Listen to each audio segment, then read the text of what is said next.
Your watch was telling the wrong time. Pardon me? I fixed it for you. 2007? Yeah. This is the year 2007. Is it not? We believe everything can be translated into numbers. Things are made up of numbers. And mathematics is the key to opening the gate of truth. How is this possible? You use a maths model to forecast the storm, and its results perfectly match what the Foundation recorded. We just worked out the patterns in the number sequences. Close your eyes, Vertin. Truth reveal itself to you. Truth. Timekeeper! Watch out! Who broke the silence? Sanette is in detention. They're planning to sentence her to death. Those of you who agree to the death sentence may remain seated. Who wish to commute Miss Sanetto's punishment, put your pebble into the pot in the middle of the hole. The pure blood arcanist community, the unknown arcanum power, and the obsession with certain knowledge or identity. Sound familiar? I take not thought for needless disputes.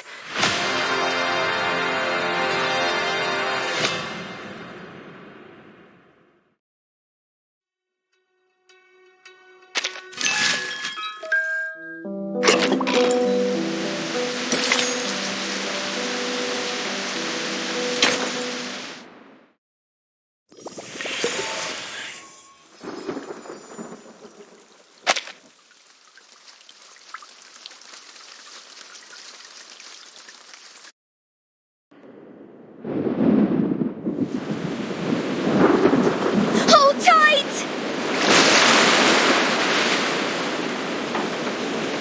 Lean, there is nothing we can do.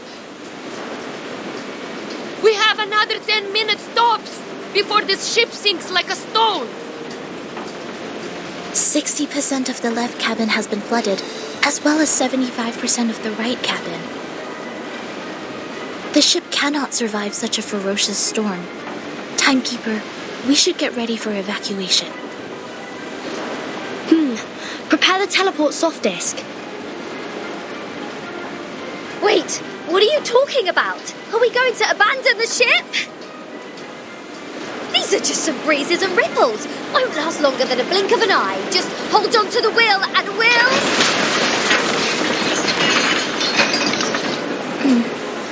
That sounds like the turbine just cracked. Great. So only 2 minutes left.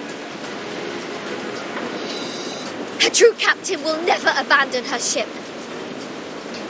I've sworn to live and die with Rockin' Apple, the second of its name. Then why is it the second?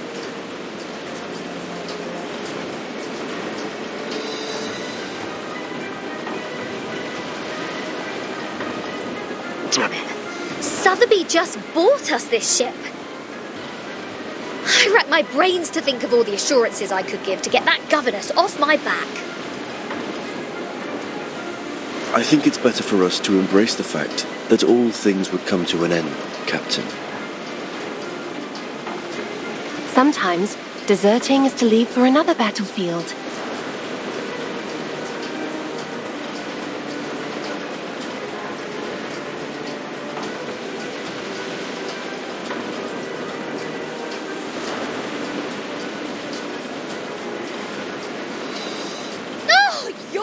To talk about deserting.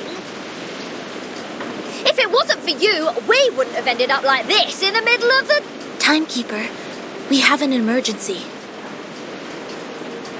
The teleport soft disk can't be activated. I've tried other contingency teleport incantations, but none of them worked in this area. Neither did the communicator. It's as if something is jamming the signal. I see. I have a question for you, Sanetto. Please, Timekeeper. In the field mission evacuation instructions, apart from the part about asking the timekeeper for help, is there anyone else we can reach out to for rescue?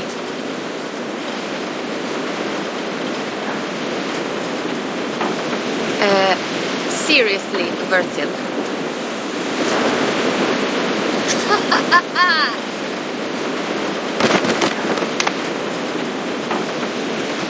I see what's going on now.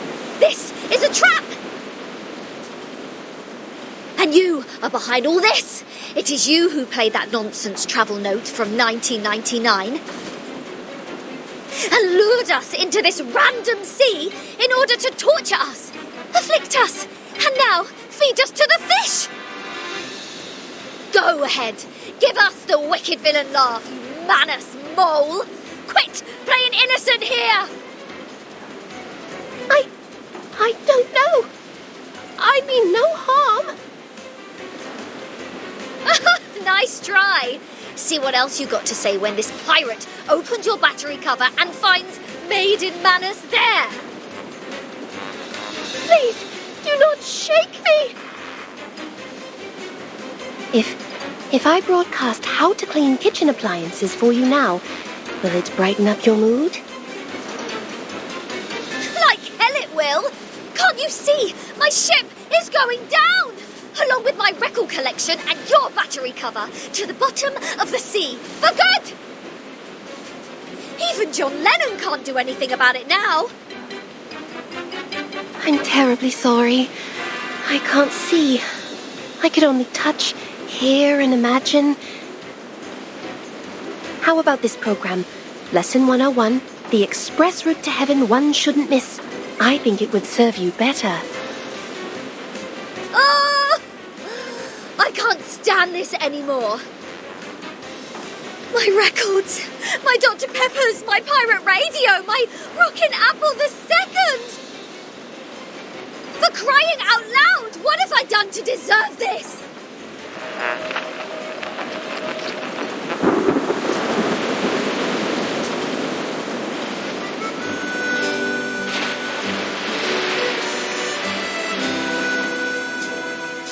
Well, she did try her best to pick the music.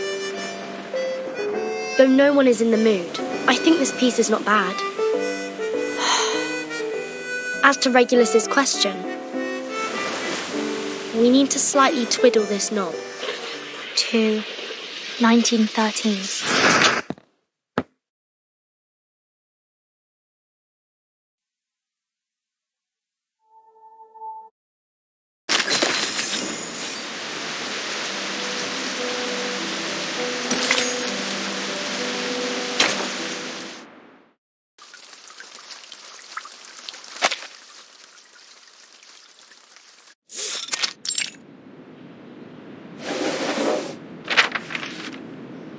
This is the official letter of appointment from the Foundation.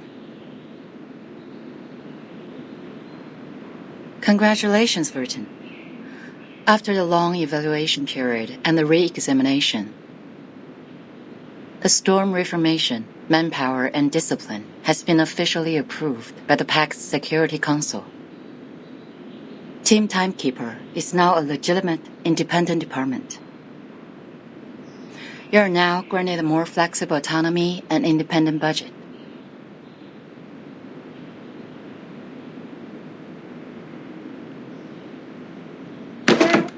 What was that? Did you say budget? Does that mean the Foundation will assign me a new ship? Unfortunately, independent means doesn't rely on others. I can apply for a ship for you, but it's not guaranteed. Misers. Fine. Not that I wanted an obsolete ship painted in grey as shepherd check.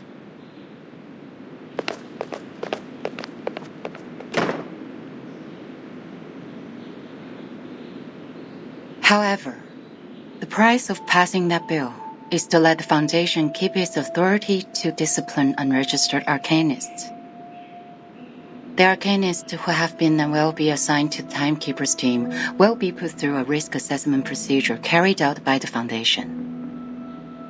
Those who are in lower risk categories only need to receive primary artificial somnambulism training, while the high-risk ones will go to the School of Discipline. But I will make sure they will be registered as members of Team Timekeeper when they enroll. I see. I have only one question. Are you still our point of contact for the Foundation, Madam Z? Yes, of course. Then I have no further questions.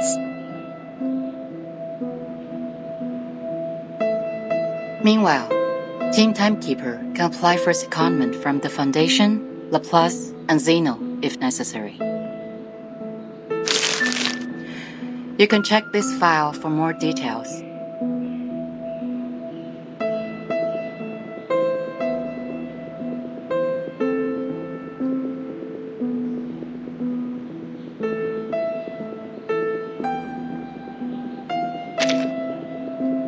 It stays the same. Keep investigating the storm and Manus Vindictae. You can make your own plans of action. The Foundation only needs a monthly report on the result. You're the first in command, Vertin. Okay. You already have a target, I assume. That base that Manus used to keep its Elite House 4 years ago. It has never been reversed by the storm. I'd like to investigate that place again. So you've been there many times. Well, that'd make a good start for Team Timekeeper. I'll arrange for some people to meet you at the base. I think you'll have a great time together.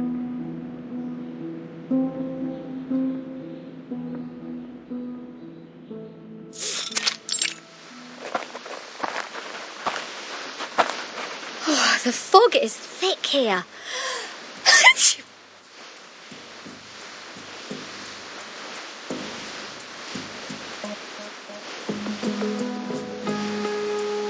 It used to be the nest of Elitiaus, a kind of creature resting in valleys with abundant water resources.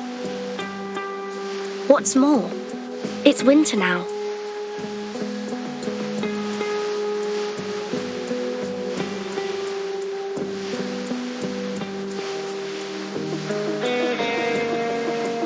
So, why do I have to be the errand girl? The Foundation wasn't even planning to give me a ship. Miss Sonetto is going through the procedures in the headquarters to transfer herself to Team Timekeeper. Mastruvis and Sotheby are on a break, for they have spent much time and energy clearing the woods and repairing the Foundation square. Miss Lilia has been given an administrative penalty because she broke into the rehabilitation centre not long ago. This leads us to the current situation, where only the captain and this apple are able to act freely. What? So in the end, was I, the renowned rocking pirate, the only one who didn't cause any damage to the Foundation buildings? Ugh! I have never felt so humiliated in my life! You're not planning on destroying this place now, are you, Regulus? No. Huh? Hey, see who's here? Lilia and a stranger.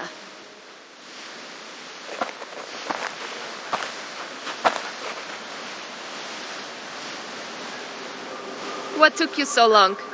Fell into a gutter?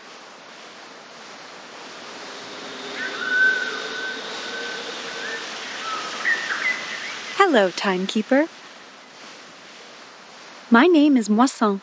My employee ID is SF27602191908238X. I believe Madam Z has told you about me. I am now an official member of your team. Miss Morsel, welcome to the team. Madam Z said you're an excellent tutor in Arcanum. She's too kind to say so. In fact, I have a lot to learn from you. Also, thank you for taking good care of Miss Sotheby. Hold on. You know Sotheby? According to Madam Z, Miss Morzan used to be Sotheby's private teacher. It is a long story. Let Miss Lilia give us an introduction to the base first. As the field operator, she knows this place better.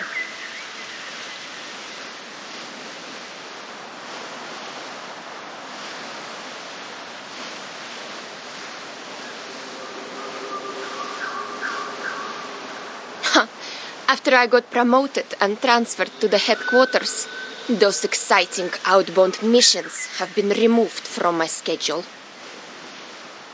In short, although it's called the base, the only place unaffected by the storm is a narrow 20-meter-long corridor no larger than a hunter's lodge. My former fellows had already searched this place from top to bottom. Those Laplace dudes had even sent in their lapdogs to search here inch by inch. Found nothing but some excrement of the Alitios and the dog's own poop. There might be some clues that are invisible. Regulus is a specialist in optical arcane skills. Maybe she can find something. A specialist? Well, I'll take that as a compliment. But for the record, compared to searching, hiding treasures is more of a pirate's lot. So if it were up to me to hide treasures in this place... Please hold on for a second, Captain Regulus. The fog seems abnormally thick.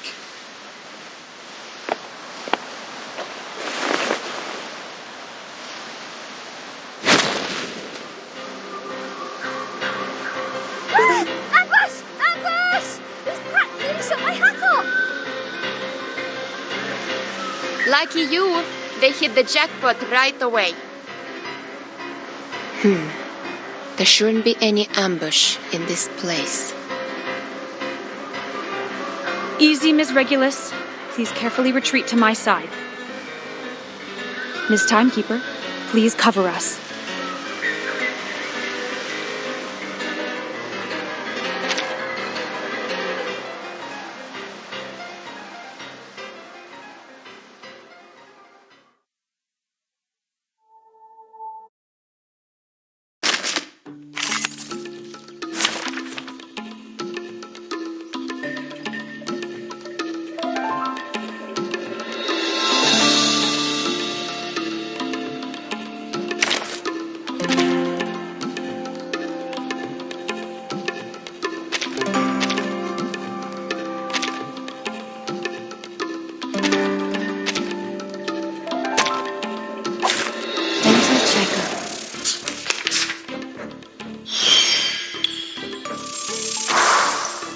Whose heart is beating so loud? I hear something. Fine. Don't be so furious. Radio waves are everywhere. Don't blink. Everywhere.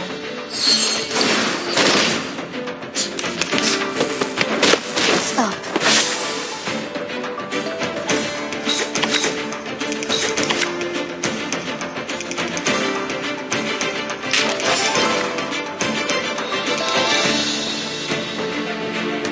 Wanna watch the aerial scan? A little trick. Right wing.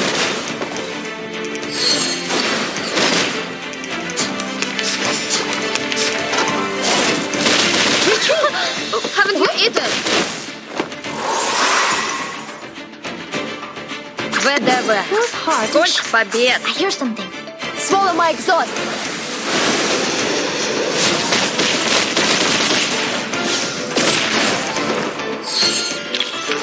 Hip hip! Hooray!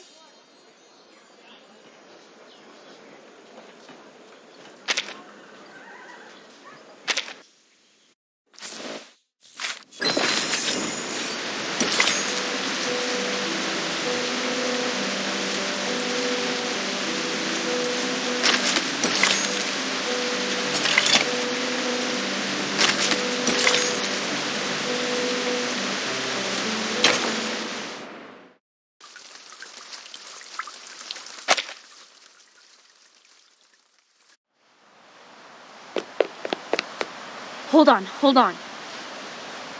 It was a misunderstanding, Timekeeper. We attacked to defend ourselves. We are not the enemy.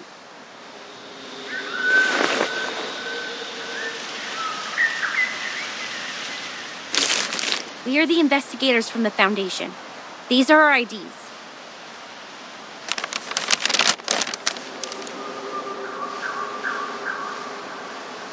The base has been deserted long ago, right?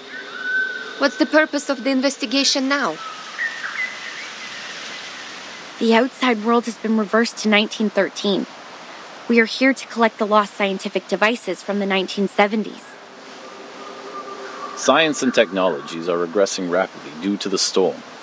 Those old devices, which used to be outdated, have become valuable to us.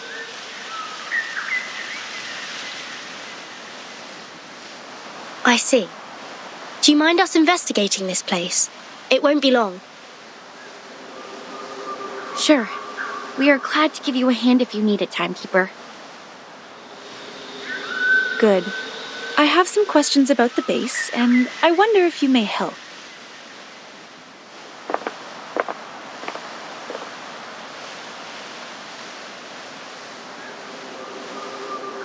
So it was just a mistake. Back to treasure hunting now?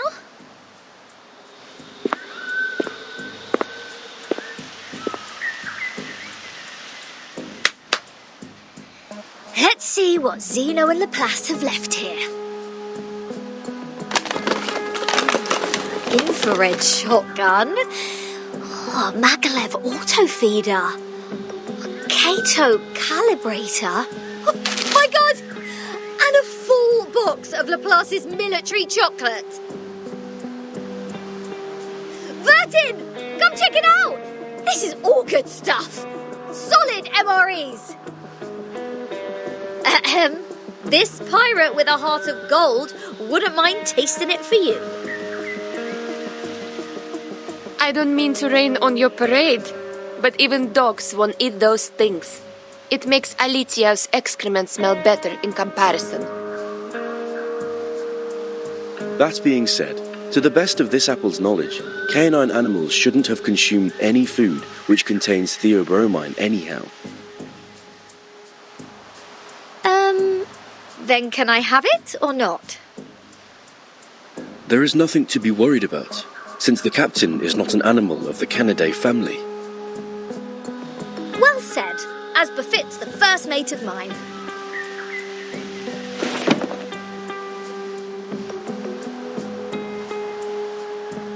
Wait a second, Regulus. Show me the thing in your arms. Why? What do you want? Feel like my chocolate now? No, the supply box. It has my name on it.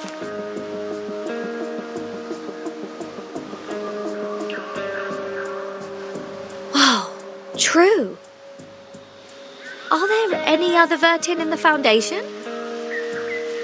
As far as I know, no one is called by that name but me.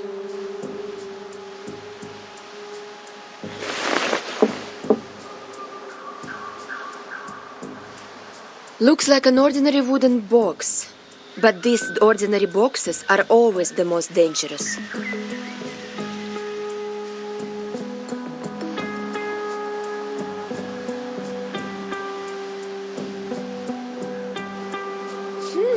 So, turns out we did find something useful in this treasure hunt. It even has Vertin's name on it, like a celebrity autograph. A treasure indeed. Regulus, wait, don't... No one can stop a pirate from opening her fresh trophy!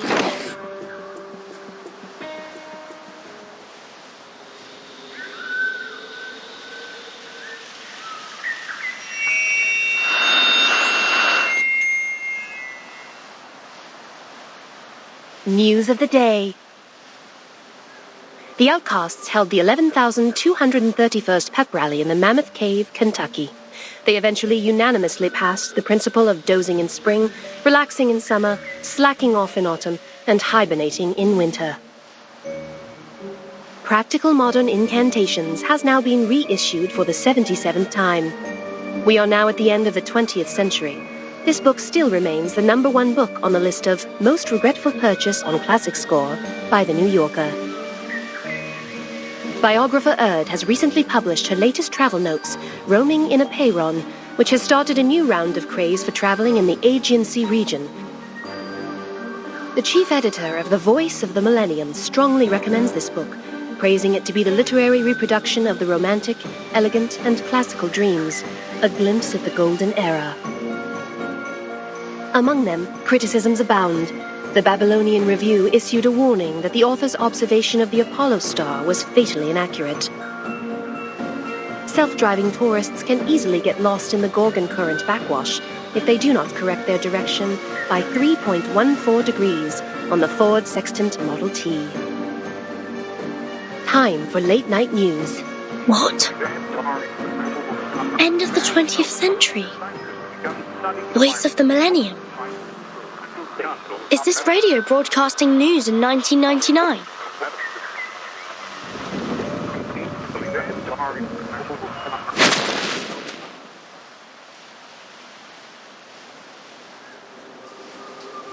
Just as I suspected.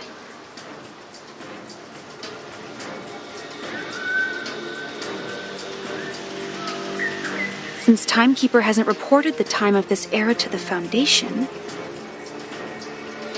you two, as the Foundation's investigators, shouldn't have known what year this is.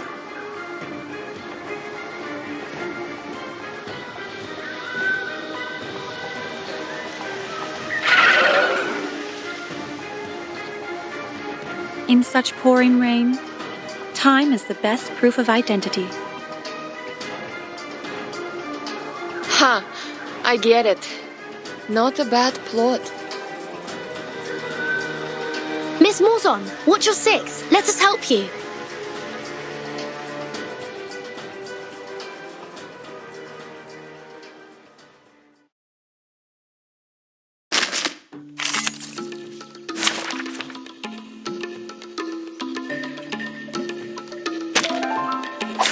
Finally, some interesting work. Who's harsh? I hear something. Wanna watch the aerial stunts? Don't be so serious.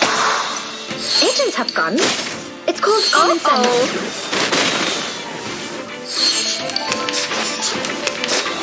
Retreat! Haven't you Hey, I can't make the call. I'm the support staff. Fine. Whose heart is beating so loud? Wanna watch the aerial stunts? A little trick. Radio waves are everywhere. Don't blink.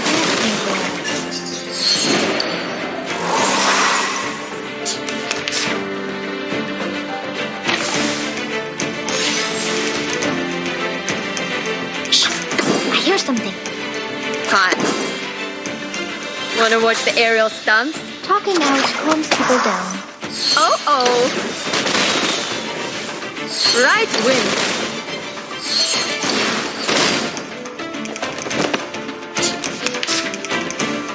You should listen to us. Побед. I hear something. Swallow my exhaust.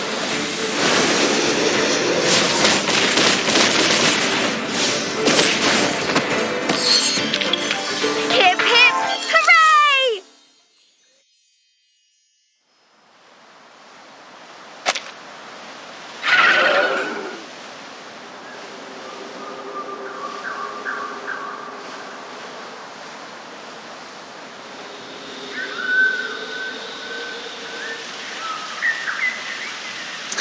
Didn't expect them to be clever enough to disguise themselves as the Foundation's investigators.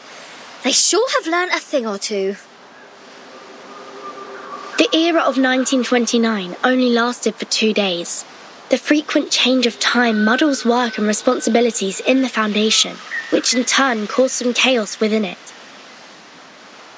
Luckily, Miss Morzon noticed the signs of it at the beginning. Timekeeper, please take a look at this box. I'm a...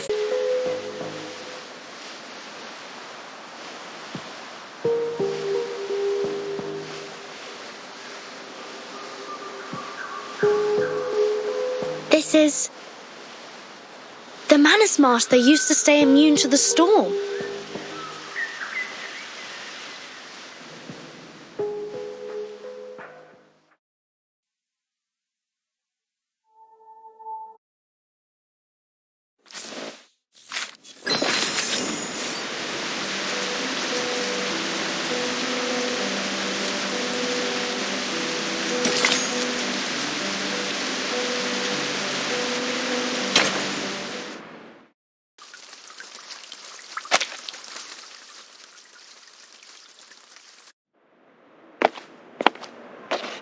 I will explain all of these as briefly as possible. Good news. The analysis report on the mask you submitted to the Scientific Computing Center is now available, Timekeeper. We found the same component in it as the raindrop from the storm. This is a component named asymmetrical nuclide R by the Scientific Computing Center. Its name comes from the bifurcation structure it presents under the Arcanum imaging. The Scientific Computing Center has also run some tests on the samples of the raindrops you previously submitted.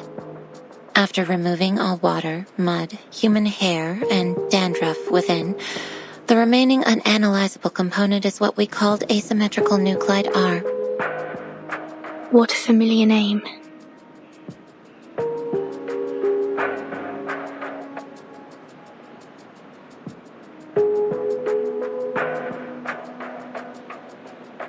But it disappeared right away and we only have a photo of it.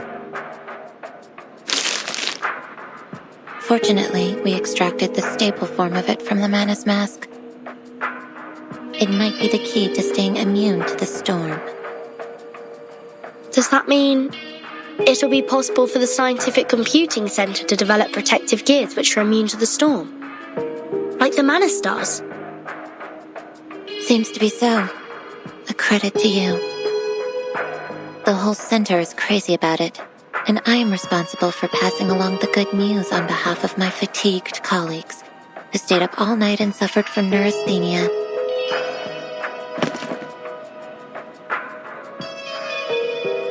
We need more samples. This is a sampling device for asymmetrical nuclide R.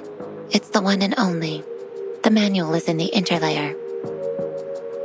I'll be careful. Thank you, Mesmer. Don't be. I'm just delivering this for someone else.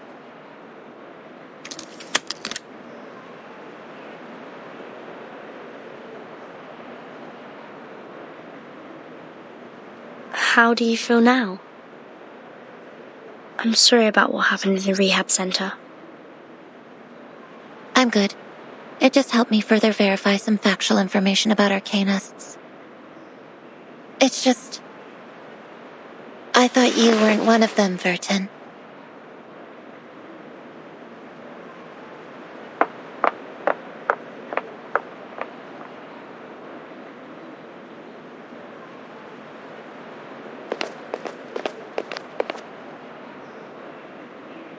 I just heard some spirit-lifting news at the hall. Phenomenal achievement, Timekeeper.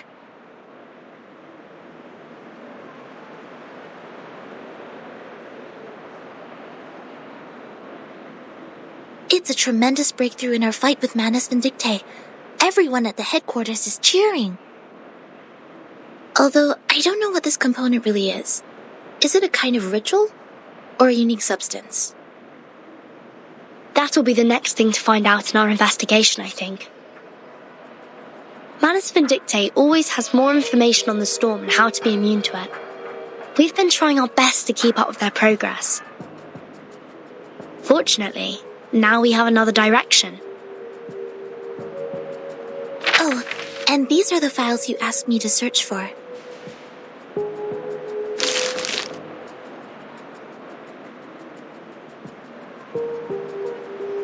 Luckily, the SPDM library has every single issue of Global Arcane Geography since the 1960s. Also, Miss Sotheby accepted your request. Thank you, Sonetto. With these files and the help of Regulus, that should be enough.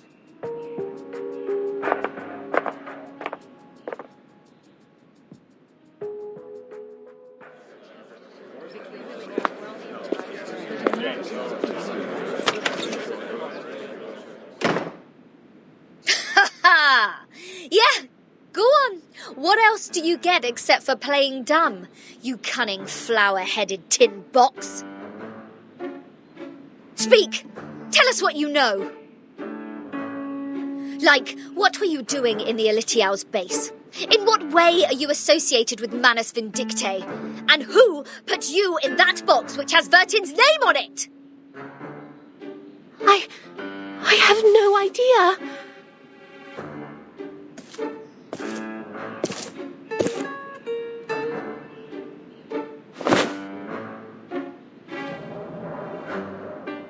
And those ridiculous radio programs, end of the 20th century, Voice of the Millennium and Roaming in a Pyren. Don't waste our time. Otherwise, we have no choice but bathe you with this bottle of vodka. Jeez, do you really mean that? Anything less cruel? Formalin, of course. I never waste my drinks. Yeah, that's more like it.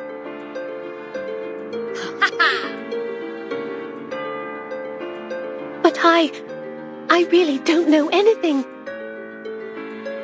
I'm just the receiver of signals. Please believe me. When I woke up, I was already in that box. This interrogation won't get us anywhere. Laplace didn't detect any unusual arcane marks on her. But she was there with those Manus pawns in that base. Say anything you want, she will still be a solid suspect. Yes, I understand what you mean. But for now, the evidence can't support our speculation. A field trip may be helpful, I guess. What's your plan? Will you come with me? I've informed Madame Z. This will be the first official field mission of our team. Sotheby and Druvus are still on leave. They will not take part in this action. While Miss Morzon will stay put in the Foundation's headquarters as our contact.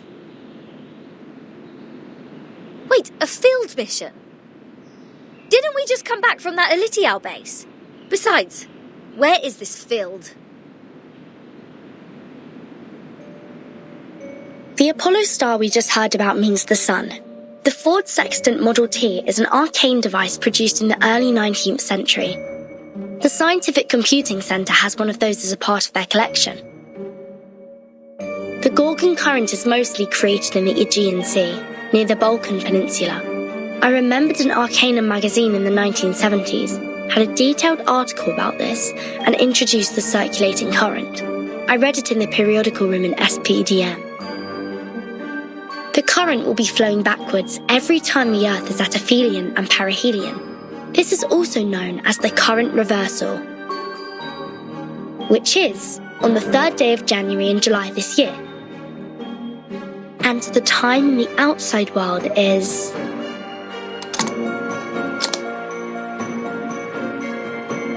January the 1st, 1914. Are you saying that all those broadcasts are leading us to an actual place? Why? I thought we'd have a nice break after this. Regulus, you've been longing for a ship, haven't you? What if I tell you that I've got you one?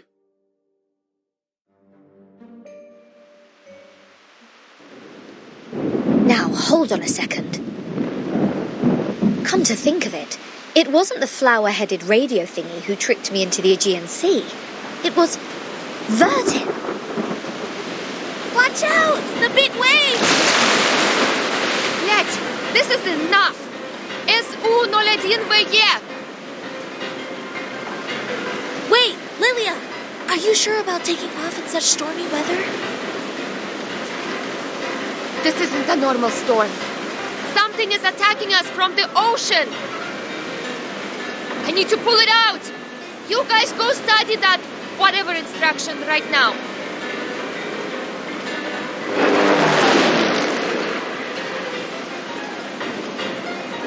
Haha, I finally got you. Damn bastard. It's my turn!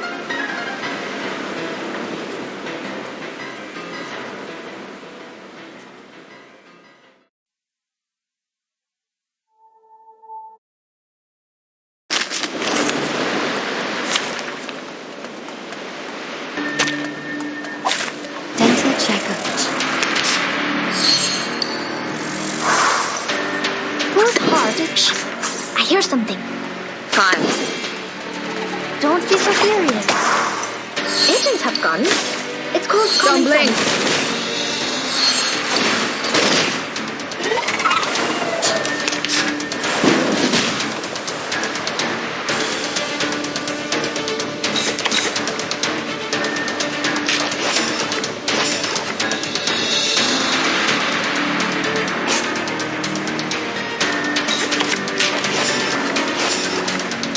Wanna watch the F-Files? Oh.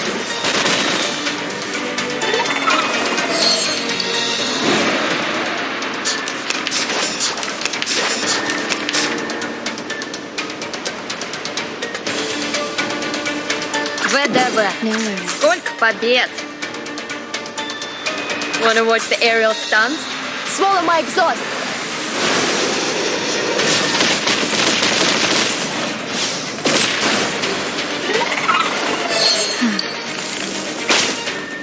Don't blink.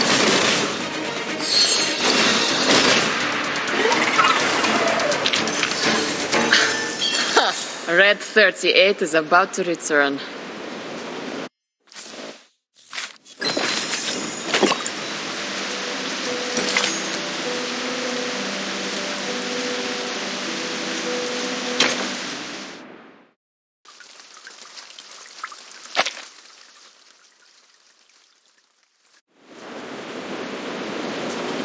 Ed subito sera.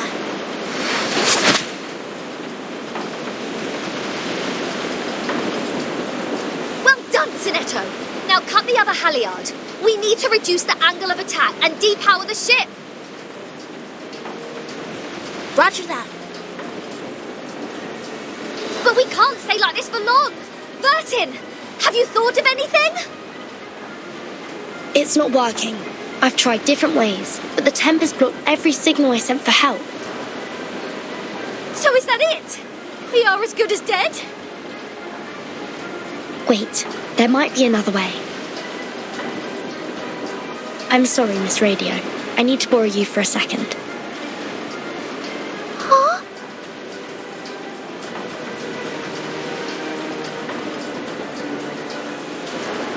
Field Mission Evacuation Instructions.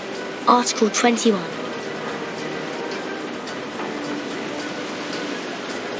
Whenever there is an emergency, the field officer may send an SOS code with their wands through any transmission device with round buttons on it. Any Foundation member nearby will provide immediate humanitarian aid. To send the code, please turn the knob 1 time to the right, half to the left, and then 1 time to the right. If you succeed, you shall hear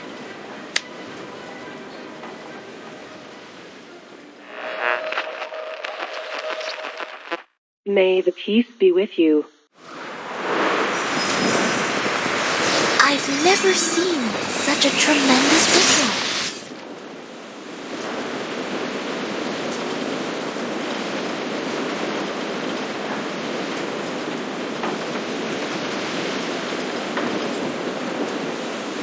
We are the Special Mission Squad Razor. Please show me your ID. Thank you so much. We are... Oh, we know you, Timekeeper. Even in our Special Operations Squad, you have quite a name. It seems you're in big trouble, huh? We were under attack by a giant sea monster when sailing in the Gorgon Current. Please help us ashore safely. Haha! Right down to business. Good. I like a straightforward person. All right, William! Todd! Better get a move on!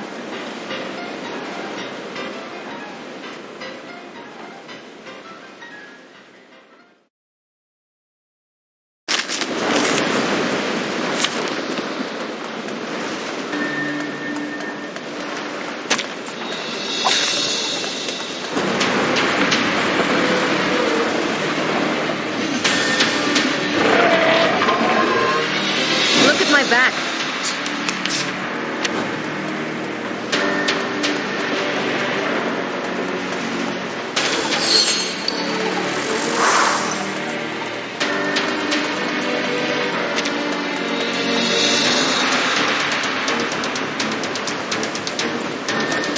Whose heart is beating so loud? I hear something. Wanna watch the aerial stunts? Fine. Talking out calms people down. Radio waves are everywhere. A little trick. Don't blink.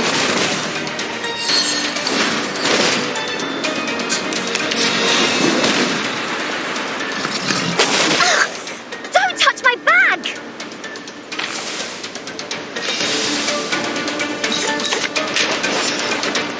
They're just little games. Wanna watch the aerial Start stunts? me up. They're just little games. Left hand up. Now right hand up. Oh.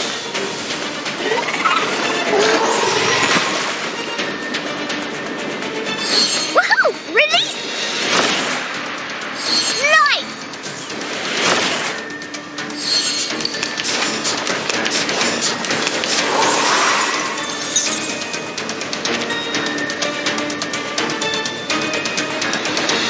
Whose heart is beating so loud?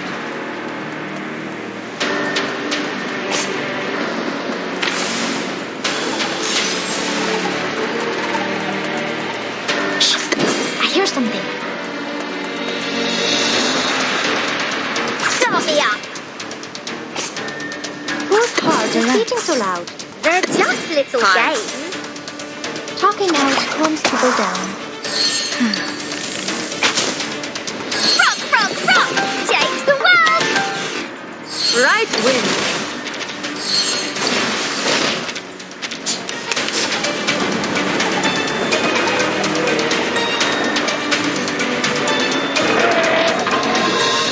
Look at my back.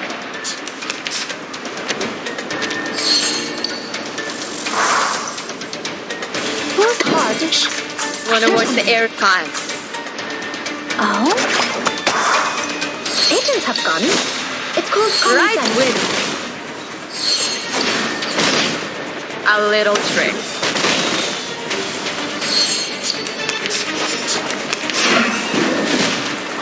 Hey, I'm Little Blackstar. Pizza love! Haven't you eaten? Wanna watch the air time?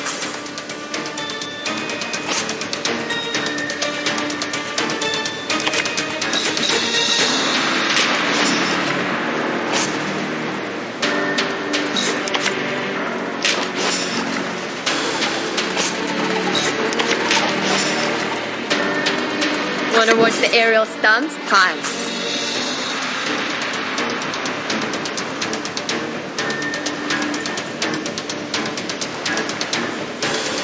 They're just little games. Right wind. A little trick. Woohoo! Release!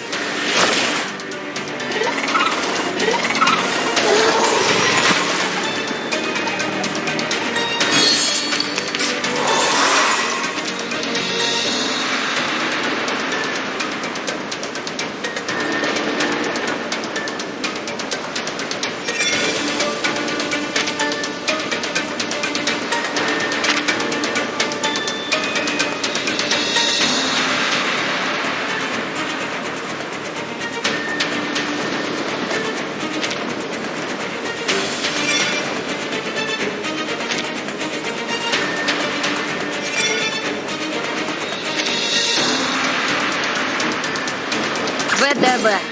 Scoop time. Wanna watch the aerial stunts? No worries. Whatever kind. Wanna watch the aerial stunts? Hey, don't listen. Swallow my exhaust!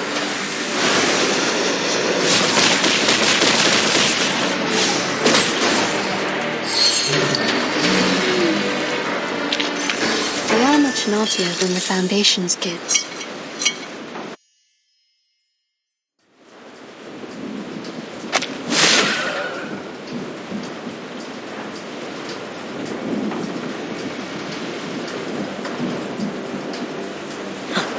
Incredible! Is that a full-size Gorgon? I've only read about this ancient sea monster in literatures. Watch out! Its eyes will turn you into stone!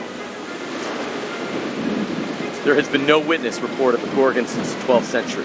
I thought the current was simply named after the mythology. Well, it's my privilege to have the chance to fight against it, huh? William, Todd, let's see who gets it down first! Entity should not be multiplied necessarily. Captain, I hope you still remember our founding motto.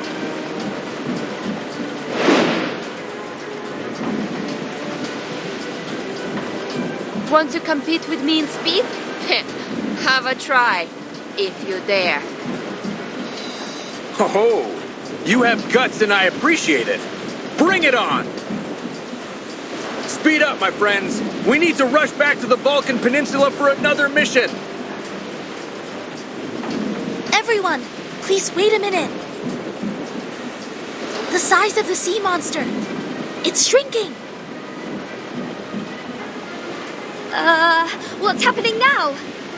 It's gone out of sight. Oh, I have a bad feeling about this.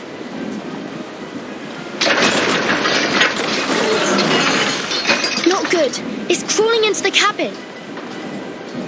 It plans to tear the ship apart from the inside. Everyone watch out!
Your watch was wrong. Pardon me? Your watch was wrong.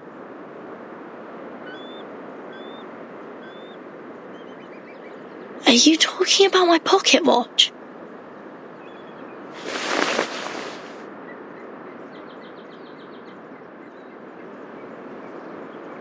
Your watch was losing time, so I fixed it for you.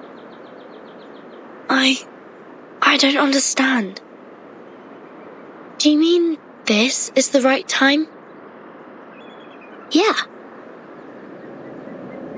This is the year 2007, is it not?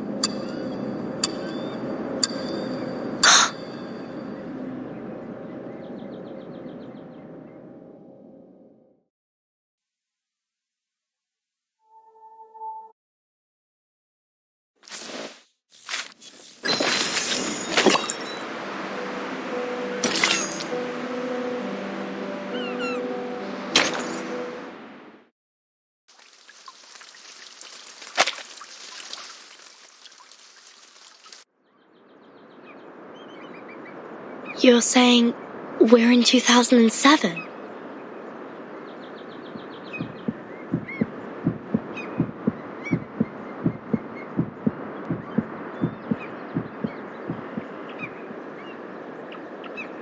Do you know the storm?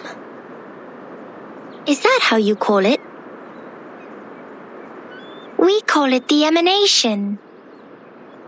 The tide of Numa is pouring down from above and converging.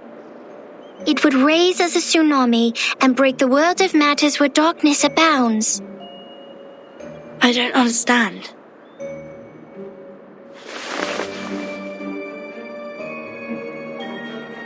This shouldn't be hard for you to understand. You are also a real number. I am 37. What's your number? I'm Vertin. No. I'm asking your number. The scripture says only the people who are still in search of their essences would identify themselves by a combination of meaningless phonetic symbols. Well, so you don't know your number yet. Just like Sophia.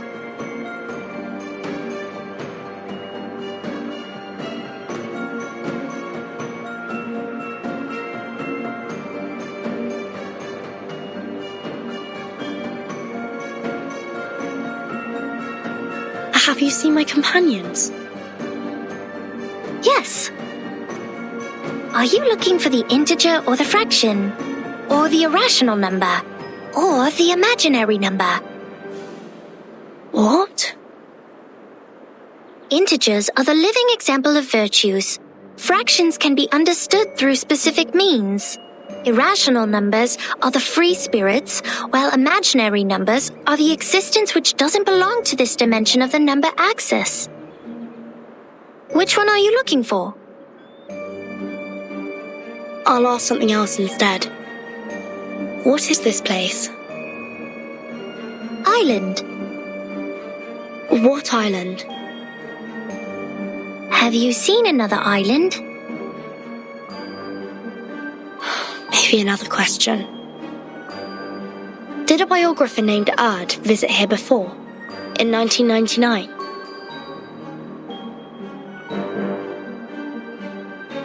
$1999. Oh, 1999. 1999 is a lovely, centered, triangular number. But I believe this number has been abused in the Doomsday stories. I mean, people are too invested in its meaning. In fact, 1999 is nothing special compared to 1991 and 1993. However, 999 is a brilliant number. It is a Capricorn number, a palindromic number, and the largest three-digit natural number. Sorry to interrupt, but I only meant to ask about Erd the biographer. She'd been here on this island and written a travel note called Roaming in Aperon. Does the name or the book ring a bell? I am sorry. I have no idea about the fragments of matters you're talking about. Fragments of matters? Help! Somebody help!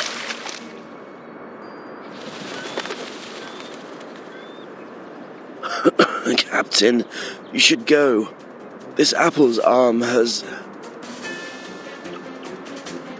No! Mr. Apple, stay with me for a little longer. Piss off! Shush! You wicked dolphins! Mr. Apple is not your breakfast, nor are my records. Huh? Isn't that Vertin? Vertin! Are you done with the standing and staring? Come give us a hand!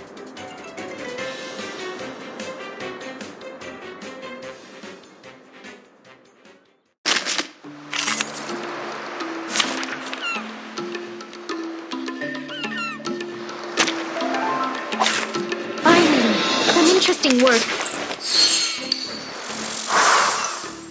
Who's Hardish? Wanna watch the aerial stunts? Don't be so furious. Agents have guns. It's called consent.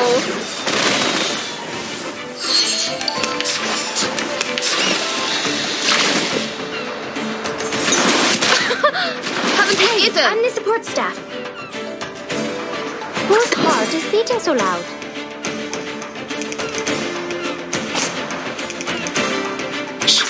I hear something. Fine. Wanna watch the aerial stunts? Agents have guns. It's called common sense. Right win. Right win.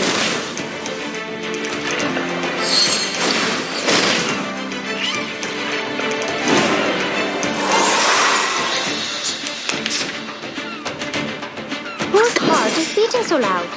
Can't. Wanna watch the aerial stunts? Radio waves are everywhere. Right win. Everywhere. Right win.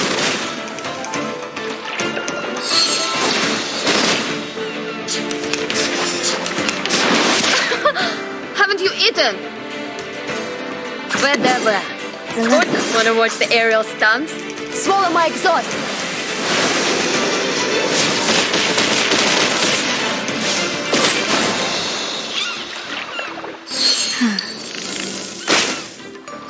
Oh.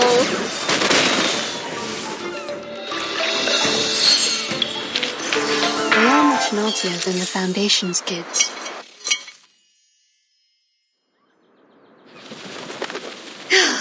Thank God you were here, Vertin. Mr. Apple and I were this close to being made a stargazy pie by these clever bastards and served to the dinner table. You've also been incredibly helpful, Regulus. Is that so? Like how? You rebuild my confidence in communicating with people. Have you seen Sonetta and the others? No, I woke up on a dolphin's back. Thought they had saved my life at first and was quite grateful to them, but the next moment they just started all the beating and biting. They think you are an irrational number. That's why they bit you. Whoa! This little lady made me jump. Vertin, who is this long-haired stranger?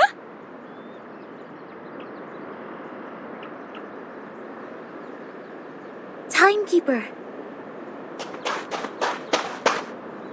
Thank goodness you are all safe and sound. Lilia's on her way. Now we only need to find the captain and his team members.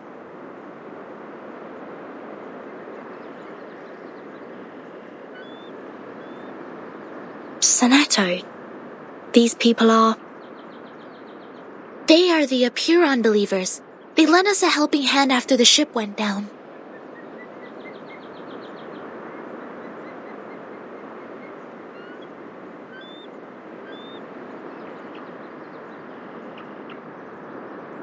Not at all. An integer is under an obligation to help his kind. Miss Sonetto, have you found your friends? Yes, only the members of the Razor Squad are still missing. They also belong to the St. Pavlov Foundation like we do. Imaginary numbers are not of our concern. Imaginary numbers? You should not linger here if you have already found your lost friends. We will provide a boat for you to leave. Our school of thought does not accommodate uninvited guests. Wait! We have something to... What if we know about the emanation?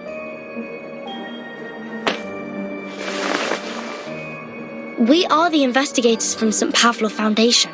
We are glad to share the information about the storm, or the emanation. Please grant us entry to this island so that we can share them. Timekeeper? I'll explain to you later. Trust me. Please, Sonetto.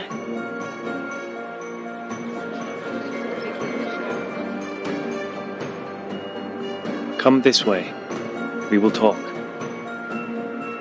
However, only integers and fractions are welcomed here.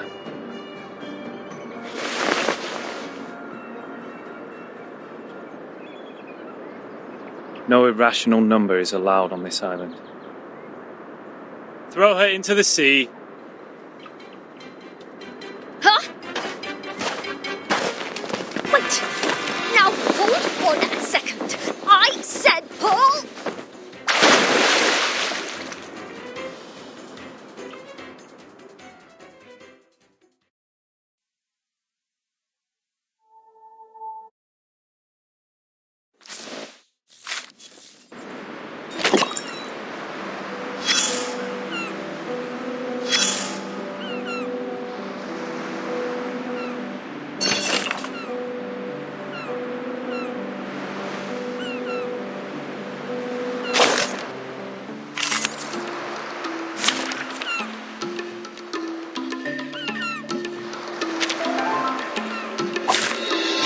beach.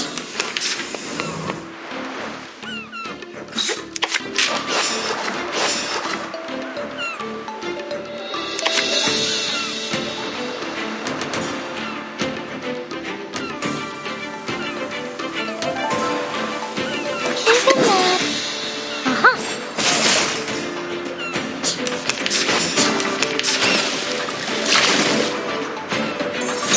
That's troublesome.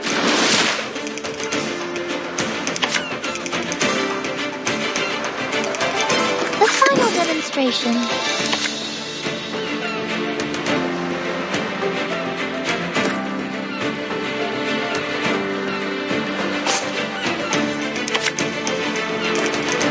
The final demonstration. Isn't that? Welcome to the world of numbers.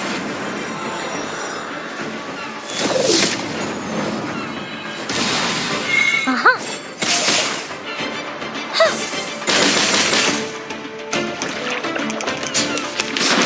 Rational. How troublesome.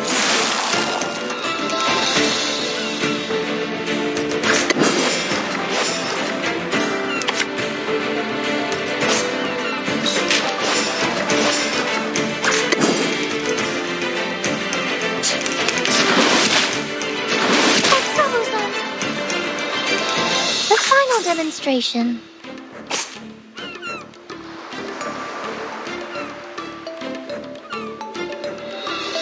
A perfect argument. It could be found. Form is above all. Form is above all.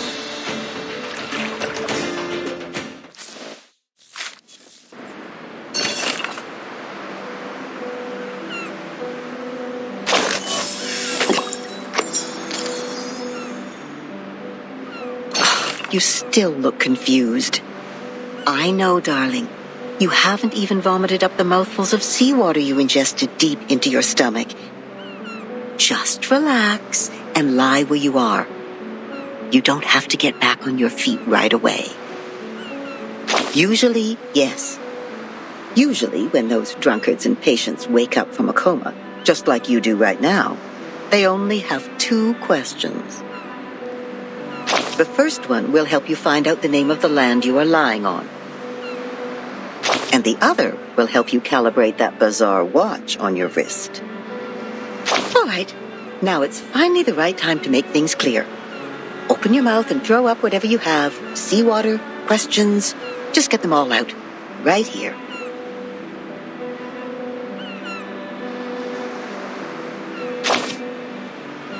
Oh, darling. It's an honor to be your first question and the one haunting your mind. But I'm going to let you down, I'm afraid. I don't have any breathtaking stories to tell, just one simple fact after another. You know, the most popular topic among women my age is the healthy oatmeal our teeth can barely handle. Luckily, my ears are more reliable than my teeth. I can still nag like I always do, answer questions to my knowledge, and have a little chit-chat with you sometimes. So, to summarize it, just consider me a kind-hearted chatterbox. Ah, finally a question about yourself. In front of you is a boundless sea. All you can see, besides the beach you are lying on, is water, water, and water. A cry for help will be drowned out by the waves, and even the strongest legs are tied to the ground here, and cannot break free. See? There's no way to leave, but it's a good opportunity to have an island tour. The locals have good manners, so I think you can ask them to show you around. That's at least better than just goofing off. Not even you can avoid asking this question. But a kind-hearted soul already told you that time is moving forward as it used to be, step by step. So the time is the year 2007. Yes, time is back on the right track, going where it's supposed to be. Raindrops literally drop again, and no one goes back to the past anymore. Well, some miss the good old days, though. Oh, you still doubt it, don't you? I can see it in your eyes. Don't get me wrong, I'm on your side. After all the hard times I've experienced, if anyone told me that my life was just a boring dream, one neither good nor bad, I would throw a shoe at them. I can tell you are being burned by anxiety. But to find the time you want, we need to comb through the situation, like how you do with your hair. Time is like a soccer tort, and now it has been divided into many pieces. On the largest piece stands the white chocolate card. Yes, the last good days of the 20th century. The gentlemen are still growing handlebar mustaches, and the ladies have not yet flattened the curves on their bodies. New money buys one art piece after another to show off their good taste. They don't even mind turning their homes into museums. A cafe named San Marco officially opens, gathering the most outstanding intellectuals and writers of the time. They talk and laugh there as if nothing could stand in their way. Then the cafe receives a neurologist whose briefcase carries the interpretation of dreams, and celluloid film and projectors become a new means of expression for artists. At this point, helmets remain intact in the warehouse. Gauze only works in hospitals. Bullets only fly in the firing range, and the flame that swallows lives is not even lit. But soon enough, the young people who swore to retrieve their homeland will take up daggers and guns to fulfill their oath. Buildings will shake like a leaf, and rocks will fall off and hit the walls. Screams will try to break free from people's throats. And at that moment, a clip will be loaded secretly in the name of supreme honor. The golden age is about to end. A vortex of blood is already swirling in the river of time, waiting to devour everything that passes by. When that actually happens, all the beautiful curves derived from nature, the B-shaped brooches, the punch, the eiderdown duvets, everything will be destroyed, leaving only an insurance contract behind. And it doesn't even work. Even this cafe will be smashed into concrete pieces. See? We have combed the hair now. Everything I just talked about is the time you want. You wouldn't buy the nonsense about the fairness of time when you reach my age.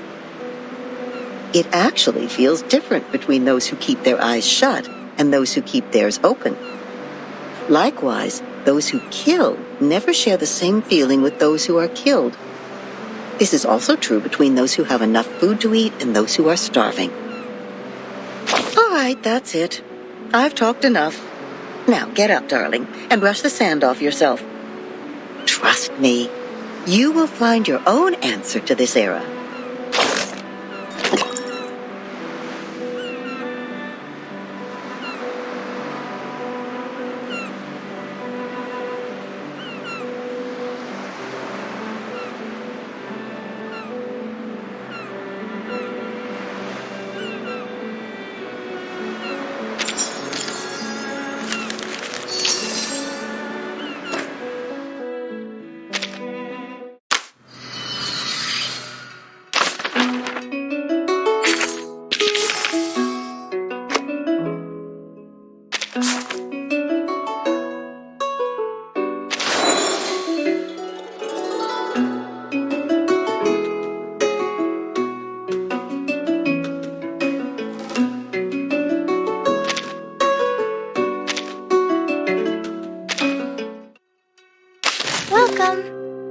Don't worry. There is no sign stating let no one ignorant of geometry. A truly marvelous hypothesis. I hope the margin is wide enough to contain its demonstration. Oh, a rabbit. We always have a banquet after every meeting, and the rabbit stew is often placed at the right angle, which means it is the most savory, a nice result. It's almost as precious as the number 1, the mother of all things, the beginning of nothing turning into something.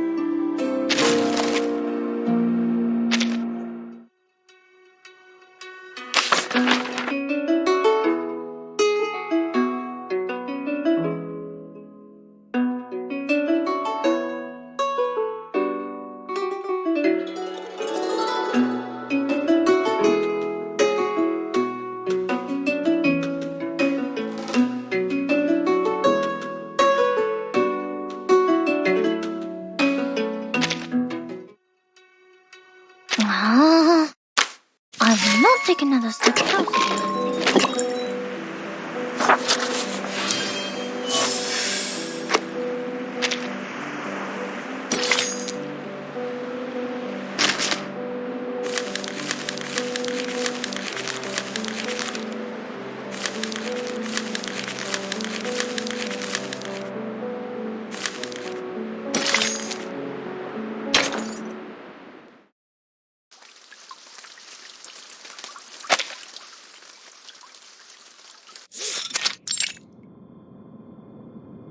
Yes, all is well. Those dolphins sent us to the other side of the currents. And one more thing, Captain, and I'm asking this with no ill intention. May I know your lineage?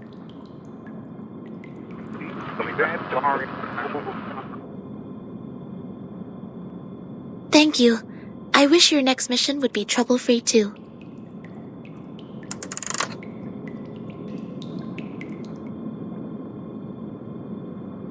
The members of the Razor Squad are all humans. It's clear then. Real numbers refer to arcanists, and imaginary numbers mean humans. Then what is the rest of this nonsense?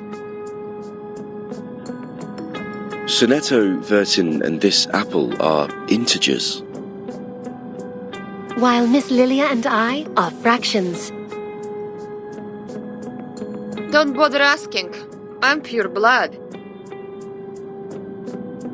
This apple is also made of pure apple juice. I only consume 1.5 volt DC. So it's not determined by our lineage, or Regulus would have been an integer too.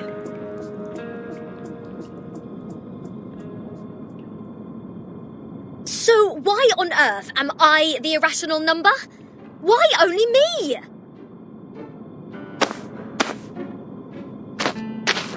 Unfair. I demand the ruling to be changed. Shut up. We grappled hard to get you on this island.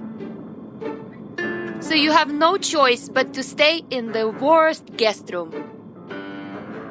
You call this a guest room? A cell, more like?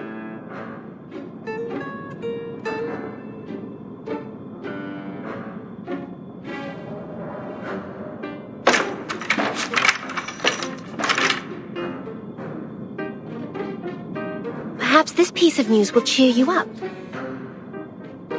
We are prisoners in the world, and our body is the cage of the soul. Oh, cut me a break. Might as well play us some rock music.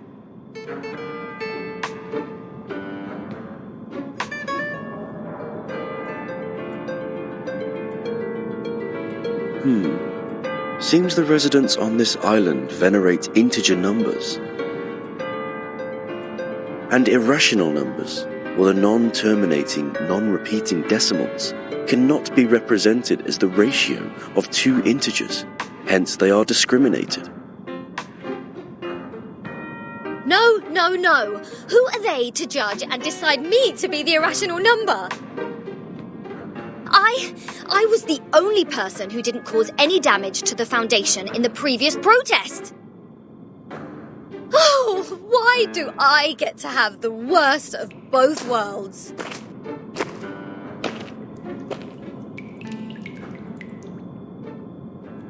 I've requested information from Ms. Moisson about Apiron, but it will take some time for the files to come in. The captain of the Razor Special Operations Squad told me this might be a settlement of a group of Arcanists who have been long cut off from the world. Unlike other unregistered Arcanists, these people chose not to live alongside the humans. They still lead an ancient Arcanist way of life and follow the old customs. We must be meticulous when getting in touch with them. But they used modern mathematical terms. And that girl talked about Caprica. He was an Indian mathematician active in the first half of the 20th century. I think they are not living in complete isolation. They are still in contact with the outside world. This place wouldn't be affected by the storm, just like the Elitiao base, Foundation headquarters, and my suitcase. The travel notes in 1999, Manus Vindictae showing up in Elitiao's base, the storm, or emanation, they must be somehow connected. And we'll find our answer here, I think. Very energetic, Capitan. By the way, how come nobody's here to welcome us? They wouldn't suddenly decide to detain us all just because we have an irrational number here, right? I'm with you all the time.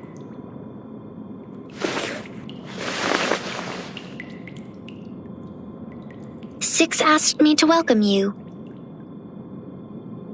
Ah! Scared me again. What were you doing hiding in the corner? Because it seemed you were in the middle of proving a conjecture. According to the scripture, disturbing others when they are giving proof of their arguments is as sinful as eating beans. I don't want to be bound to the rocks of the Caucasus Mountain and have vultures eat my eyes after my death. Eating beans? Eating beans is the sin of sins. The biggest, worst, and ugliest crime. People eating beans will never transmigrate. They deserve nothing but eternal punishment. What? Are you serious? Is this rule only for soybeans? What about broad beans, snow peas, chickpeas? And what does it say about other bean-based products? Beans are beans. You're funny. This doesn't even make sense. By this logic, aren't the coffee drinkers going to rot in hell? I happen to have a box of coffee beans in my bag.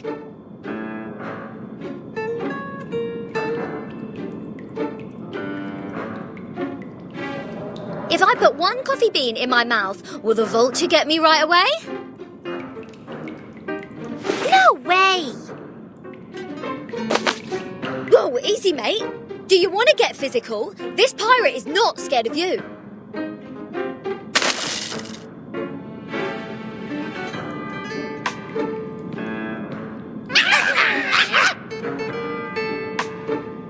Not fair! The critters are coming to your aid! This is not good. We need to separate them.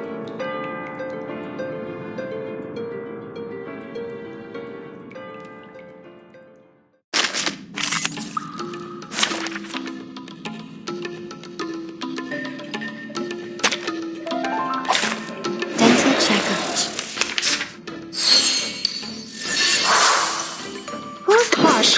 Wanna watch the aerial stunts? Talking out calms people down. Radio waves are everywhere.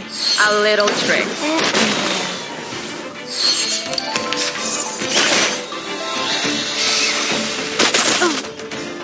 Retreat!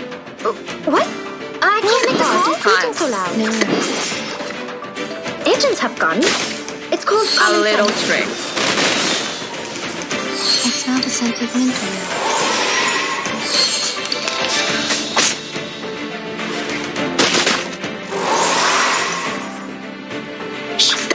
Wanna watch the aerial climb? Agents have guns. It's called Don't blink. Right wing.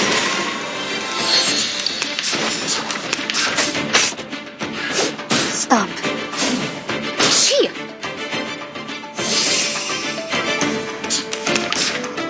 Wonder what you find. Whose heart is beating so loud? Oh-oh. Oh-oh. Don't be so furious.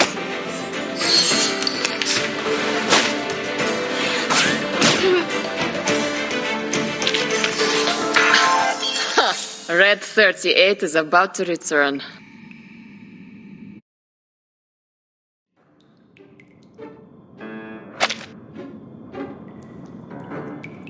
Let go! Let go! What are you, a dog? Oh, Vertin! Sonetto! Lilia! Get her off me!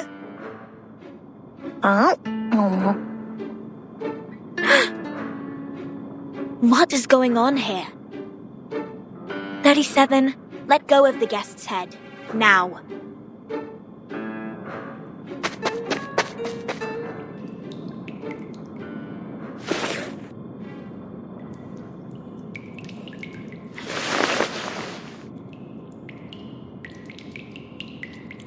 Sorry that I'm late. I'm Sophia, the corrector of Apiron. I will take over from here. Oh, finally! We have an ordinary person here. Please, let's talk on the way to the outside.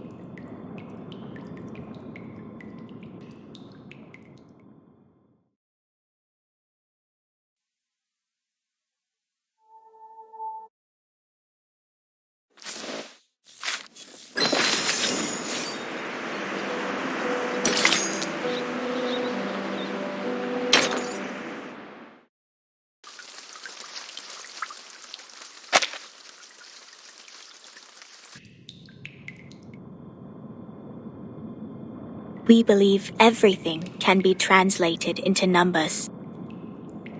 Things are made up of numbers, and mathematics is the key to opening the gate of truth.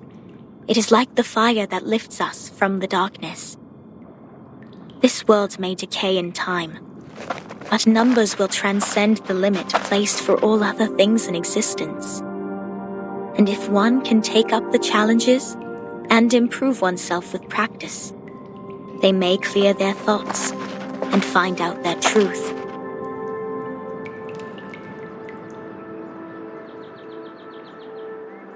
That is, to find out the number of their soul. Oh, this is more like a place for proper conversations. Broad, open, as vast as the high seas. Hold your horses, Miss Regulus. If you were to speak of consuming beans again, I will have no choice but to send you into the depths of the sea. Fine. I haven't done anything yet. Miss Sophia, could you please repeat all the taboos on the island? It was too dark in there. I didn't take them all down. Worry not, Miss Sonetto. I have them all recorded.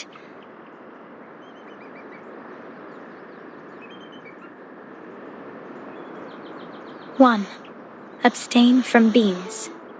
2, do not pick up what has fallen. 3, touch not a white rooster. 4, do not poke the fire with swords. 5, do not jump over a crossbar.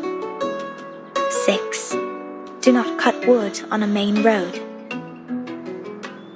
7, do not enter the hall in new garments. Enter the hall from the right, and leave from the left. 8, do not keep swallows around your house. 9, do not sleep on a grave. 10, make the bed as soon as you wake up, leaving no imprint of your body.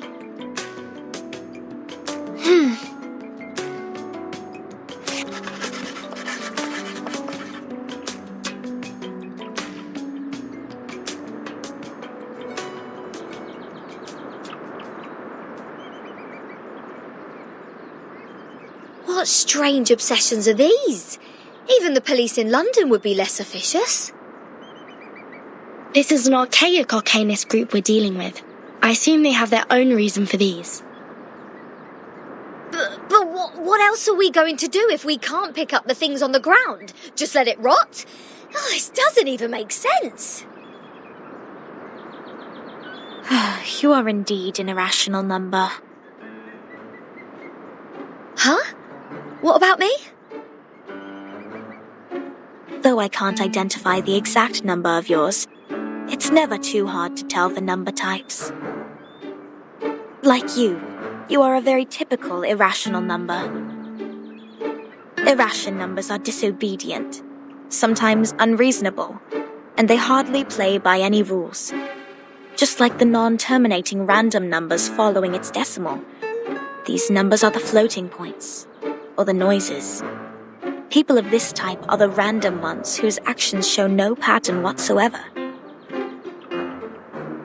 Disobedient, unreasonable, never play by the rules. So that's what their judgment is based on. Oh, she even gets the rock and roll part right. Stop pulling my leg. This pirate will not so easily be defined. What about you? What's your number then? I'm still learning. My time to reveal my number has not come yet. Oh, you don't know? Well, I can help you with that. You are an irrational number 2.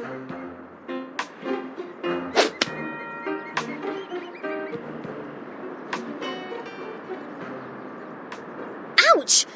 What is this? A grape? Huh. A perfect parabola.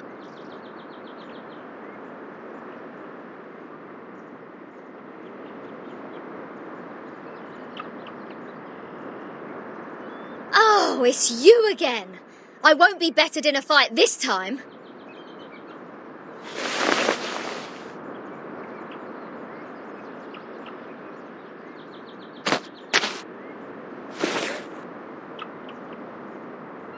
"37? Shouldn't you be off preparing for the doctrinal meeting?"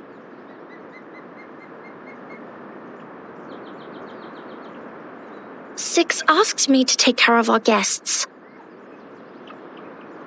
But I'm usually the one who receives the guests. Engaging with strangers might be a little difficult for you. There's no causal link in these two events. People always bother you with trifles only because you're fine with it. Do not sleep on a grave, and do not cut wood on a main road. Idleness is the cause of the breakage of one's flesh and soul in the long journey of perfecting oneself. Those who have not yet found their numbers have even fewer excuses to be indolent. Besides, why would you place the head of a guest in your mouth? She said she's going to eat beans. That does not justify your action. Come to think of it, is she safe to bite if she had consumed the beans? Wouldn't that make you the bean eater as well? The right way to deal with this is to throw the offenders into the sea. Let the Gorgon current take them and confine them in the ever-repeating circular motion. Oh yeah, this is the most optimal solution. How come you didn't think of it? This is one of the most basic set problems. Hello? Are we done with the chit-chatting? Conspiring to my face to throw me in the sea. Mind you, this pirate's tolerance has limits.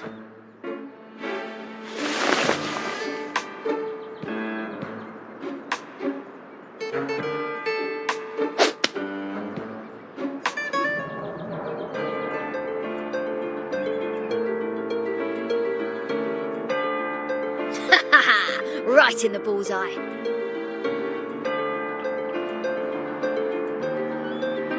What? What's that look on your faces? An eye for an eye, a tooth for a tooth. I didn't start this. Regulus, did you just pick up the grape that 37 threw at you earlier from the ground? Did you just violate the rule of not to pick up what has fallen? What?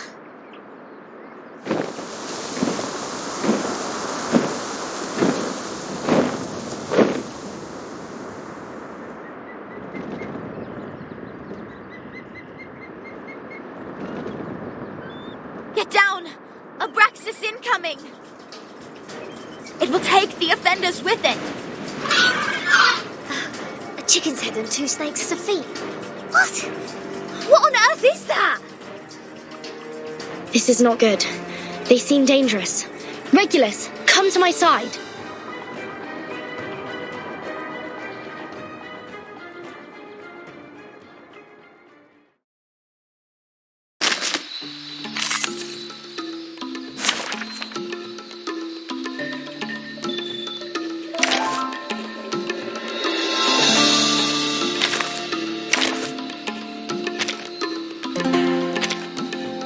And now, I belong to this set. You're back. Of course you are.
You're back. Of course you are.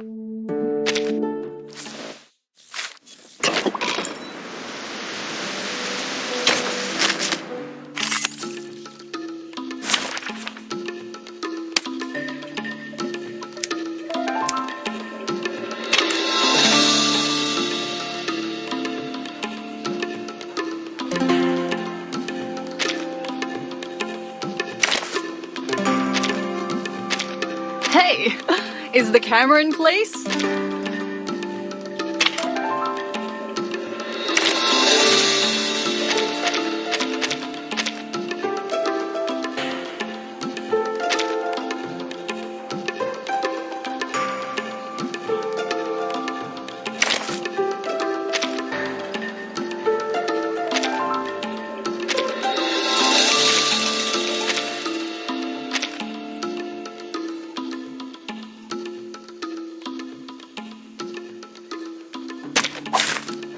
Anyone offer your seat to the seniors? I hear something. Whose heart is beating so loud? Take it easy. Don't be so furious. Hey! May the peace be with us. Whose heart is beating so loud? I hear something. Take it easy.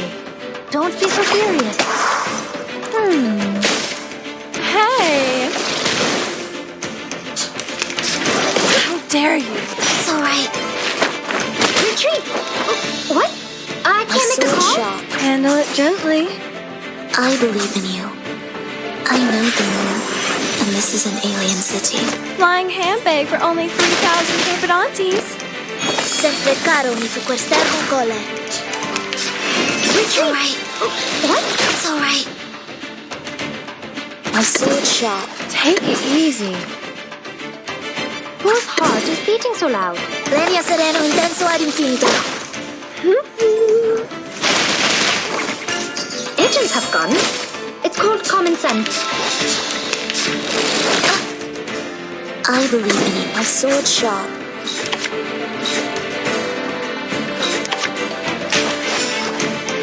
I know the moon, and this is an alien city. Venia sereno intenso ad infinito.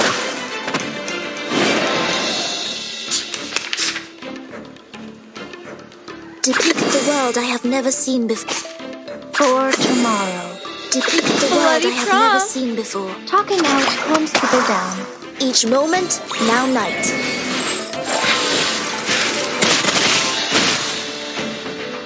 The ocean dried and I'm alone again.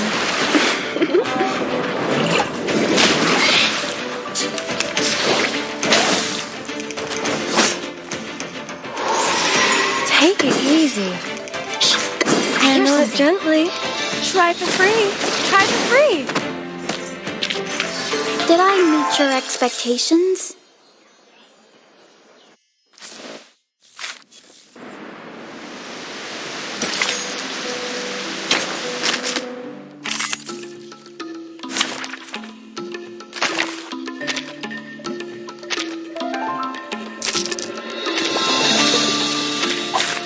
Anyone offer your seat to the senior? Talking out calms people down. A little bit hot here. So long live this. Venia sereno intenso ad infinito. Venia sereno intenso ad infinito. Child, here's something fun for you. Everywhere. It's alright. So long live this. And this gives Sempre caro ma su quest'erbo cole. Talking out calms people Each down. moment, now night. The ocean dried and I'm alone again.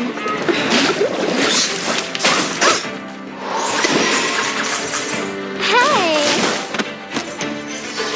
Stay low profile. I don't want to be shunted to some radical department.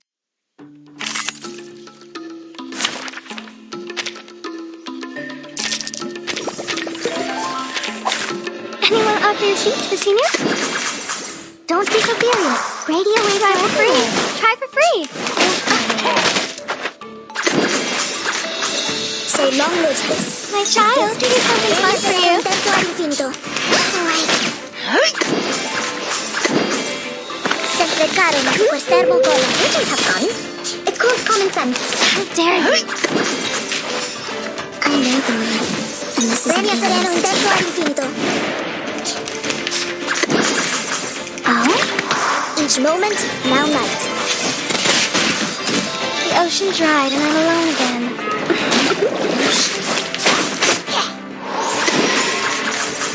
Hey! I will pray for you. Sorry.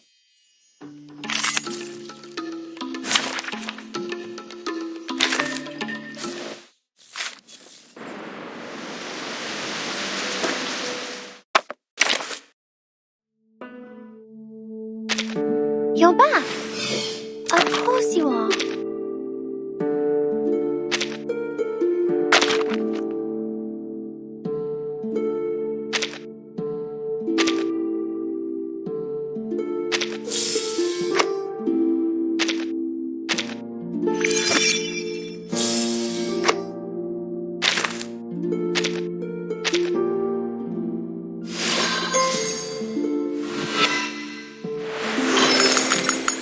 The shape of truth is not fixed.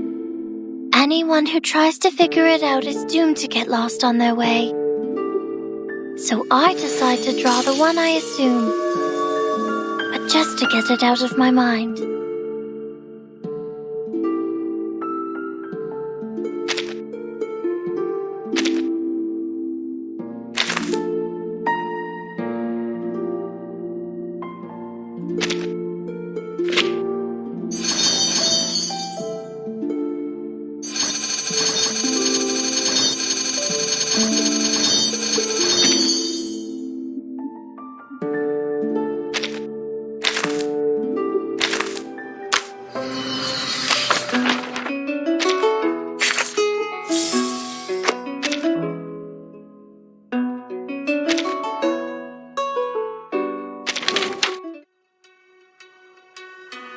Welcome. A truly marvelous hypothesis. I hope the margin is wide enough to contain its demonstration.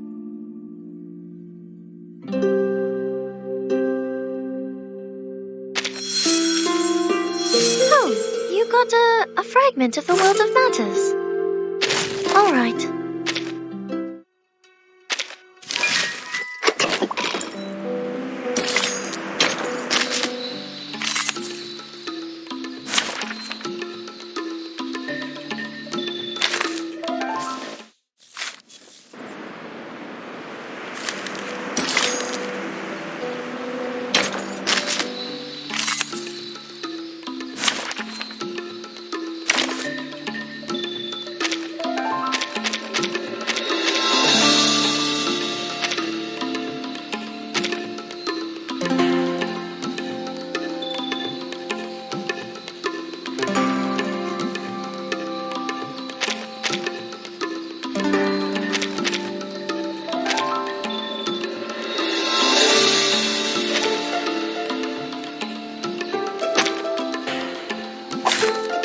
My back.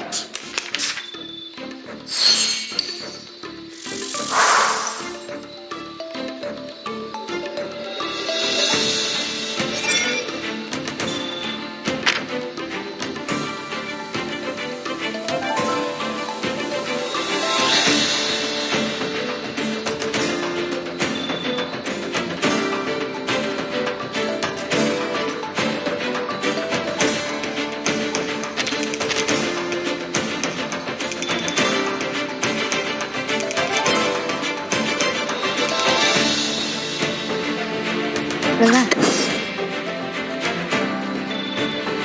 It could be found. Wanna watch the aerial stunts? Thank you for your cooperation. Intersect and divide. Don't blink.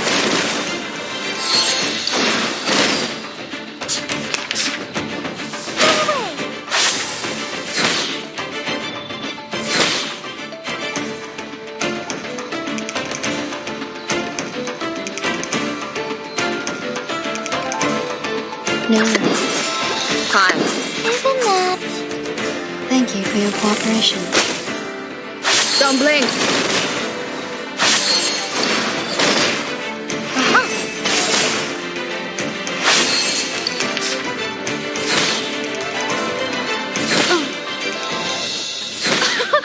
Haven't you eaten?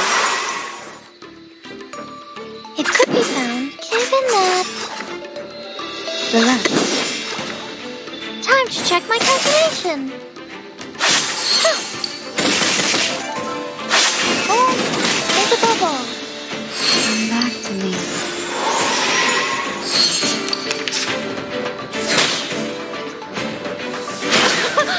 Haven't you eaten? It could be found.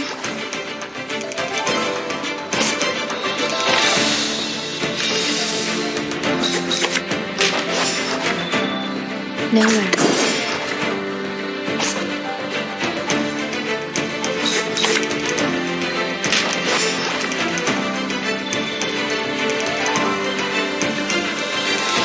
Relax.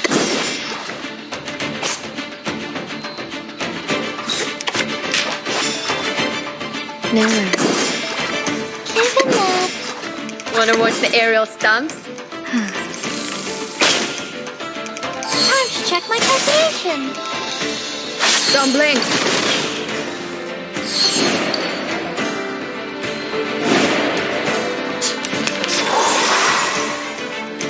The final demonstration.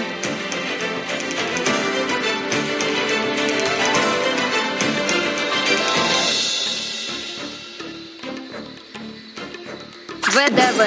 Сколько хорошо.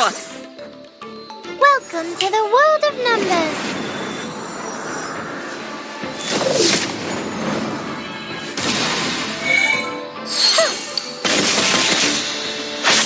Swallow my exhaust.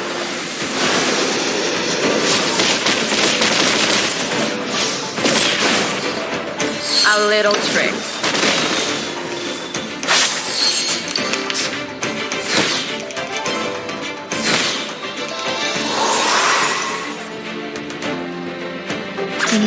Hi. Wanna watch the aerial stunts?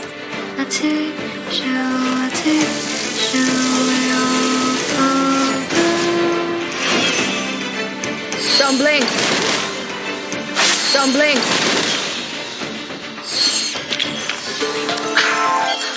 Red 38 is about to return.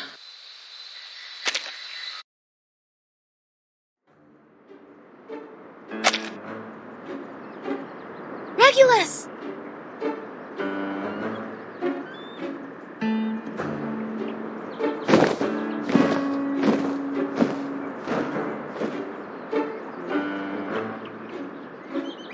Captain! I can't leave her alone. This apple shall follow her.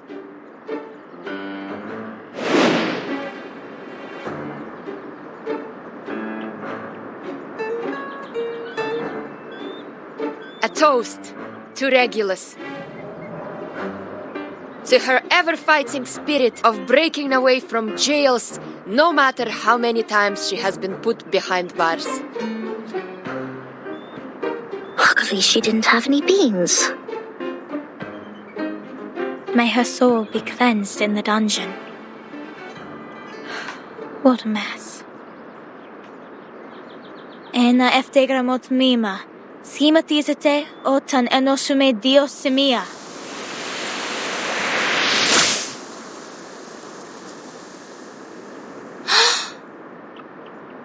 Timekeeper, did you see that? The arcane skills cast by the congregation on this island are very different from those we have seen. Mr. Apple is with Regulus. She won't be in danger for now. Let's follow Sophia.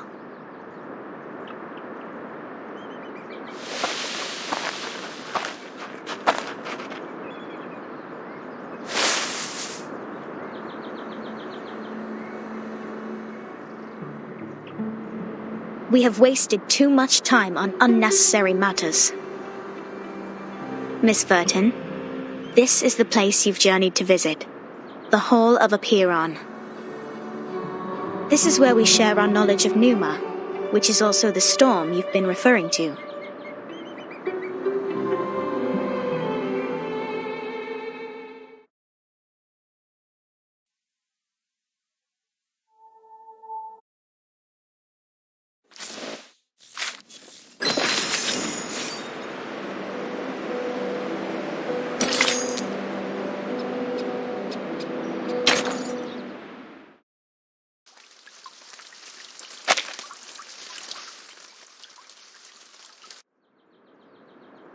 Before you enter the Great Hall, please place your right palm on the stone and swear to it solemnly.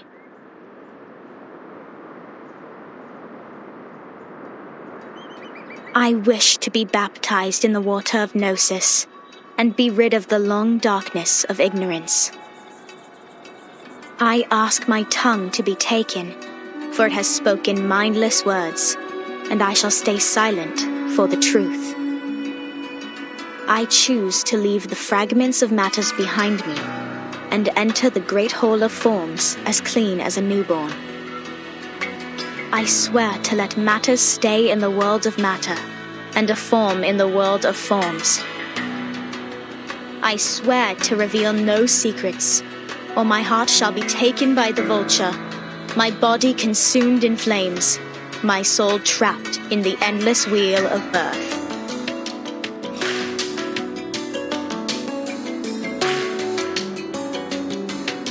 Now, knock 3 times on the stone. Put on these ceremonial dresses. That'd be all. Remember to enter the hall from the right and leave from the left. You are the humblest audience here, hence not allowed to speak. Please, stay quiet and keep the secrets you heard at heart. I will arrange your meeting with 6 after this. No problem. Miss Sophia, could you give us some privacy? Please, enjoy. I have nothing more to say.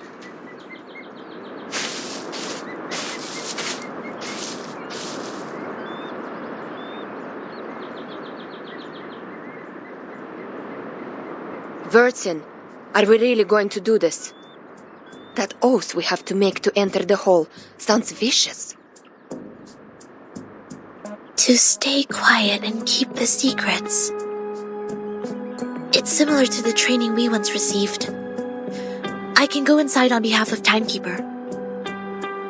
No, I'll come with you, Sonetto. But I can't sense any sign of arcane skill on this stone. The oath is more of a formality than a curse. The warning is lifted then? But when Sophia repaired the floor in front of us with her arcane skill, there's no fluctuation of arcane power either. I can't even sense the slightest signs. It's either a kind of arcane skills we're not able to detect, or the moment we stepped onto this island, we've been trapped in a tremendous ritual. That's to say, any arcanum used on this island is only a part of this giant flow. We don't know where this flow is leading us. We know nothing about it. It's too perilous, Timekeeper. I know, Sonetto. But as long as we obey their rules, we won't get into other trouble. The doctrine of the Acheron is to live in solitude and seek nothing but the truth. In fact, they've never been aggressive towards us. I think of this differently. Think, the pure blood arcanist community, the unknown arcanum power, and the obsession with certain knowledge or identity. Sound familiar? Yet, we haven't spotted any traces of the Manus here. Manus Vindictae is like the rat living in the gutter. I don't think they will let go such a favorable chance. Which means we need to find out the truth. I believe in Timekeeper.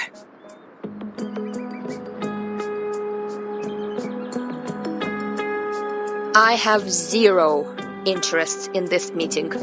I'll stay outside to keep a lookout. Take care.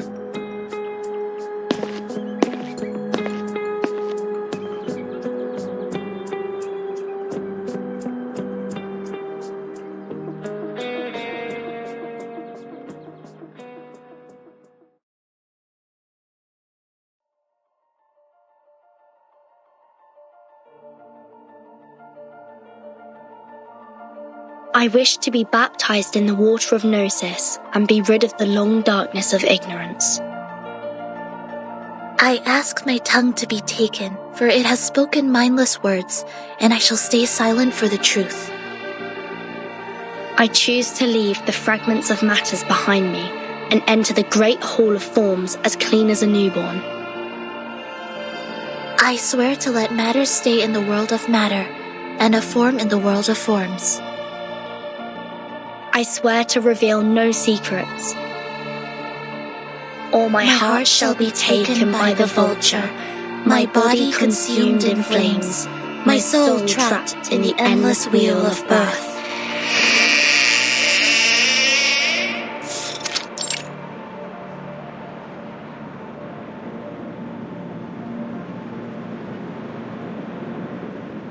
Fellow brothers, sisters, our quest for Gnosis had suffered 3 unprecedented crises.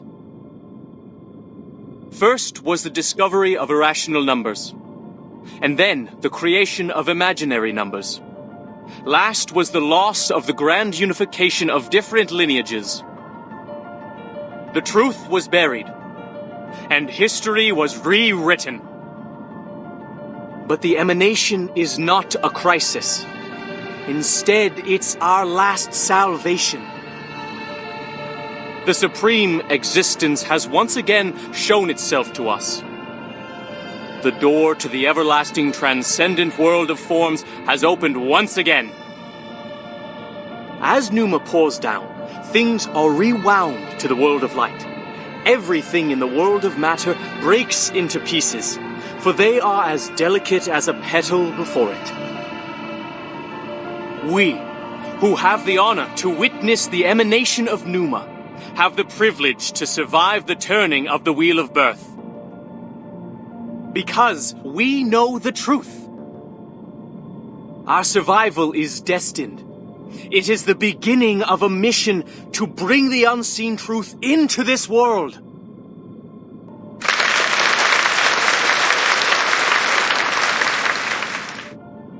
Thank you.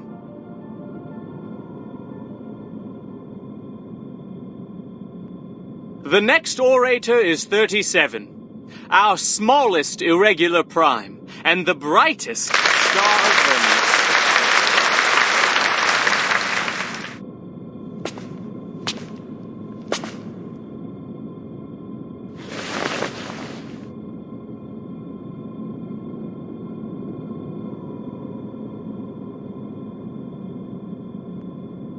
The emanation in 1929 only lasted for 2 days. All methods to calculate the Numa emanation failed. We found no pattern in the occurrence of time reversal. All our efforts in the past 4 years have gone completely wasted. That's the end of my speech.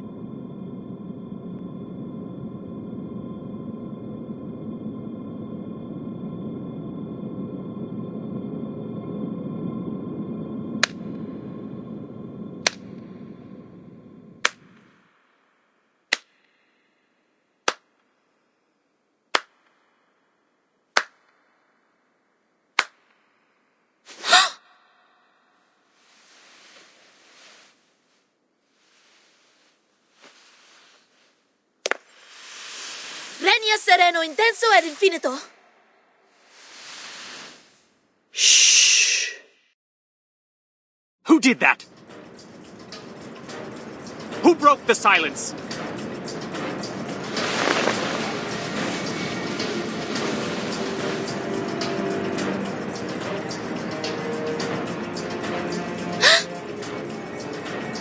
Sorry, Timekeeper. I just... Get ready to run, Snetto. The Abraxases are coming.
Wanna watch the aerial stunts? Are you a rational numbers?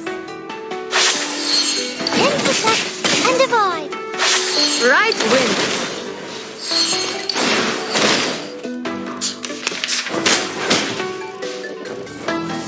Stop.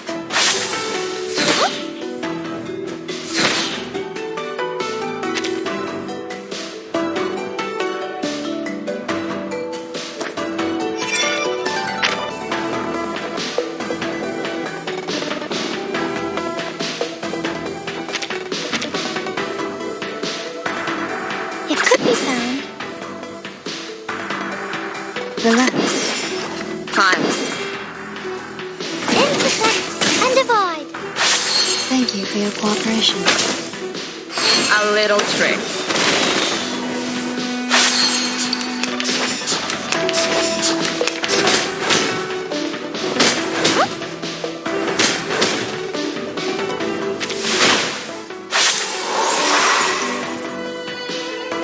ВДВ.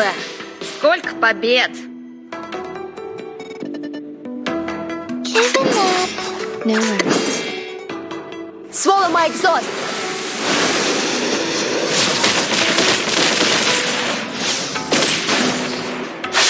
Oh, it's a bubble. I smell the scent of mint oil.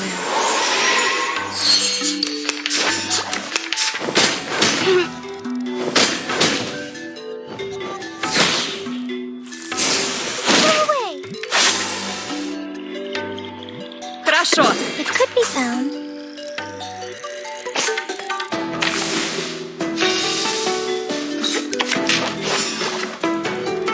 Хорошо. Wanna watch the aerial stunts? Don't blink.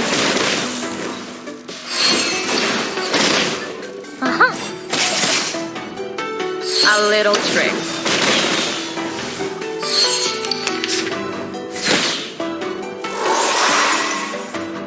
Fine. It could be found. Wanna watch the aerial stunts? Don't blink. Hip hip! Hooray!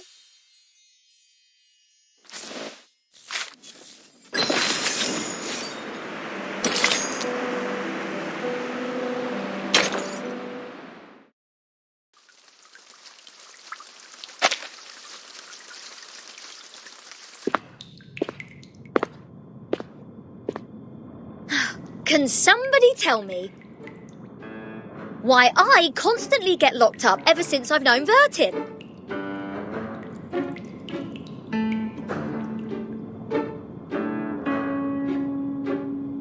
First locked up in a suitcase, then a Foundation cell, now this! Oh, what else could it be if Vertin weren't the jinx? Lads! I know what's going on! You got the wrong person! She is the most irrational number here!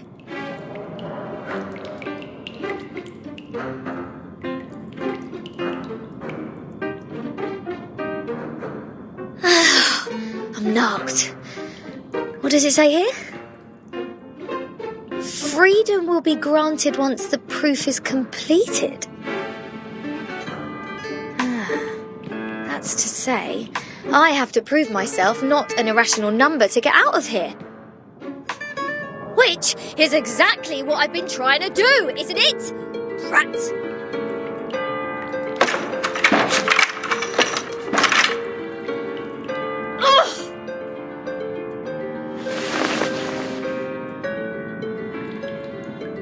Captain, maybe you're in the wrong direction.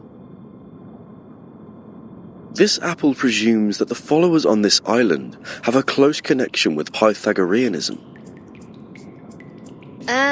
Pythagoras? That ancient Greek mathematician? The guy who said something about the opposite side of a right triangle? Isn't he the guy who lives in sometime BC? Maths is only a part of the Pythagoreans' achievement, but from a more universal perspective, they are a mysterious group of scholars. Believing things are made up of numbers, venerating integer numbers, abstaining from beans, and the religious collective lifestyle, these are all pointing to Pythagoreanism. The earliest Pythagorean school perished because of the discovery of irrational numbers, which explains their odium of it. At that time, a deviant student named Hippasus discovered root 2, and the theories based on the ratio of integers they hold dear were upended. Hippasus himself was drowned in the sea. This apple assumes they see the integers as the standard of virtue, and people can increase the number they rank through study and self-improvement. Besides, they are convinced that a numerical code is hidden in everything and everyone. Whoever can solve the code can obtain the truth of the world. All right! Now I know what's going on.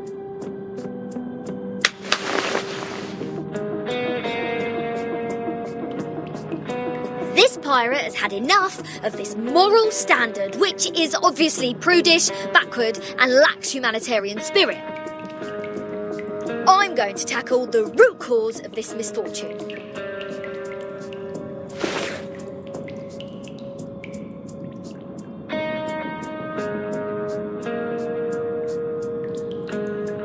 I'm breaking out! Why am I not surprised? The captain quickly gives the sufficient and prerequisite condition to prove herself an irrational number. This apple may be able to offer some help.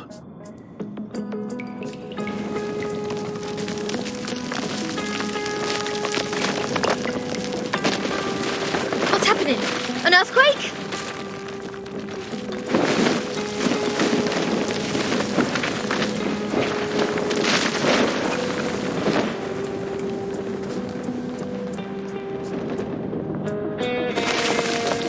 All Abraxases are flying in the same direction. Is this their habit, or...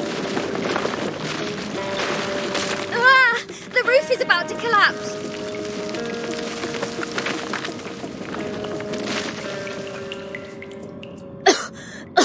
So far, this place has made the London Juvenile Detention Centre a heaven on earth.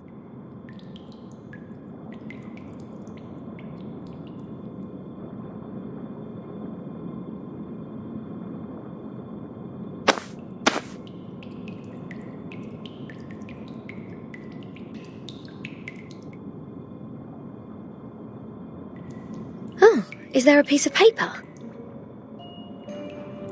Did one of the Abraxases drop this? Strange.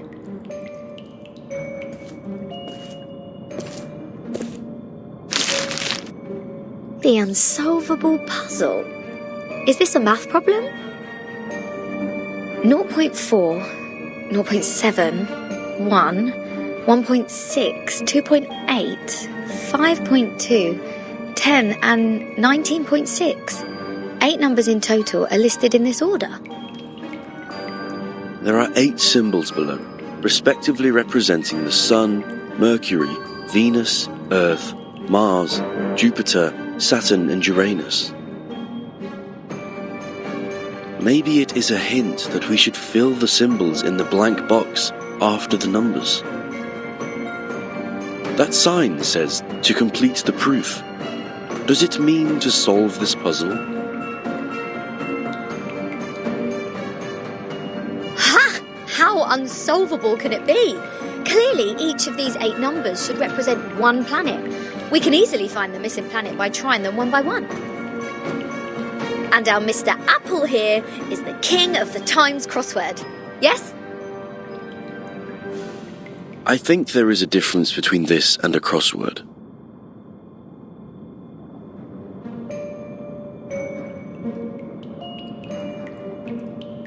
In this apple's humble opinion, the ratio of certain numbers should match this number sequence, such as the radius, volume, or rotation period. Wouldn't the sun be absurdly large if these numbers stand for their sizes?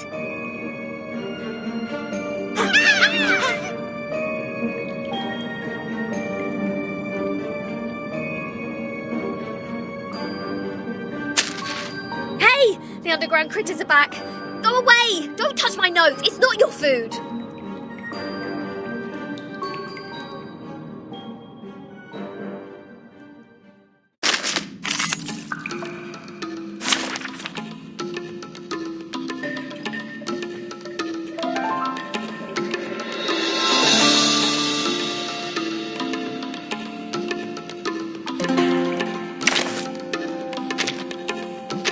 Shall I ask the enemy for their tactics?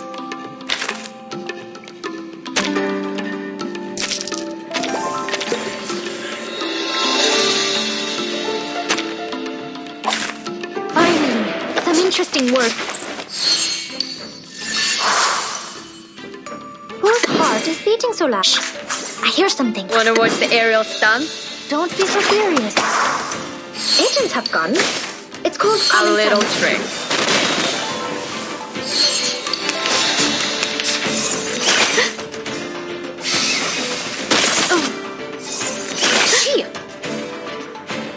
Whose heart is beating so loud? Fine. Wanna watch the aerial stunts? Don't blink. Don't blink.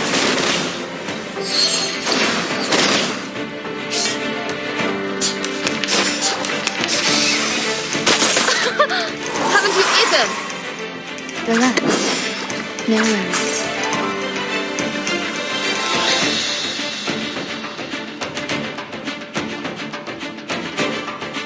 Fine. Breathe. Thank you for your cooperation. Right wing.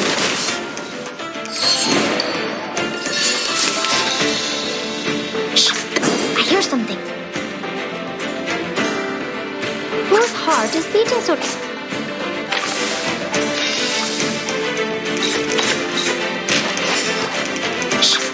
Wanna watch the aerial stunts? Fine. Don't be so furious. Don't blink. A little trick.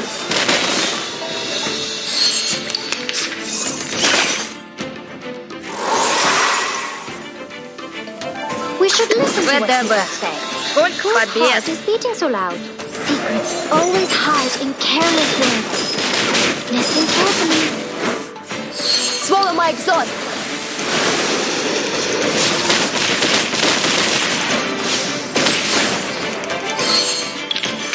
They are much naughtier than the Foundation's kids.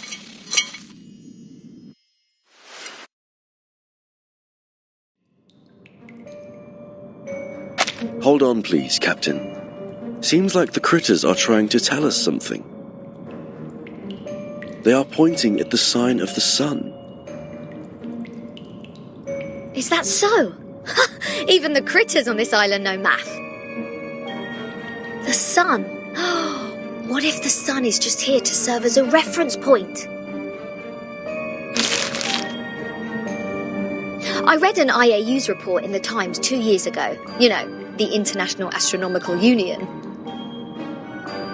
Earth's average distance to the sun is approximately 93 million miles. As for Mercury, the average distance is 36 million, and Venus 67 billion miles.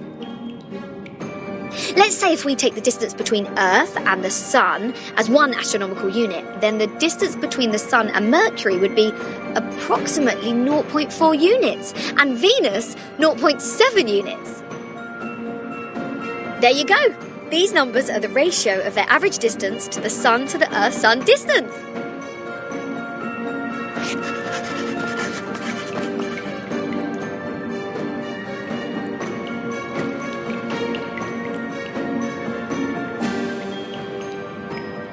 The average distance from Mars to the Sun is about 142 million miles. Jupiter about 484 million miles. Saturn 886 million miles, and Uranus 1.786 billion miles. By rough calculation, and if we round the results to one decimal place, Mars would be 1.6 unit, Jupiter 5.2 unit, Saturn 10 unit, and Uranus 19.6 unit. That's weird.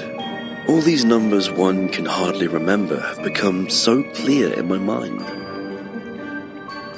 But if these numbers stand for the ratio of distance, what's the planet for 2.8? There's no planet between Mars and Jupiter. If the Sun is the reference, we will have one planet missing here. Is it really a puzzle unsolvable? Aha! Nothing is unsolvable. You are looking at the solution. There must be one planet out there, unknown to us as of yet, located between Mars and Jupiter.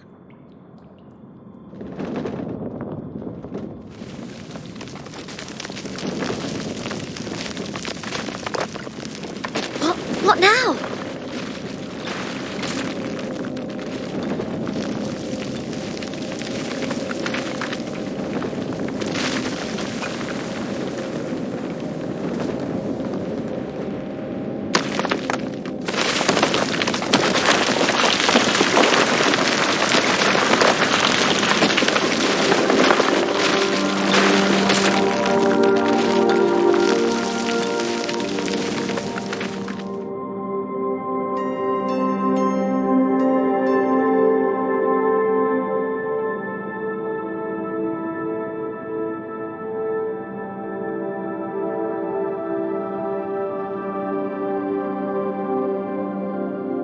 What is this?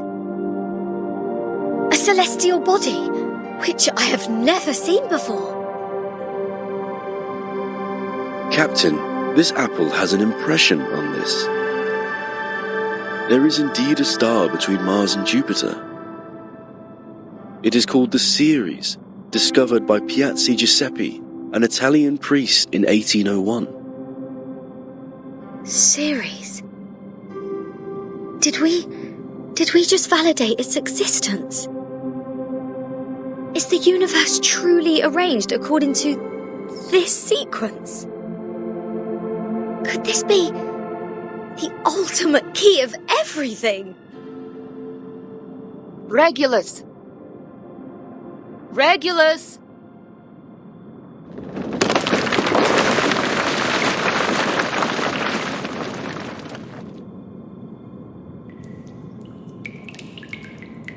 What are you doing? Got food poisoning after accidentally eating one of those critters? Odd. My head hurts. What was that?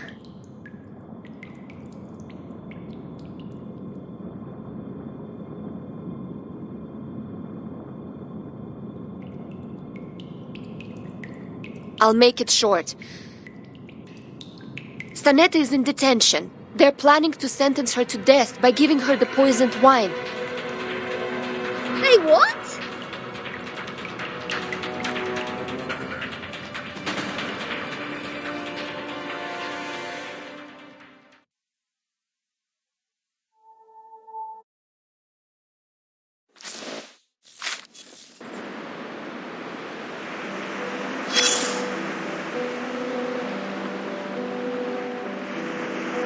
As you can see, this school on the island lives in a box made by the truth. Even if they have a donut in their hands when they are hungry, they still see a topological space. Like the cute ring attached to an initiation toy. It's not food anyways. But if you give them a puzzle, they will enjoy it like the best Kaiserschmarrn. Oh, my apologies. I was not talking about the one you are holding.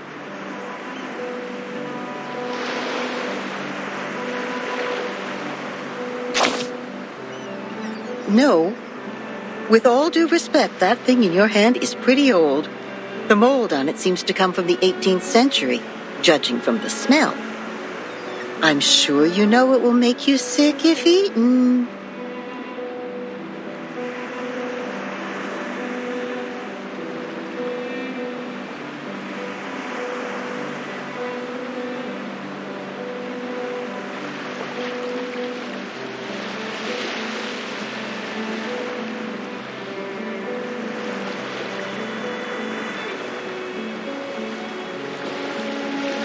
But we have to admit, it is not just ordinary mold. It reminds us of the story in which, once, a merchant's son looked up at the night sky and found the answer to the stars for us.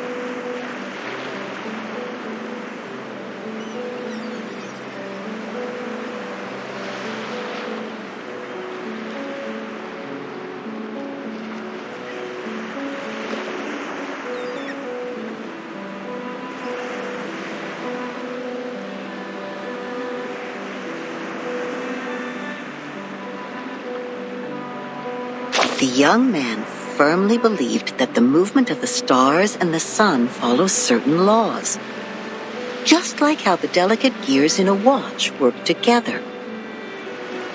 And his point was even proven correct by Zeus's grandfather. When another gentleman observed the sky through the reflecting telescope he took great pains to make, a celestial body was exactly there.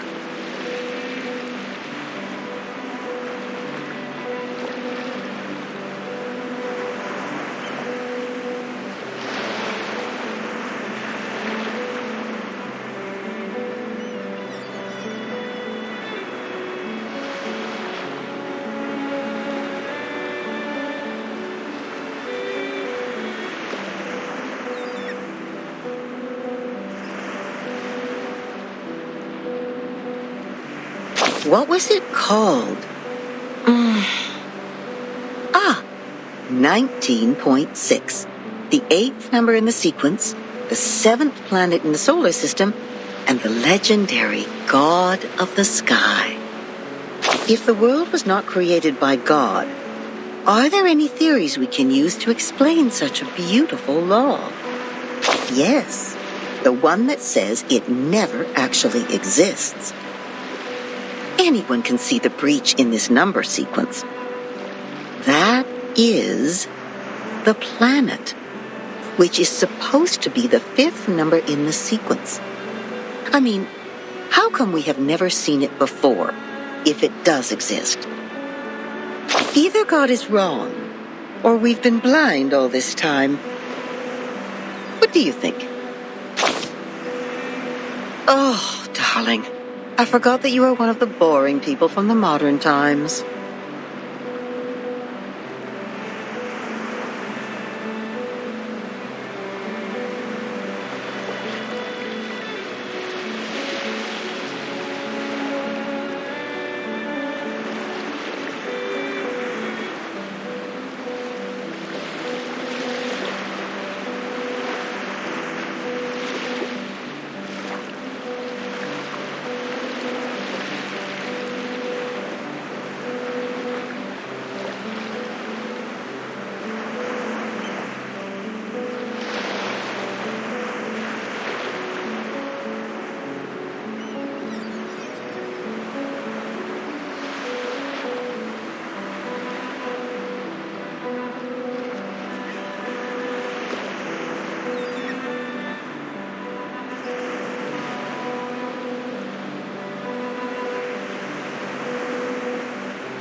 You need to understand that we are talking about a forgotten masterpiece from the 18th century.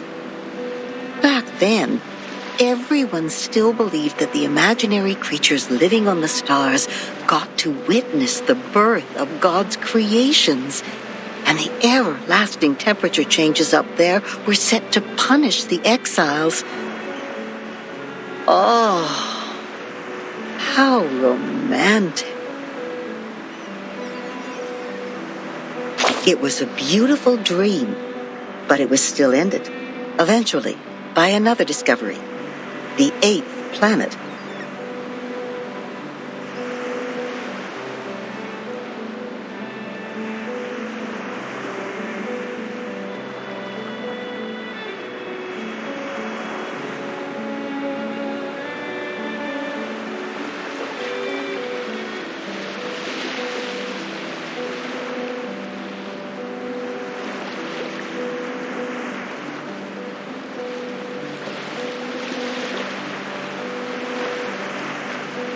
Not the Ceres, nor the Uranus, but a new planet. People found it through more precise astronomical data and calculation, proving that the number sequence found by the merchant sun was only a myth.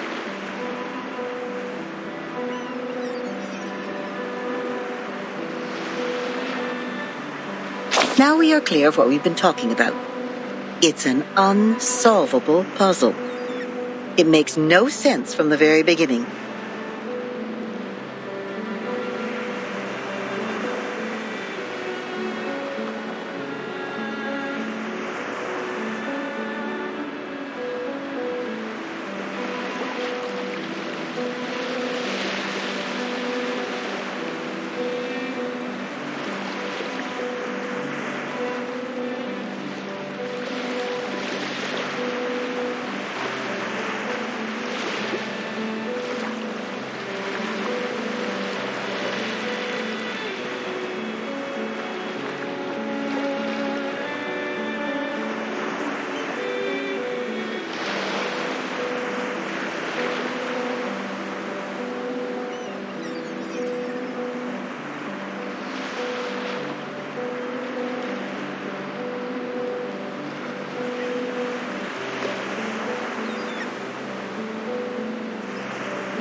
We found the Ceres because it happened to be there. It is real, and no one can deny its existence. In other words, we can perfectly prove the rationality of mathematics because we invented it. It's been a good dream, I suppose. Now, imagine that you are walking alone in the darkest valley ever, trying to drag your fragile body upward as much as possible before it is worn out. Hoarse cries squeeze their way out of your mouth to ask for a response from the gods. Suddenly, an afflatus dawns on you. The next moment, a miracle happens. You are already at the top of the mountain, witnessing the rise of a huge celestial body from the skyline.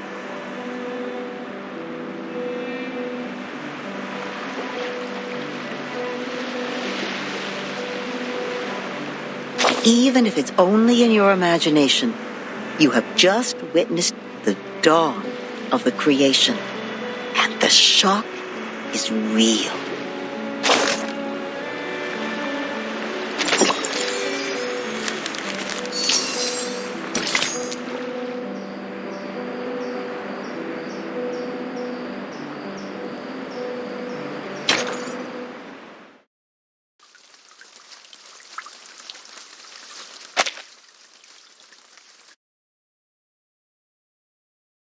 An old admonition is engraved here. Let no one ignorant of geometry or the irrational numbers enter. 37 told me you are the integers. She's the genius kissed by the god of truth. She can see our numbers and has never made a mistake. But I don't understand. Why would you break the silence at the meeting?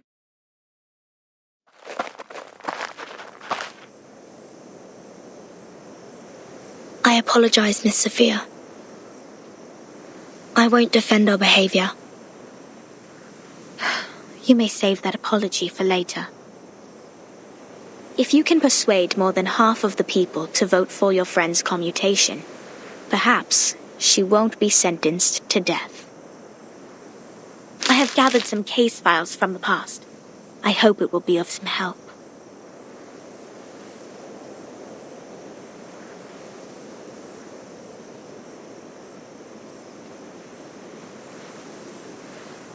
These files are... But won't you be in trouble for helping us? I have my own reasons.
Integers are the living example of virtues, the standard of purification. It represents a soul existing in the world of forms, a true being. It is the floating points behind the decimal which dent the process of our overall purification. The evil. The ones who violate rules knowingly. The ones who turn a positive number into negatives. And a civil person, a criminal.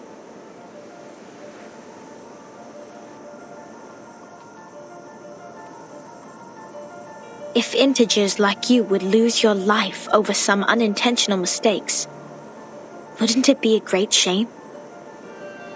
Besides, I can't stand the idea of you being killed in front of me. Not rigorous.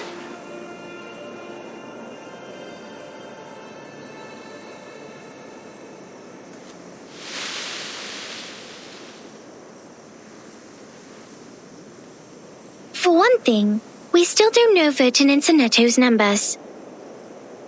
For another, the fact that every crow we've seen is black doesn't necessarily entail that the next crow will also be black. Even if every virtuous person we met has been an integer, we can't be certain that the next one will still be an integer. Same case for irrational numbers. You're right, 37. But people always tend to believe that virtuous people are integers. That is what we call belief. Correct, but not entirely correct. Everyone can make mistakes. Numbers are just numbers. They are not associated with virtues. Unlike me, you're always right, 37. I don't know what differs us.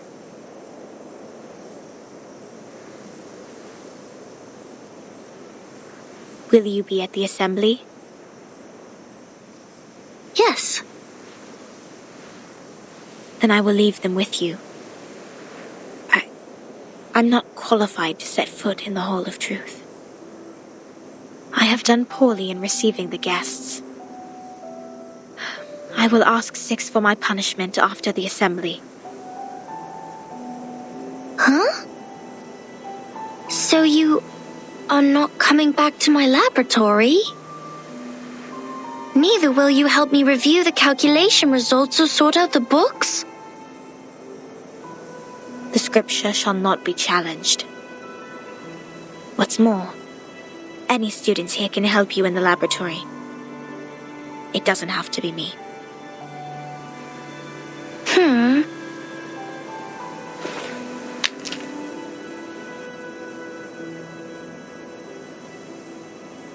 Had I known, I would have let someone else welcome Vertin and her friends. Like 210. He loves to brag to young ladies so much that he would take the punishment willingly, right? You were that someone else who was assigned to receive them in the first place.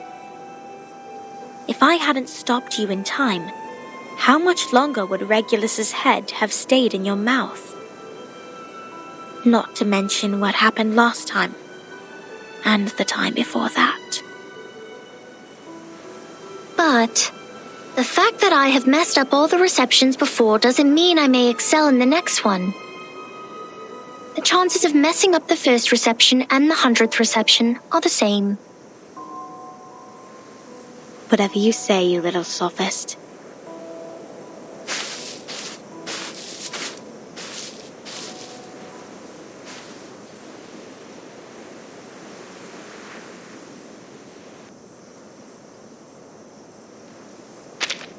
Everyone says so.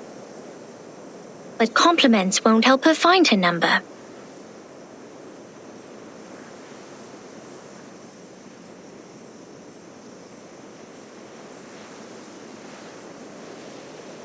So, Vertin, are you ready for the debate? Does that mean you will help us? Of course. I don't want to miss the chance. What chance? the chance to see your numbers. There's no greater knowledge than the knowledge of oneself, and there's no more exciting truth than the truth of oneself. I can quickly tell which types of numbers you are, but it requires proof to know the exact number of your soul. I want to know the answer before you see your own numbers. So it's 37 who proves it, not Vertin. I'd be glad to give this chance to you.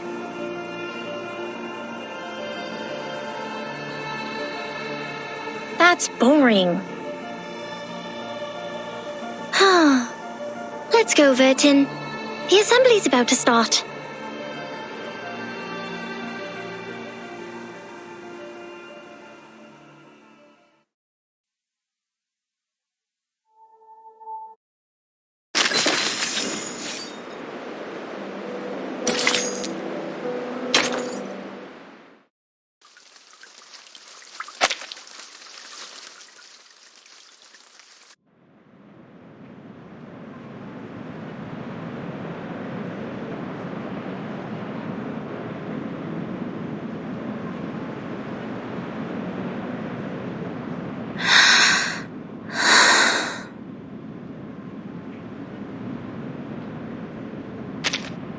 Don't worry, Timekeeper.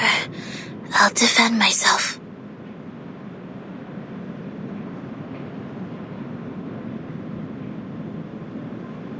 Back in the Foundation, I once won a public debate of a similar nature.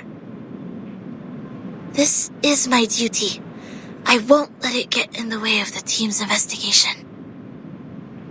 Sonetto.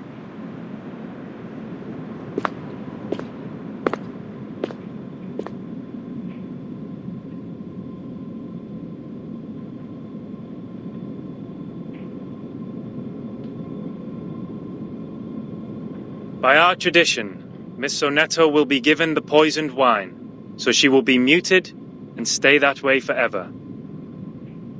However, Sophia raised her objection against the decision. After giving the matter some discreet thought, I have decided it is necessary to hold an assembly and take care of it democratically. Those of you who agree to the death sentence may remain seated. Those of you who wish to commute Miss Sonetto's punishment, please put your pebble into the pot in the middle of the hall. Now, Miss Sonetto, Miss Vertin, you may defend yourselves. Until the sand in this hourglass falls to the bottom.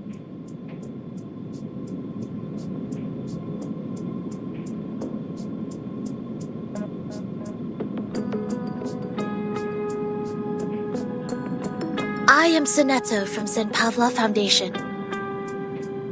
I wish all the honorable audiences here would lend me their ears to hear my defense as a humanitarian gesture. What number are you?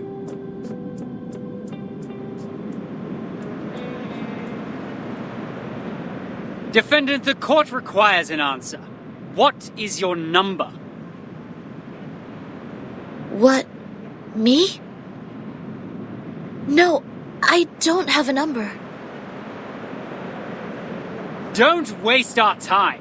People without a number cannot stand in the Hall of Truth. All her words are void. Sentence her to death now.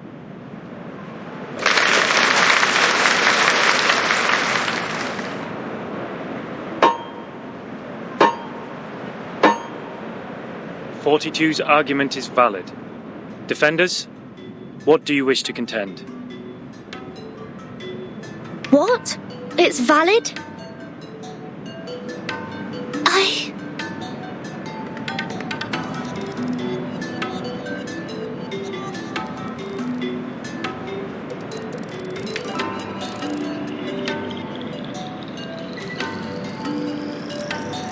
Objection!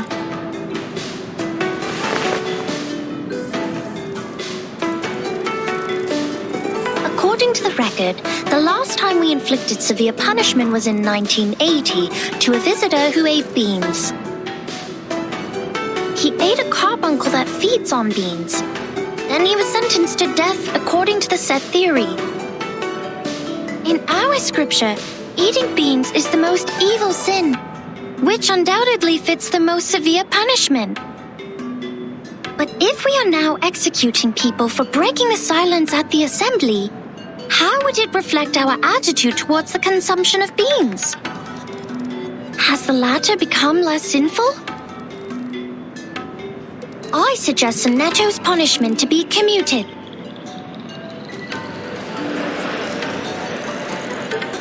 A good argument. 37's argument is deemed valid. The debate will continue.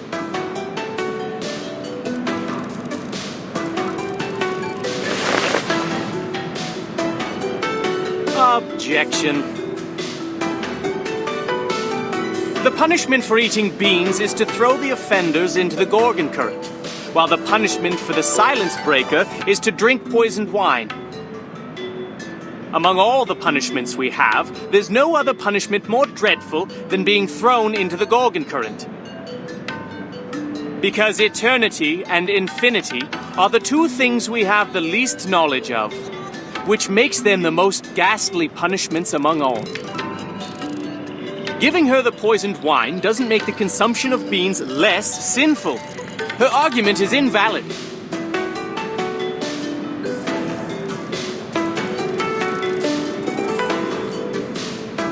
Objection!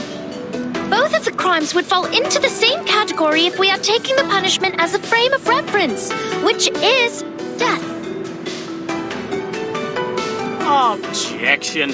The two crimes in question are not commensurable, which makes your comparison invalid.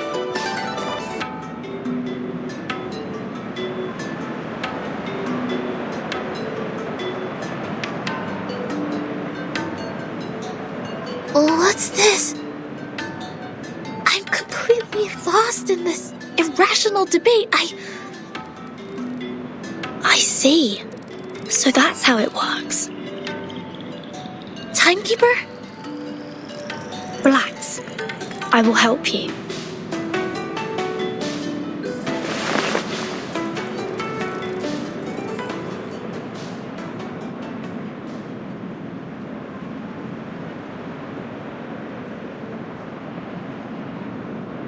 I object.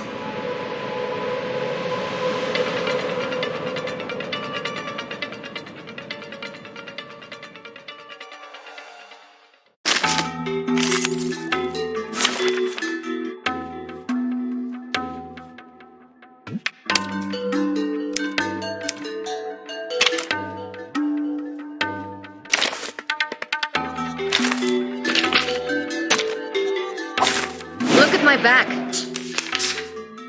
I'd like to start by quoting 42's first argument. People without a number cannot stand in the Hall of Truth. In that case, it's not possible for Sonetto to commit a crime in the Hall of Truth, because she can't even be in the hall. What? Good point, Vertin. This is our chance to out-argue them.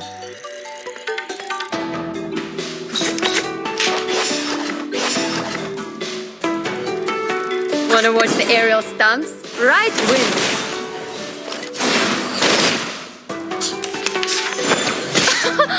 Haven't you eaten? Haven't you eaten? Fine.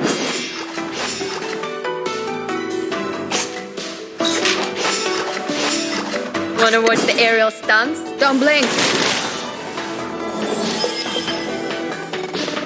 These are merely clumsy sophisms. We've all seen her break the maxim.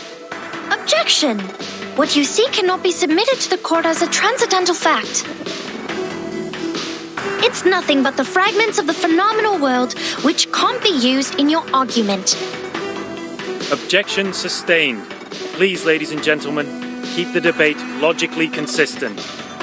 Since Sonetto has no number, and a person without a number does not exist before the truth, Sonetto thus didn't offend your truth. She didn't break any rules. ВДВ. Сколько? Wanna watch the aerial stunts? Swallow my exhaust.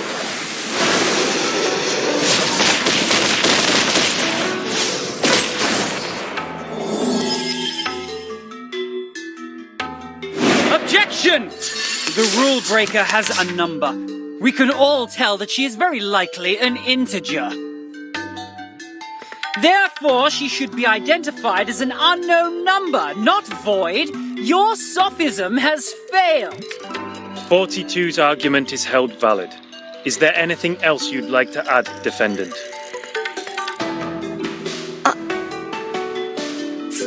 Tell you a secret, 13? We would call criminals negative numbers. I got it!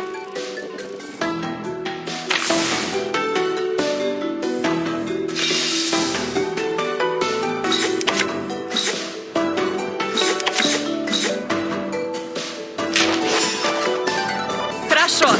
Wanna watch the aerial stunts? Oh-oh! Right wins!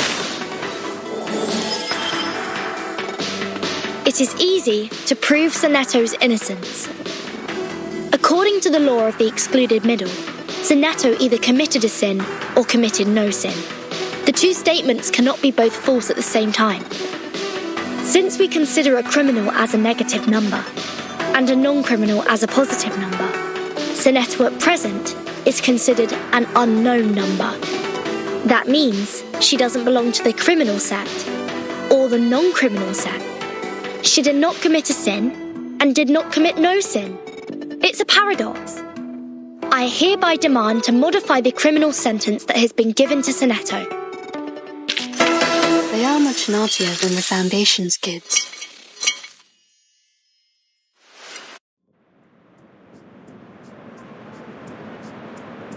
The law of excluded middle. A good sophism.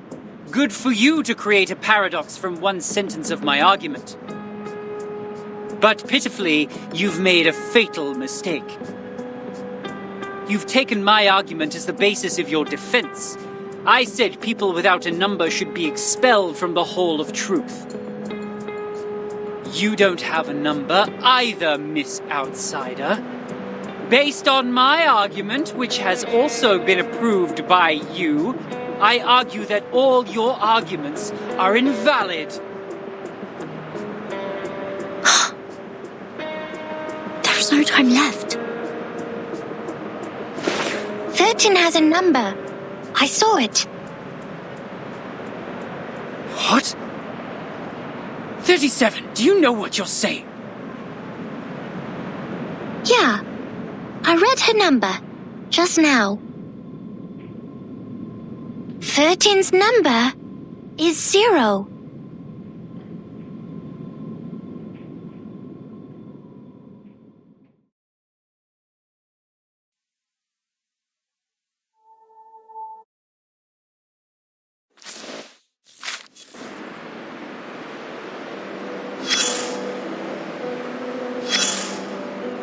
Come closer. That's right. Take a few more steps and immerse yourself in the shadow, including that hat.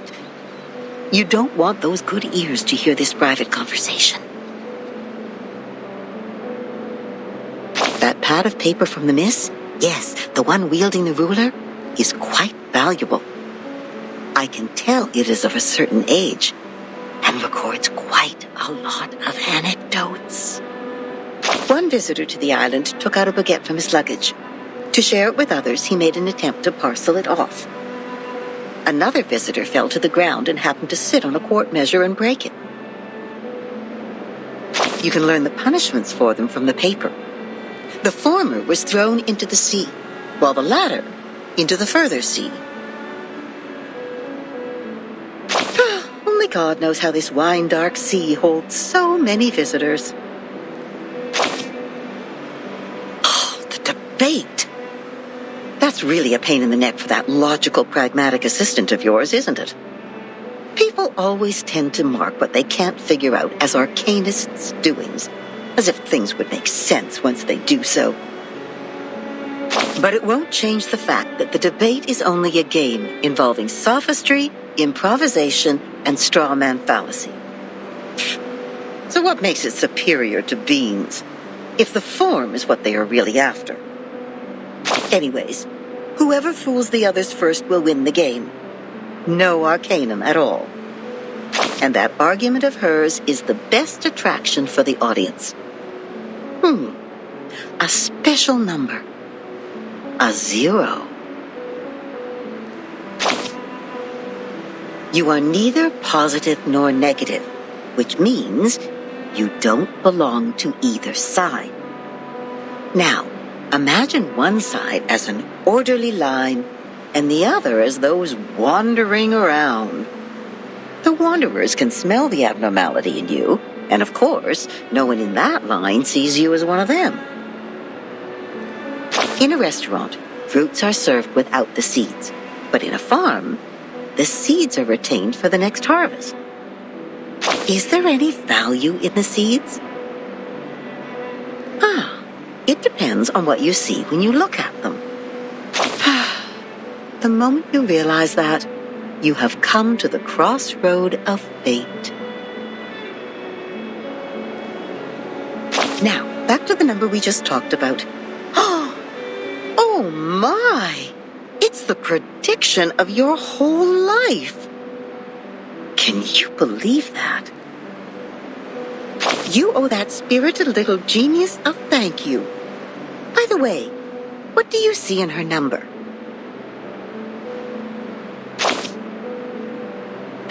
Yes, of course. 37 is larger than 0. But it's not so stable as 0. These prime numbers, they are just hard to divide because they have very few things in common with others. That's why she's always so energetic, highly and solely focused on what she takes an interest in. She has nothing like the characteristics of the ones you know in the Gray and White House. Those people are proud of themselves for having kind-hearted factors around them. As their teaching goes, it's always dangerous to be unique. But some look up at her again and again, exactly because they can sense the danger in her. You are also a good example. You've been looking up, haven't you?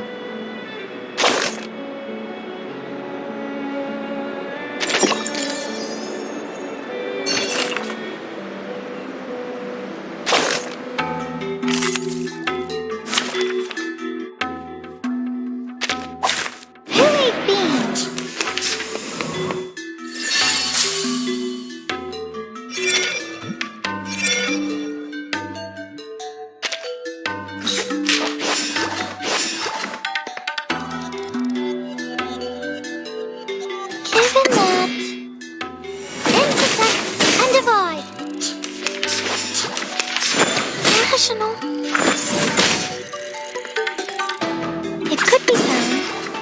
A perfect argument. Intersect and divide.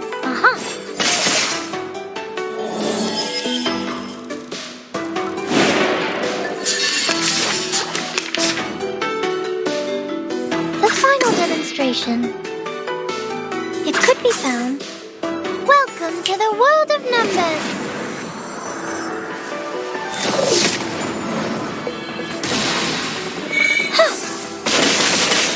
Time to check my calculation.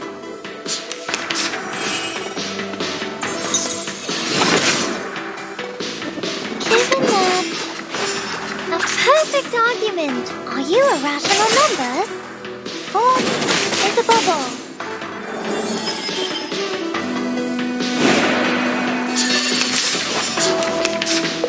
It could be found. Given that, are you irrational numbers? 4 is a bubble.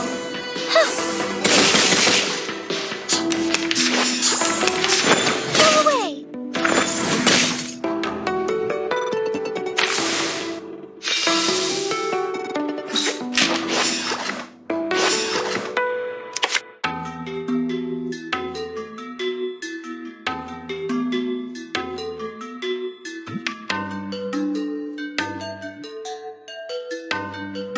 Perfect argument. The final demonstration. Time to check my calculation.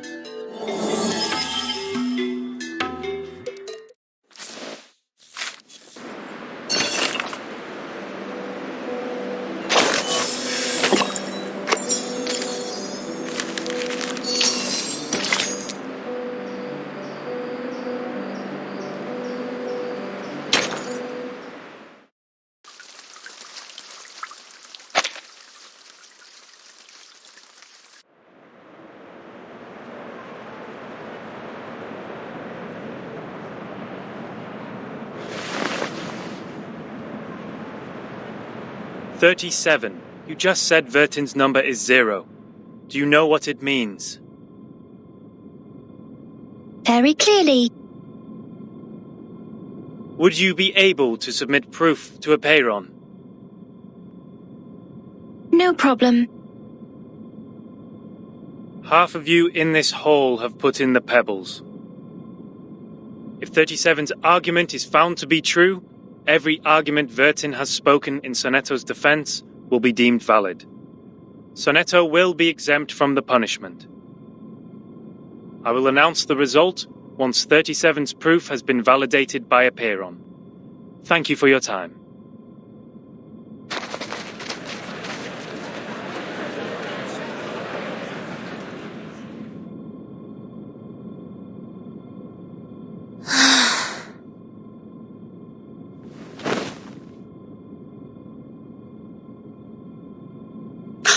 Sonetto!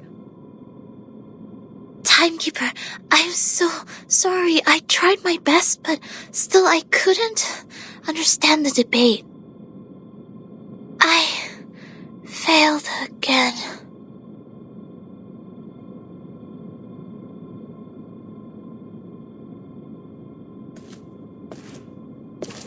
What happened to her? Come here, little girl. We need to move her outside.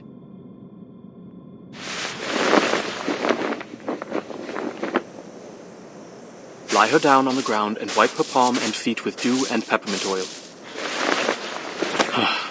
That would be okay.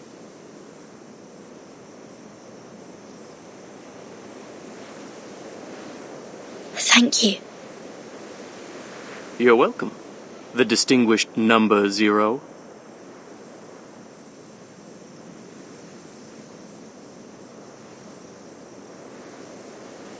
I'm kidding.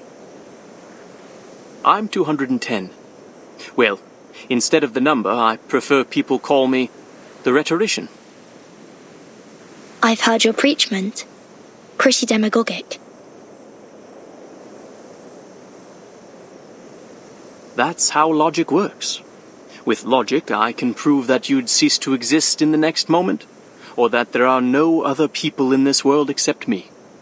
Achilles can never outrun a tortoise, and a flying arrow is forever motionless. This debate is nothing but meaningless wordplay. That pacifist let you off this time. 6. A perfect number indeed.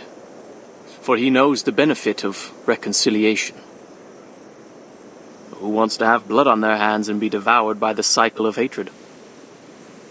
Yet it's a torture for any intelligent mind to hear such an immature debate. Can you feel the suffering of our leader now? I'm sorry. No apology needed, Miss Outsider. I also feel sorry for your pain. Given that 37 has revealed your number. What do you mean? 37. Our evil little genius. The most cunning star of Hermes. She's been having fun revealing others' numbers for a long time. Our numbers are our essence. And it's also the most important proof we get once in our lifetime. But she enjoys taking that opportunity away from you. Just because her talent allows her to do so. She did that to her friend, too. She found out Sophia's number. But without casting an eye on that paper with her number on it, Sophia threw it into the sea. Sophia is Sophos. But you, I pity you. It doesn't seem like trouble to me. Alas, poor little Vertin. You still don't understand. The number of our souls suggests our fate. It might be changed through algorithms temporarily, swirling, shifting, or transforming alongside other changes occurring on the coordinate axis. But in the end, we can only be ourselves. 1 is thought. 2 is opinion. 3 is wisdom. 4 is strength. 5, enthusiasm. 6, harmony. 7, order. 8, philanthropy. 9 is restraint, while 10 is completion. 0, however, is in the middle of the axis, the origin of the frame of reference. It's neither positive nor negative, neither prime nor composite. Things are ever changing, but you stay the same. Your loneliness also lasts forever. This is your fate. Being exposed in full view of the crowd, yet you know nothing about it. 37 was acting on impulse, yet she opened Pandora's box. She leisurely reveals your fate. That carefree behavior makes no difference to picking up a shell on a beach. How could I not pity you?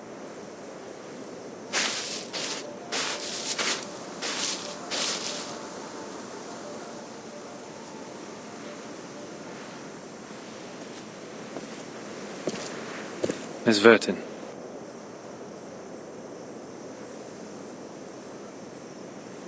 "37's proof has passed the review. Your friend will now be exempt from the punishment for violating the rules. However, she has to take some catch-up lessons on the scripture. Please, meet me at the hall tomorrow at noon. I would have words with you."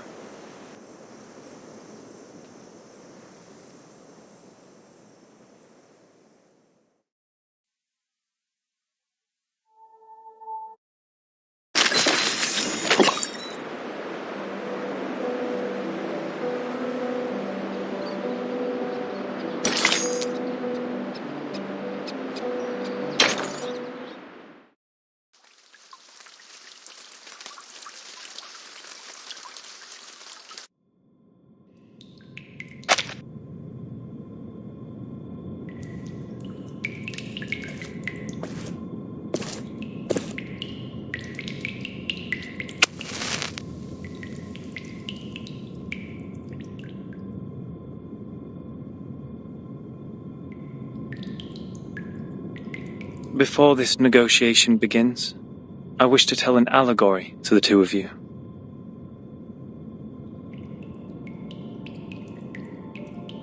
A group of people were imprisoned in a cave. Behind them, there was a fire. Before them was a tall, solid wall. Their legs and necks were chained and fixed, so they were constrained to look nowhere but to gaze at the wall in front of them. When they dropped their eyes, they saw their own body. When they looked up, the flickering light of the fire fell over them, and they only saw the shadows of what was passing behind them. No one had lived one day outside the cave. The shadows cast on the wall all there was to be perceived as reality. They had no knowledge of the real world. One day, one of them escaped from the cave, walked into the light, and saw the true world with his own eyes for the first time. Everything he saw or felt in the cave was nothing more than a mere shadow of the object's true form.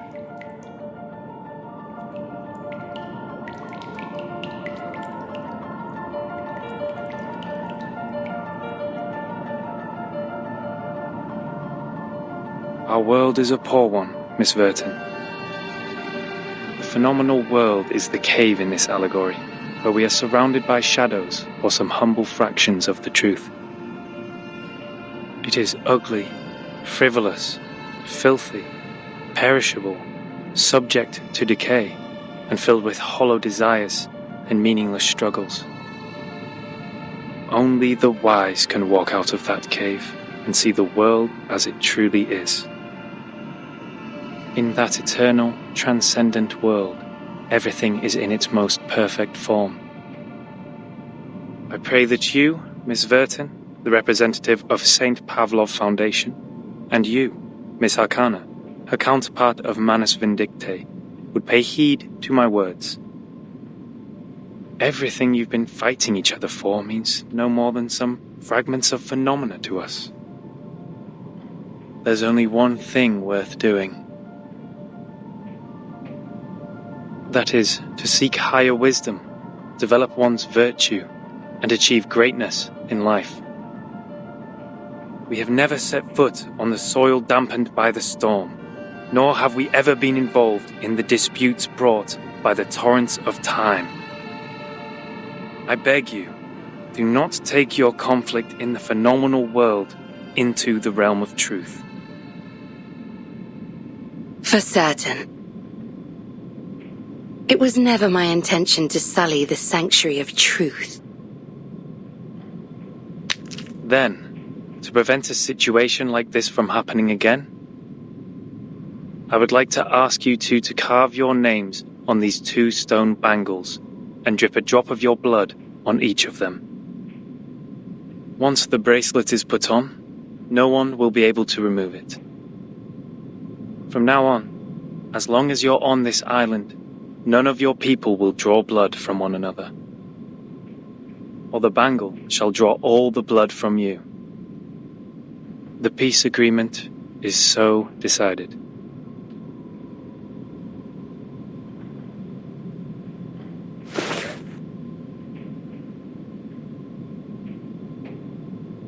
I appreciate that. I'll sign it.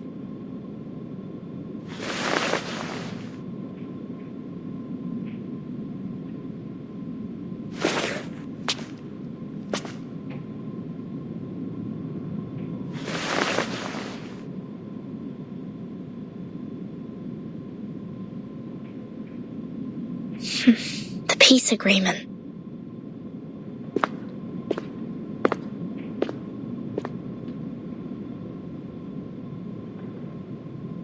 Lady Vertin, we meet again. I wish the best to thy friend. She's doing well, thanks to you. You're most welcome. Thou shalt quench, for times hath changed. I would not wish to shed even a drop of Arcanist's blood in vain. But Schneider should be the victim of a merciless bullet?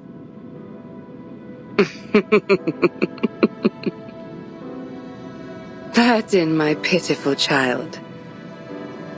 Did you forget?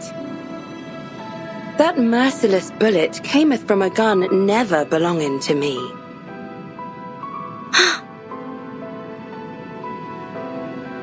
What's Manus Vindicte's purpose to be here? Hearken the archaic wisdom. Just as thou doest.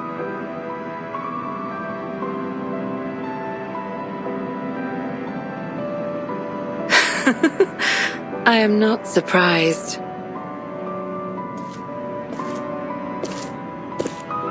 I adore thy visage, Lady Vertin, emotionless in the storm. Alas, no man shall bravest the storm and live, including thee.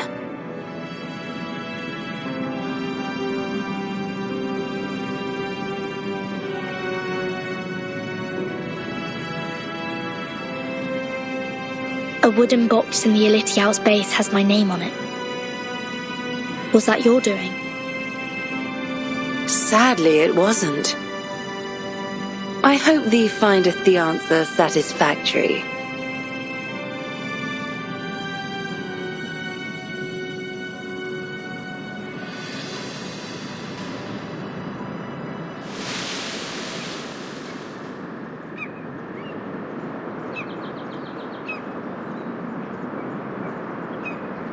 It's burning.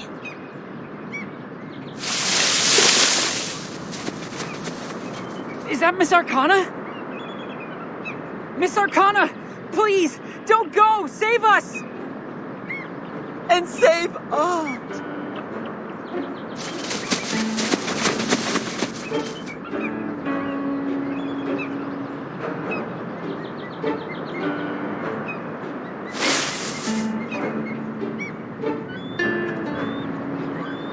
No! Come back! Come back! You ignorant foreigners! I just started introducing vectors and matrices, and that's the most interesting part! Vertin! Great! You always show up at the right time and right place! Stop the masked people! Whatever it takes!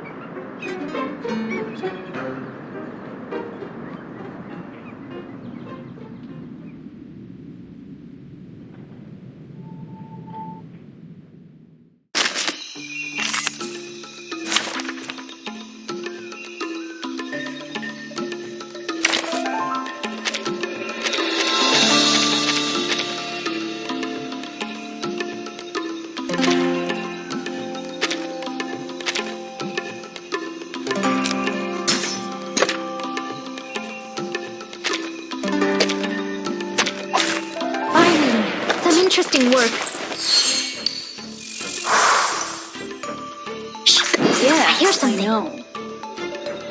Whose heart is beating so loud? Talking out calms people down. Oh, need me to get you guys in the Agents have guns.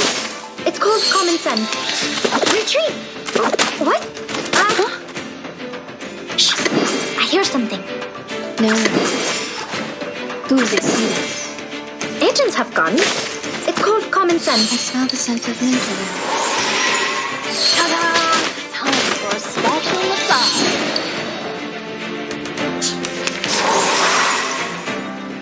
Whose heart is beating so loud? Whose heart is beating so loud? Don't be so furious. Agents have guns. It's called agents have guns. It's called common sense. Hey, I'm the support staff. I hear something. Yeah, I know.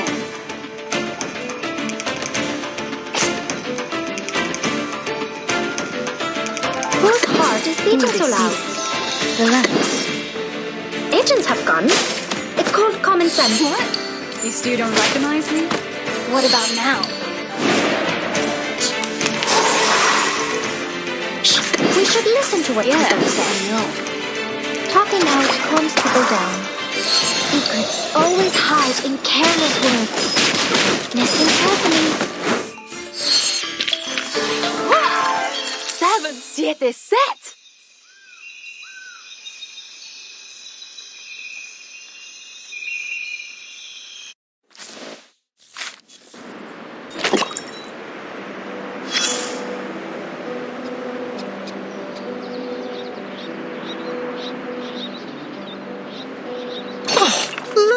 You, climbing out of the cave in the allegory, all dusty and dirty like a little savage.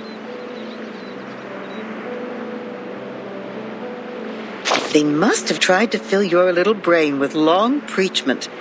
But you should feel lucky, because at least they didn't give you a quiz right after that.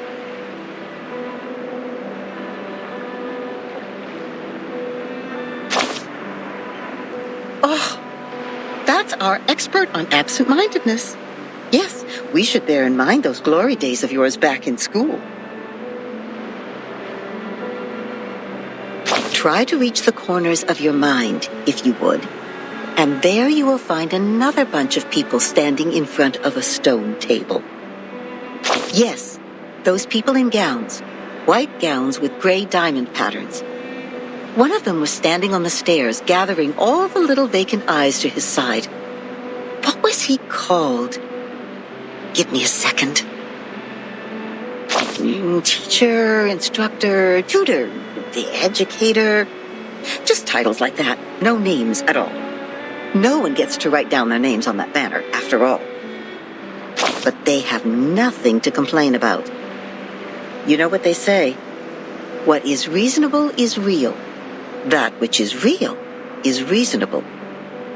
They showed you a broad avenue in their teachings where you could enjoy a sense of security with all the solid ground, convenient automobiles, and warm sunshine. And at the end of the avenue even lies an inspiring mission, to which you are expected to devote your whole life. There is a distinction between good and bad here, and it's as clear as our innate sense of right and wrong, like a floor of black and white tiles. Any stains on it will be noticed immediately. But in fact, there exists another path in the woods. It's much less traveled, leading to the unknown darkness which cannot be seen with eyes or proved false. You may even experience indescribable chaos and madness there. This path, however, has an excellent view, and it's one of a kind. The plants are thriving with bursting energy, and the flowers are blooming in a delightful atmosphere. So, which will you take?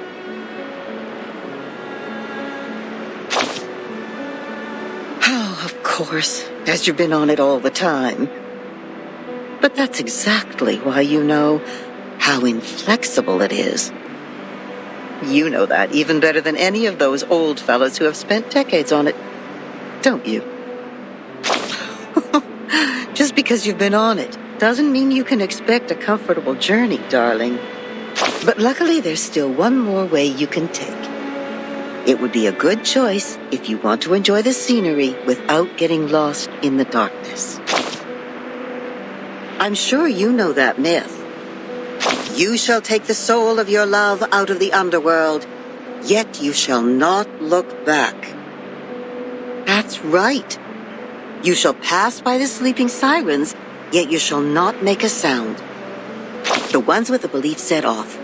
They entered the dark woods barefooted, yet moved so smoothly, as if they were walking on the avenue. They kept their mouths shut and eyes forward. They never turned back, never picked up what was not theirs, never set foot on the forbidden lands, and never looked straight for sacred greatness. They showed frugality, patience, and wisdom in the face of hunger and danger. So the beasts continued to lurk in the shadow, and the ones with the belief passed through the woods safely until the path disappeared along with the direction sign. Then the first one to look back gave an exclamation before being exiled. Think about what I just said. That which is real is reasonable. Never look back in the woods, darling. If you don't want to be turned into a pillar of salt which can do nothing but wail, then never, ever look back. Yes, we'd better stay awake, stay calm, stay cautious all the time. But then there comes the problem. How can you ignore your love for those thriving plants and blooming flowers? How are you supposed to deal with the unstoppable feeling that overflows like a melody when it is stirred up by the beauty of the scenery? Of course, you will cry the loudest cry, dance the wildest dance, drink the strongest drink, and vomit all the filth inside you. After all, there is no need to enter the woods if the soul-stirring scenery is not what you are after. No, so you'd better let it slip your mind, darling. Just let it go and hurry forward. Remember to keep your eyes shut and hold your breath. When you do so, the scenery will no longer mean anything to you, nor will the fragrance of the flowers. You will get out of the woods and reach where the truth lies. Is that what you want? Don't worry. We have plenty of time. You may come back at any time and pick another way.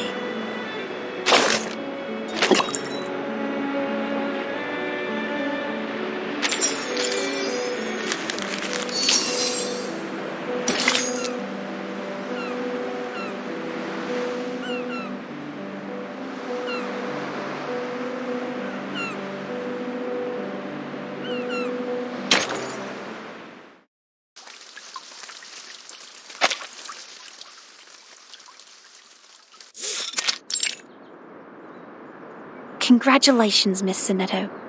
You are the fastest learner of our doctrine among all the visitors in the past half-century. On behalf of all orators, I award you this laurel wreath. No, I wouldn't have achieved this without your guidance. Those mathematics statements are really inspiring. I've learned a lot. But there's still something confusing me, such as Pythagoras and his golden thigh, his memory of the previous lifetimes as the son of Hermes, and the transmigration for every 216 years. Could you please tell me more about these?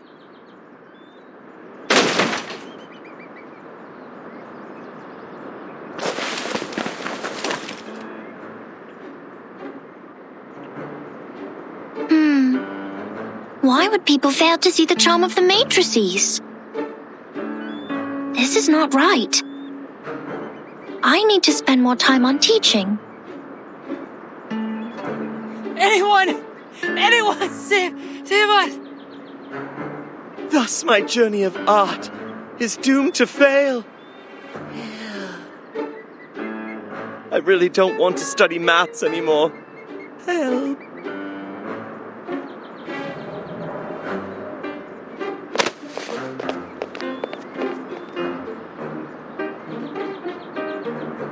Timekeeper, you are here. I heard that you completed all the lessons on the scripture. This laurel wreath suits you well.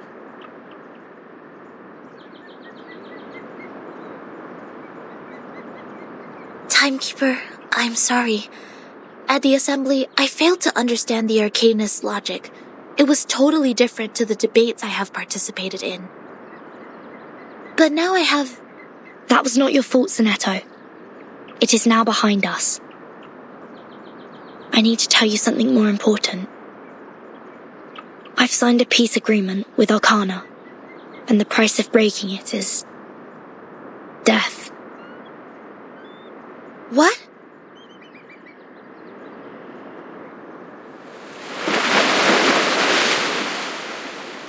So Manus Vindictae is also restrained by the stone bangle like we are.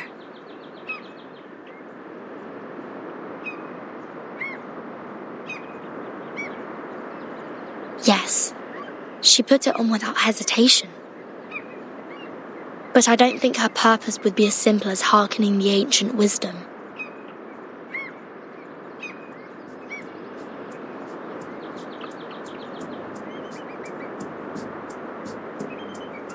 I attacked Manus' followers earlier as 37 asked me to.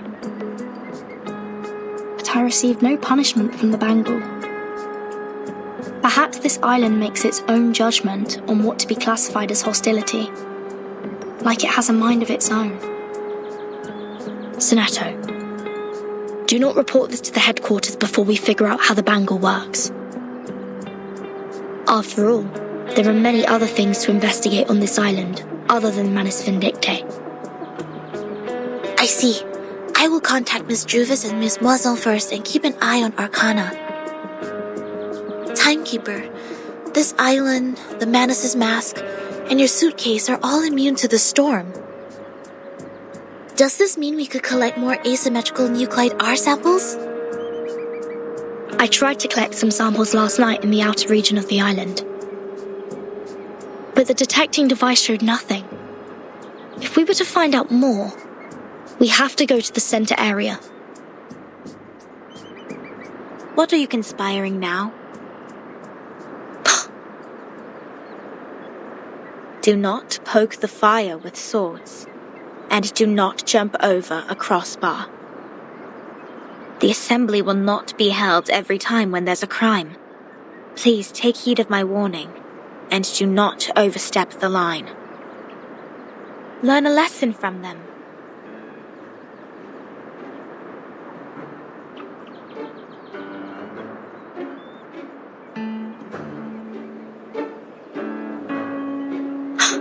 Lilia, didn't you say you have Regulus with you safely? Apologies, Vertin.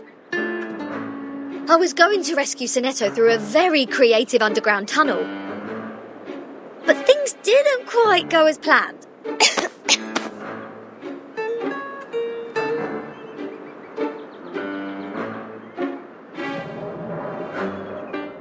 Not a bad innovation for a simple clap on the forehead. If only you didn't miscalculate the location of the explosion. This apple is grateful that it didn't get blasted into a puddle of apple jam. Warning. Shell cleaning required. Warning. I don't know why, but when I was in that cave, ideas kept flooding into my head. Though, judging by the outcome, they weren't all good ideas.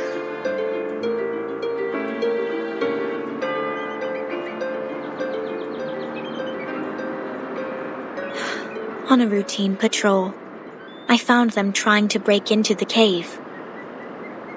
I'm not surprised that an irrational number would try to trespass on forbidden grounds. But you two, the integer and the fraction, what were you doing with her? This is a serious crime.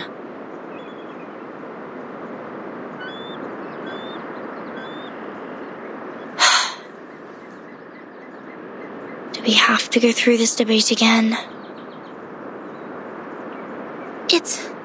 It's okay, Timekeeper. I will defend Regulus. I've thoroughly studied the scripture, and this time I'm sure I can do better. Forget it.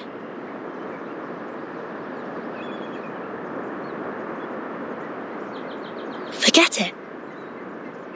It is unwise to waste time trying to understand an irrational number's motive. Besides, we should let the reckless take care of the least important matters. That's it. Regulus, you will come with me to clean the beach. Huh? Me? Again? Since you have too many floating points, words of discipline would not work on you. We would have suggested you study with the rest of the students here. Abstain from eating meat, bathe in cold water, rise with the Apollo star, study our doctrine, read the scripture aloud on the beach, so as to remove your floating points and purify your soul. What? I won't do any of that. But taking your peculiar character into consideration, I decided that some compulsory labor would be the better option.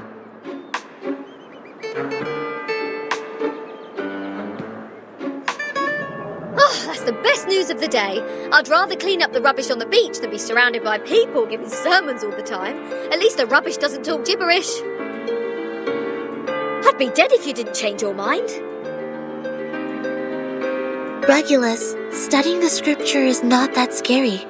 They will teach you and guide you until you take full command. Just like taking lessons at school. Huh? Is that what schools are like? Haven't you been to a school, Regulus? Haha! A great pirate would not remember trivial matters as such. So, where were we? Which part of the beach needs to be taken care of by the great captain? My laboratory. Whoa! Where did you pop up from?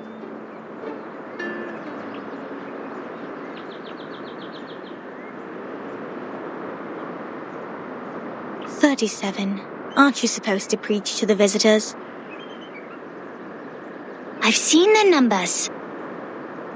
A group of negative repeating infinite decimals. They will achieve nothing but to repeatedly step in the river of mistakes. I gave up on them. Fine. Those of you who are complicit in breaking into the cave will also be sent to labor. Sinetto and Lilia will come with me to patrol. Regulus, you can go clean the lab. As for Verton, you will assist 37 with her study of the emanation.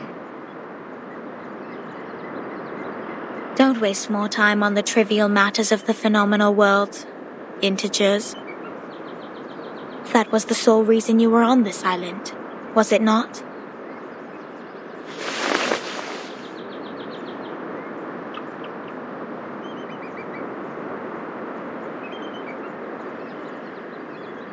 Don't let down your guard.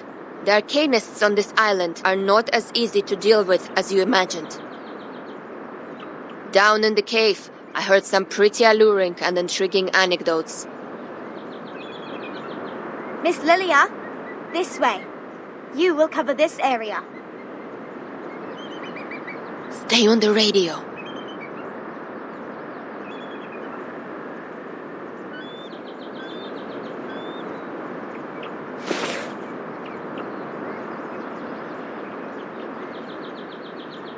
Don't worry, Timekeeper. Lilia and I will keep an eye on Manus Vindictae. We are counting on you, Sonetto. I have a feeling we are coming closer to a big secret.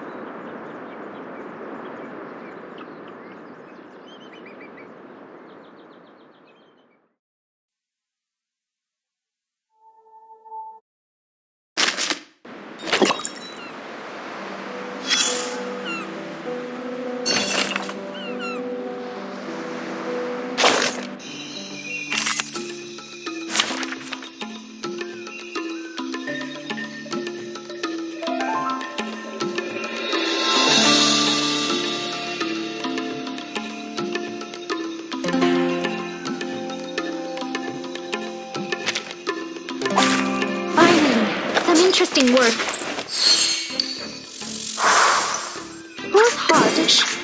Whose heart is beating so loud? Talking out calms people down. Agents have guns. It's called agents have guns. It's called common sense.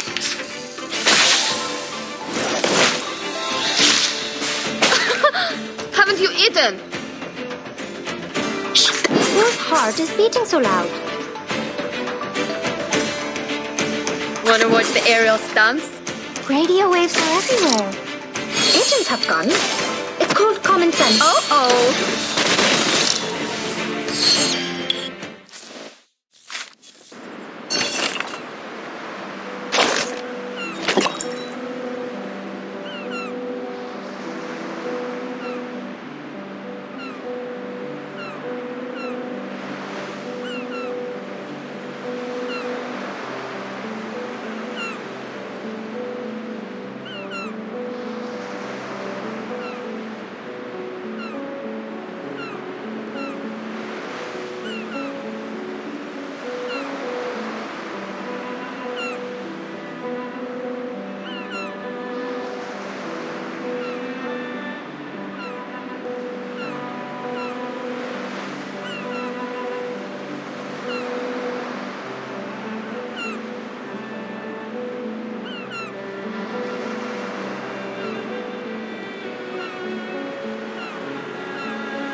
What? What am I looking at?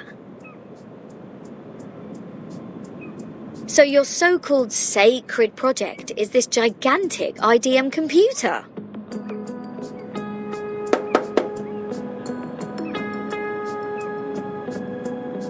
I was curious about them during my stay in Laplace. Those later versions of the model are so much better than the 66 ones. But this one doesn't seem that far advanced to those. This is not a junk piece the man has sold you, is it? Items of the phenomenal world are all a waste. This one is long broken. After the emanation, we couldn't find anyone to repair it. Why do you keep referring to the storm as the emanation? What does the emanation mean? It is the waves of Numa. We are the expellees of the world of forms. We were banished to this damp and dark cave. Everyone here is obsessed with the fake light on the wall, but forgets to look for the truth. Numa, however, will lead us to escape the cave and return to a more supreme realm. Eh? You make it sound like we're living in piles of rubbish. Aren't we? Of course not. If you ask me, I'd say you have absolutely no idea how wonderful the outside world is, because you have never left here to try it yourself. Dr. Pepper, the music festivals, Rory Storm, the Hollies, and the Rolling Stones. Oh, there are too many to count. If it weren't for this sick storm, I would still be riding a motorcycle in one of those races in London. Your soul must be pretty contaminated. And the computer, they can calculate extremely large numbers within seconds, better than hundreds of thousands of you combined together. In the case of numbers, it's not the bigger the better. Also, this computer has never played a useful part in our study. Come on, mate. You people just leave it in a cave. It's like sending an infant to the kitchen and waiting for it to bring you dinner. Never mind, you'll see what I mean after I fix it.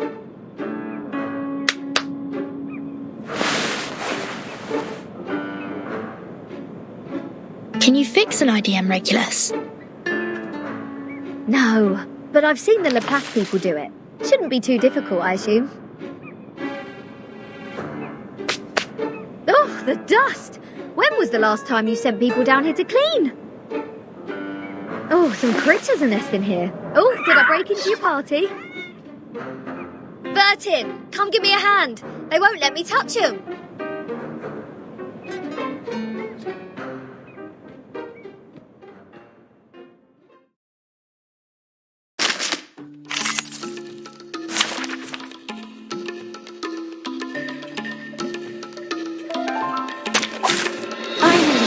Interesting work.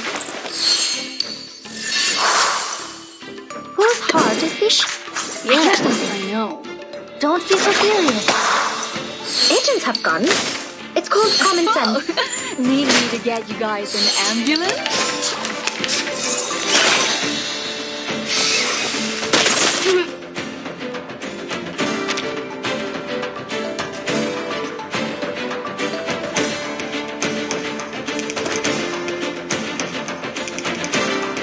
Relax, do this. Yeah, I know. Thank you for your cooperation. Ta-da! Time for a special massage. Ta-da! Time for a special massage.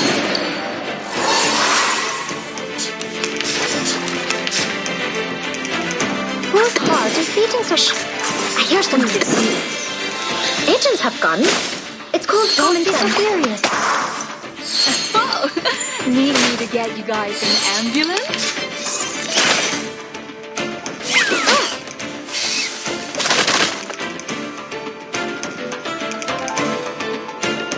Now, benches, too. We should listen to what people say. Ladies and gentlemen, this is no magic, nor any special kind of electronics.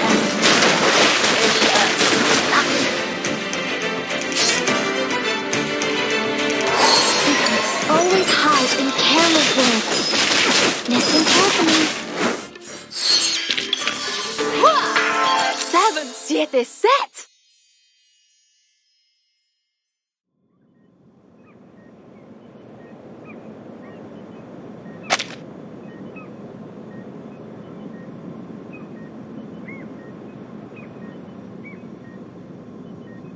You fixed it. It's great to have you clean the laboratory, Regulus. Your floating point immediately reduced. Oh, is that a compliment? Sounds like one to me. Thank you. It's a wordplay, Captain. Infinity minus any numbers still equals to infinity.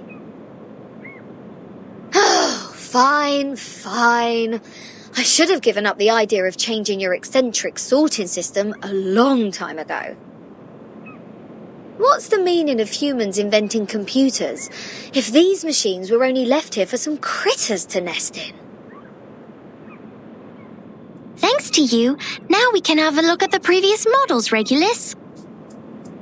But it's a pity since it only has the data before 2003. Everything in the past 4 years has gone missing.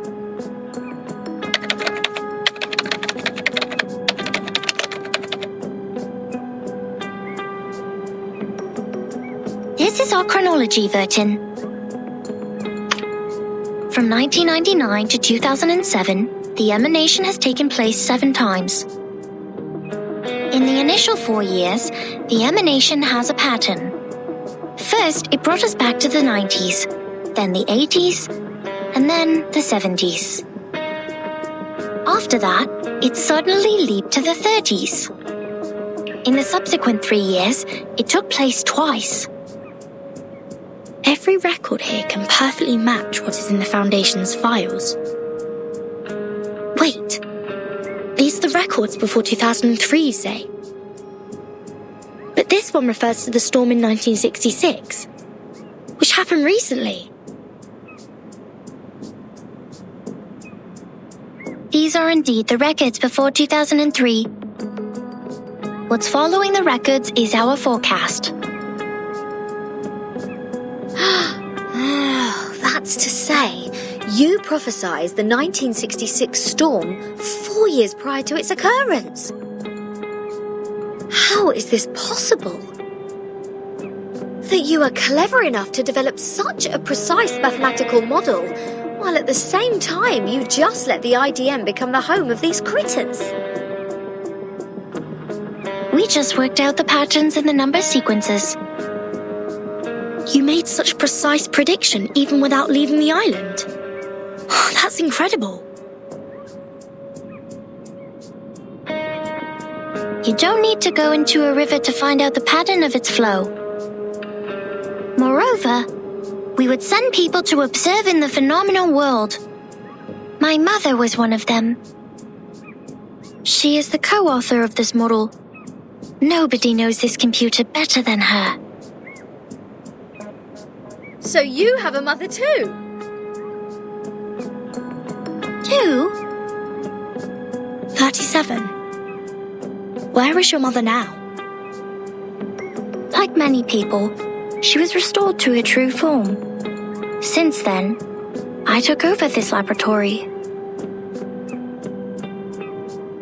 The form, you said? 37? What is it? What kind of question is this?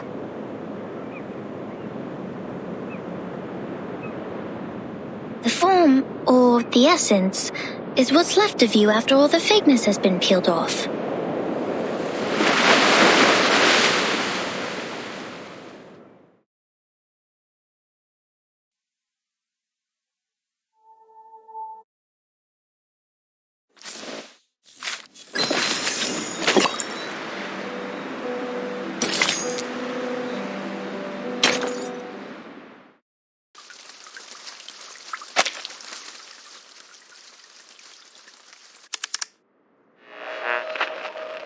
Now we are listening to the New Year collection. The world-famous painting Mona Lisa was found and returned to Musée du Louvre in the afternoon of December 13th. The U.S. Congress passed the Federal Reserve Act on December 23rd, formally establishing the Federal Reserve System. The conflict between Austria-Hungary and Serbia has escalated. Bulgaria challenged the Bucharest Peace Treaty. Tension is building up over the Balkan Peninsula. In London, futurists gathered under Big Ben, celebrating the upcoming 1914. This is news of the outside world?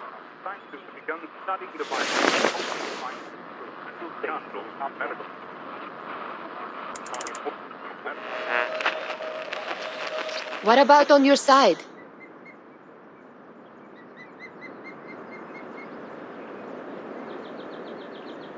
Well, I am with Sophia. Arcana's still in the hall. She hasn't taken any action so far. Got it. Please keep an eye on the Manus followers. Be mindful of the restrictions set by the Bangle. Who are you talking to?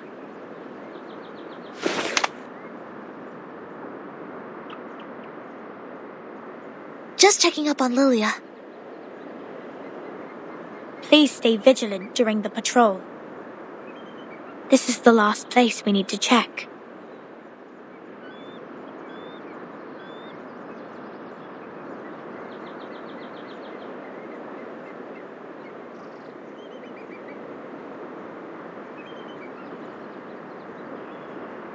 We must keep this graveyard clean. Our dead deserve to be left in peace and undisturbed by the phenomenal world.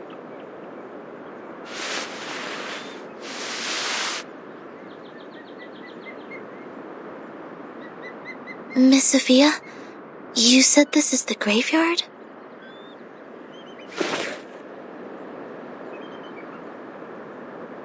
Yes, the Geometry Graveyard it is called. 4 years ago, my father was restored to a geometric body on his way back to the island. So was 37's mother, who was also on that ship.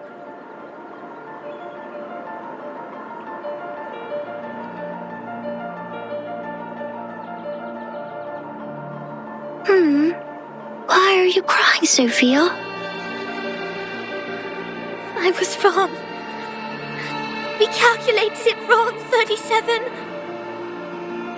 We miscalculated the impacted area of the emanation. We thought the ships would be safe in the Gorgon current, but the safe area is in fact 5 degrees away. When the emanation happened, the bow of their ship had just entered the safe area. But it was too late. My dad is gone. So is your mom. I know. But why are you crying? My mom and your dad have come back to us, right? Have come back? Do you call this coming back? Like this? In the form of geometric bodies? Cold and silent? Being pushed to the shore?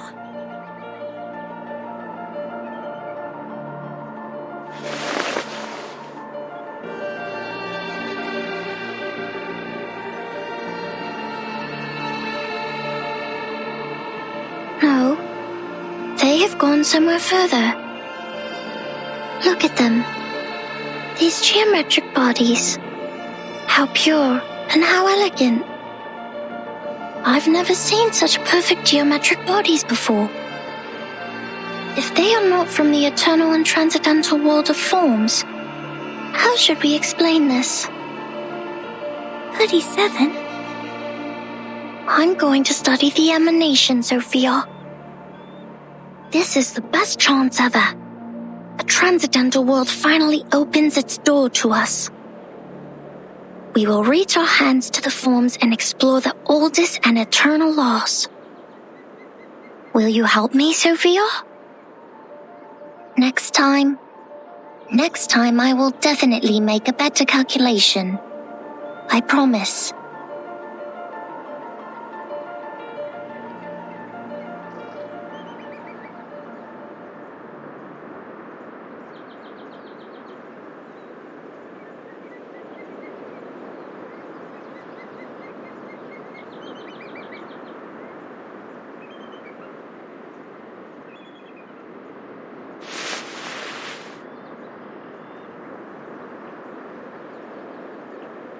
Thank you for assisting 37 with her research, Sonetto. No, I didn't do anything. Timekeeper knows the storm better. You have helped us greatly by just coming onto this island. For all this time, 37 has been locked up in the laboratory, refusing to talk to anyone, nor participate in any group study. Since the 2-day emanation in 1929. It is you who helped her revive her interest in other affairs in Apiron. These are Timekeeper's contributions. I barely did anything.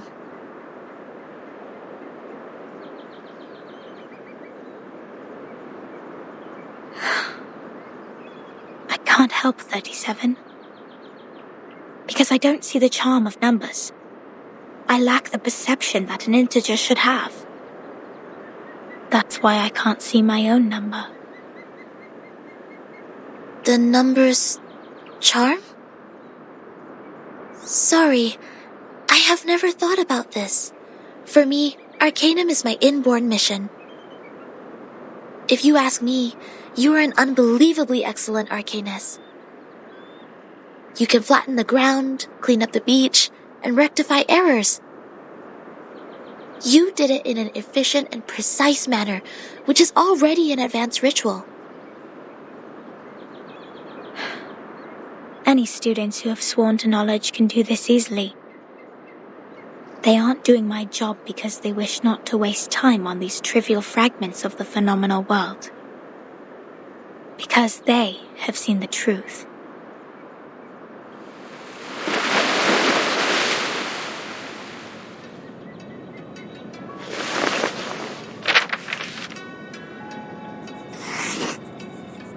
The phenomenal world is never complete.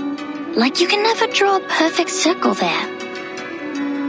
No matter how much time you spend on it or how sophisticated your device is, it is impossible to draw a perfect circle in the phenomenal world. Arrows always exist. The floating points after the decimal can be reduced, but not destroyed.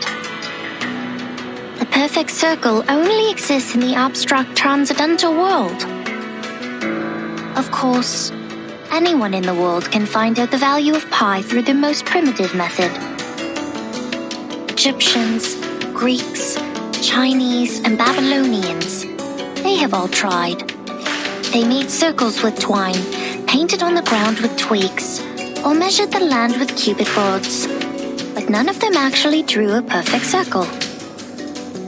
However different their practices were, they found out the sole truth, the approximate value of pi.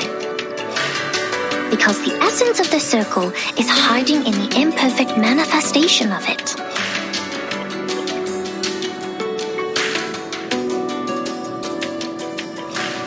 This is the truth.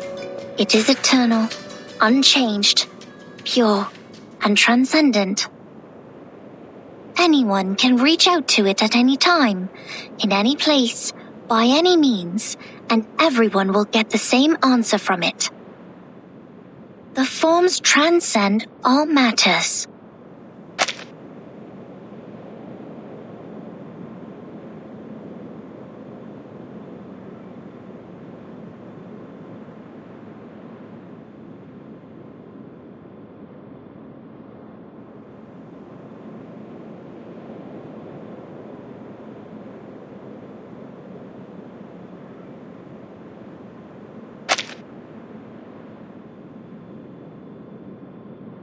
The world of matters we live in is being flooded and destroyed by the tides of Numa.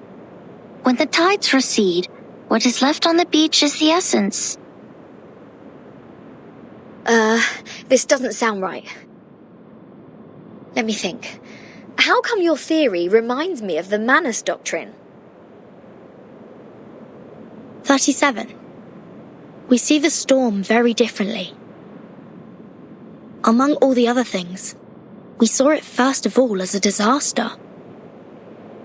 But earthquakes, floods, volcanic eruptions, these are also disasters. These catastrophic events happen not because they have a reason to destroy. They just happen in this world, like we do. This is what my mother taught me. She must be proud that she's a perfect geometric body now.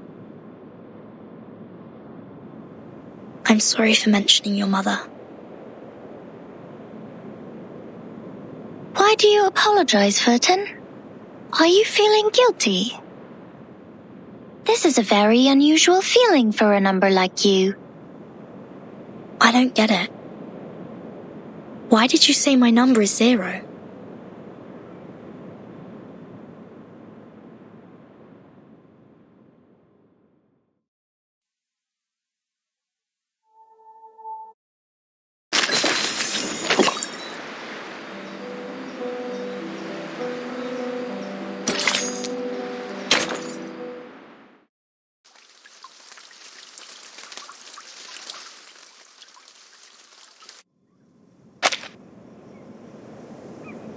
I just saw it.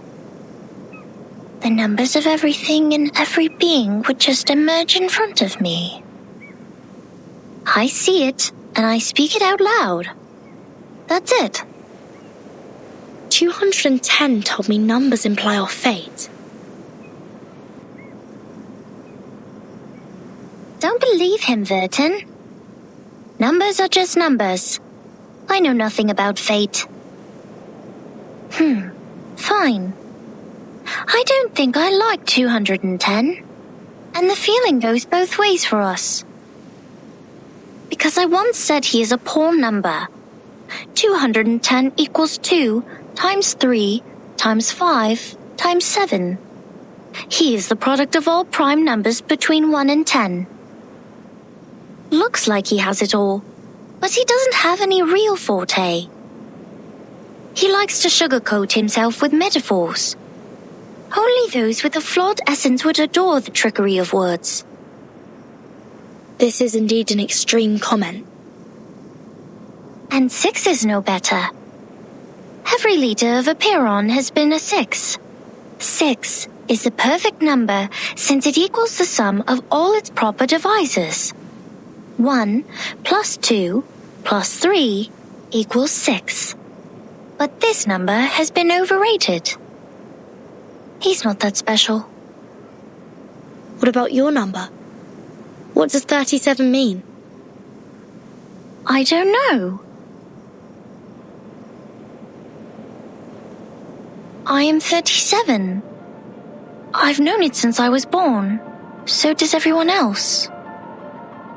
People told me what it means, but I have never tried to prove their theory.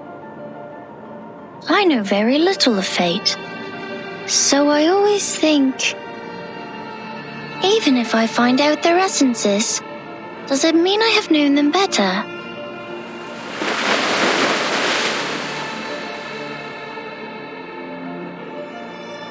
"37 once tried to tell me my number.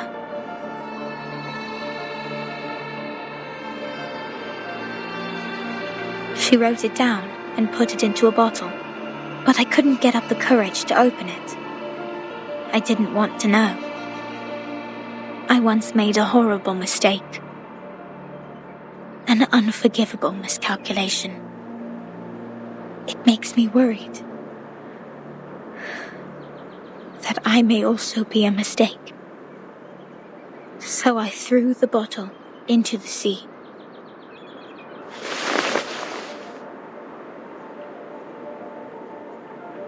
This is how 37 is different from us. We are all prisoners of that cave. Only the wise one can find her way out of the cave and return to rescue the rest of us. I'm the ignorant prisoner who sits, and she's the wise one who returns. I will be crushed into dust by the truth, while she will be the star shining above it.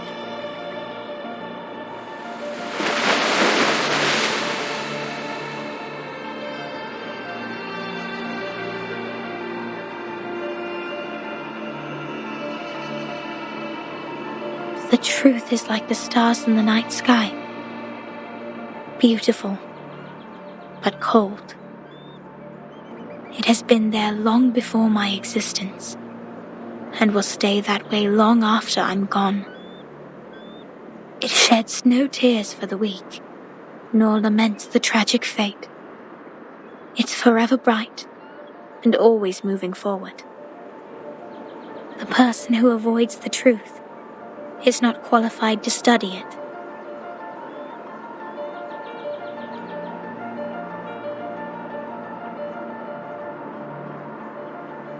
I'm sorry.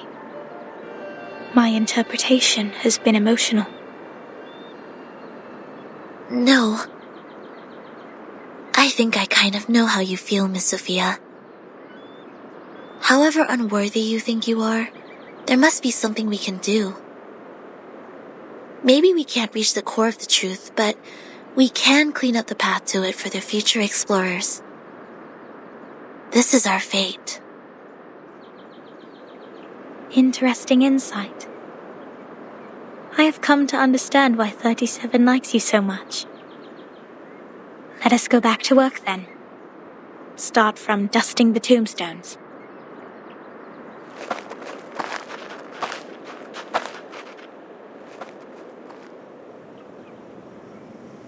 All right. right, I've had enough of these Sol Numa-related idle topics. I want to have a look at your model. Wow, seriously? How did you get this far?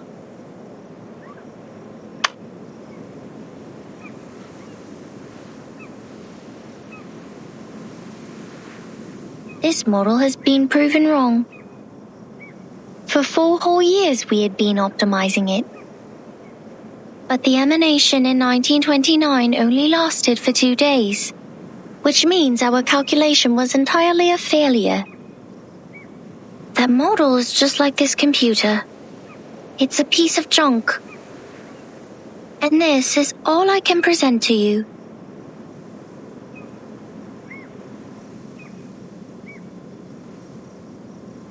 No, it's not junk. I think I know why your model didn't work. What? Manus Vindictae has changed history.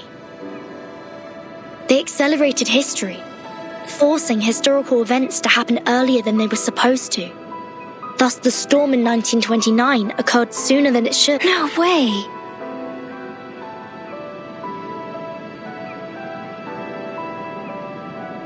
Controlling the emanation.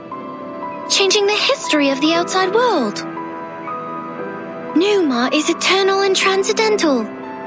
It won't obey any orders given from the phenomenal world. Neither will it change its patterns because of some fragments. I'm telling the truth, 37.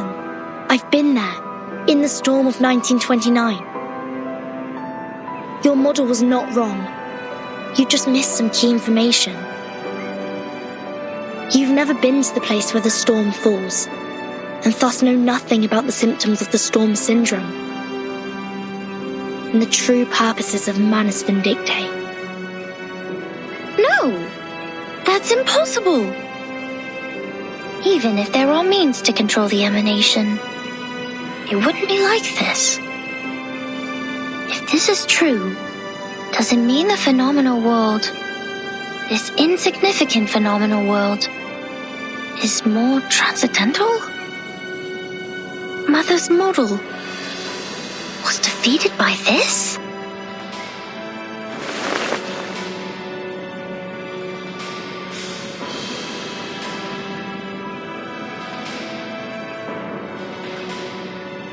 Vertin, could you give us proof? The proof that Manus Vindictae accelerated history and triggered the emanation. I swear I wasn't lying. No, not like this. To prove it in front of Eperon. Go to our sacred place, to the Hall of Truth, in the depths of the cave. There, everyone can see the essence of the world. I beg you, give them your proof, just like how we submit the proof of our soul number.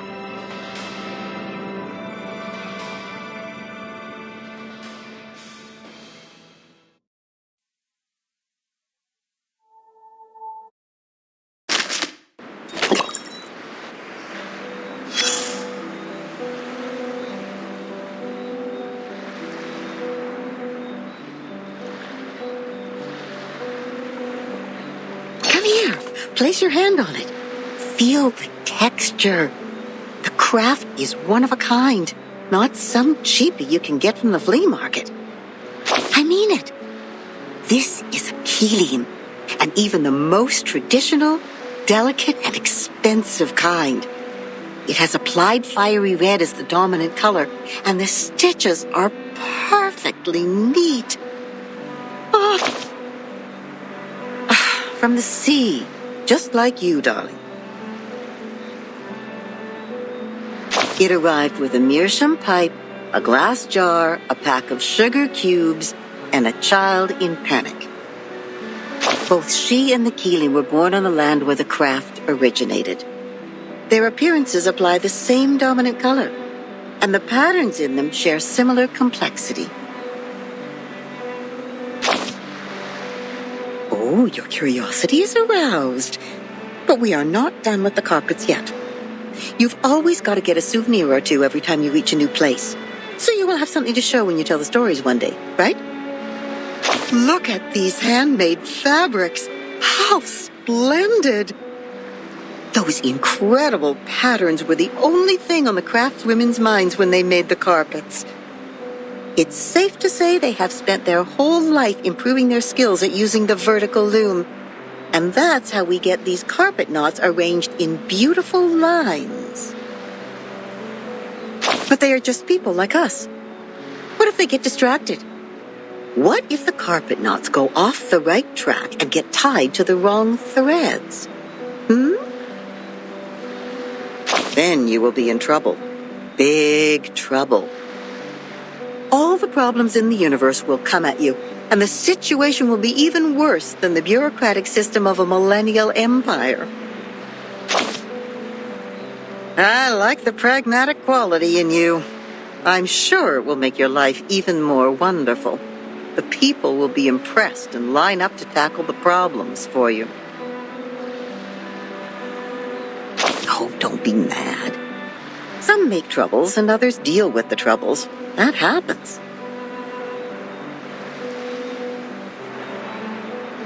You know, every question has a questioner when they are raised. Likewise, every error has a corrector when they are corrected. That's how we get to know them.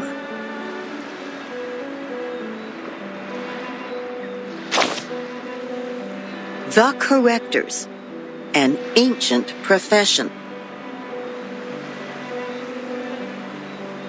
Their duty is to remove the loose threads and iron out the wrinkles on the carpets.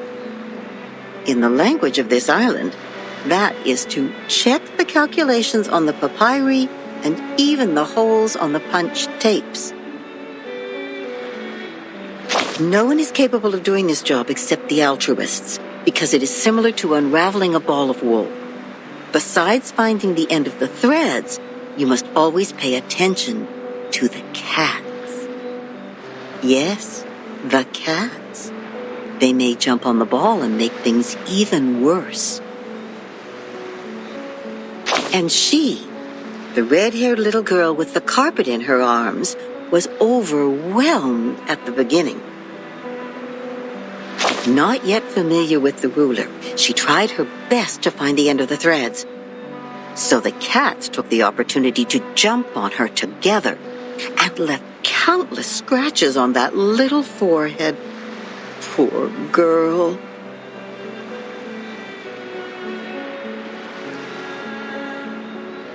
See, that's the problem every corrector has to deal with. Their job is to correct errors. But what if their own existence is also part of the errors?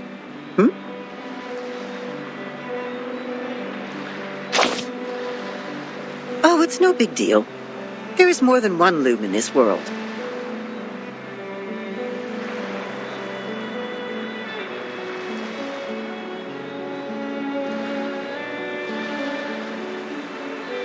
She left the complicated patterns behind and came to this simple kingdom featuring numbers only.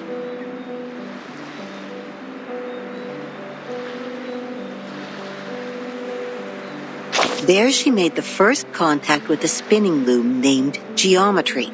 She had never seen anything like that before, and it was almost impossible for her to comprehend how it worked.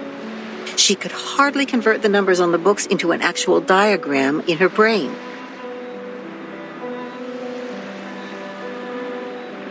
Without a whole picture of what she was working on, she resorted to her hard work and more hard work.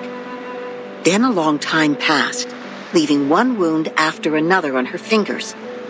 Later, the wounds even became calluses. In the end, her hands were no longer tender, but tough enough to resist the damage from the loom. Yes, she has won a place on this island for herself.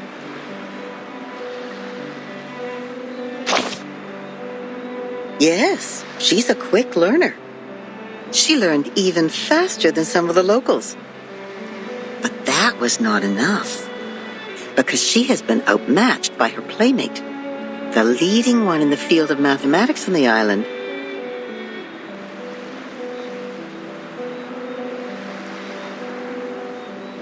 That girl is like a perfect piece of satin born by nature. It is decorated by the beauty of mathematics and geometry. No manual work involved.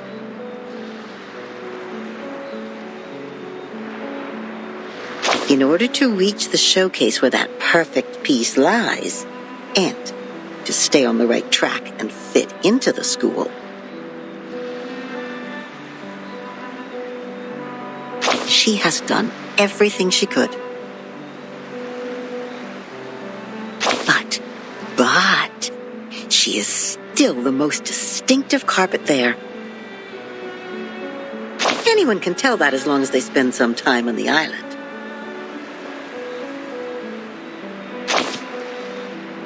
Oh, of course not. She's only a bit different from others. So she will continue to weave on the loom until one day the spindle pierces her callus and the fire burns everything to the ground. Shh. I should stop here. You know that mathematician who was thrown into the sea? He died because he said something he shouldn't have. Cut not wood on a public road. Open not an unwanted bottle. I don't know what to say next. I guess the best line for this circumstance is, see you later.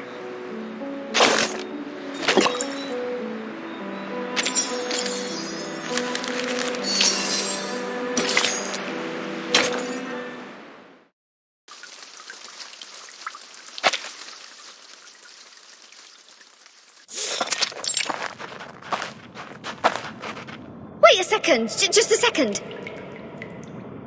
Isn't this still the dungeon? Are you setting us up?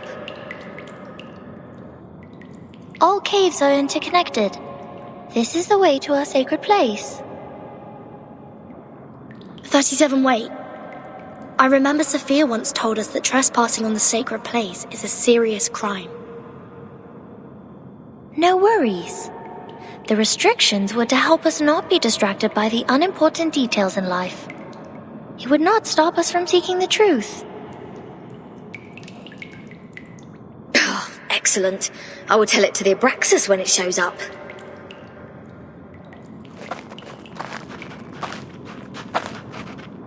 Huh?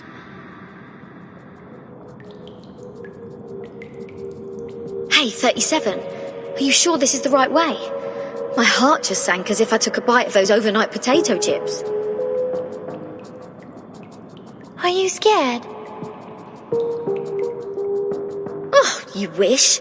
But when I was exploring underground with Lilia earlier,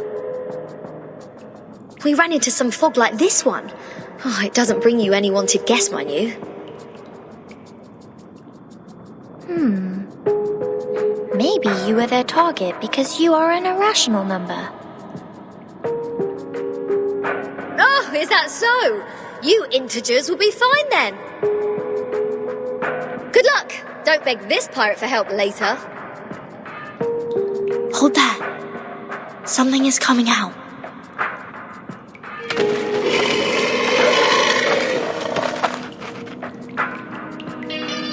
Huh? Rooster ahead with two snakes as its feet. Abraxas. That's weird. Why are they here? They're coming for us.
What did I say? Don't bet. Regulus, prepare for battle. Okay, I know. I was just teasing her.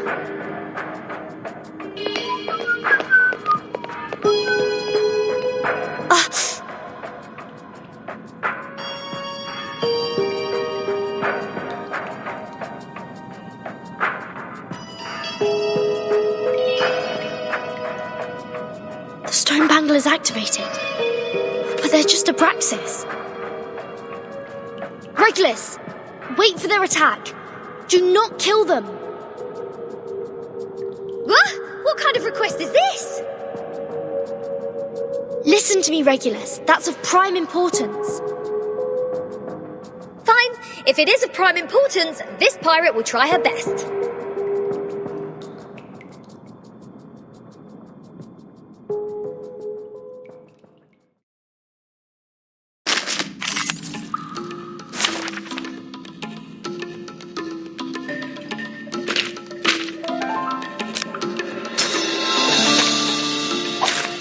Look at my back.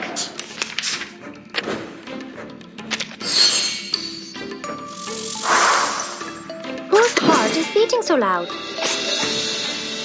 Shh! I hear something. Whose heart is beating so loud? Oh? Don't blink.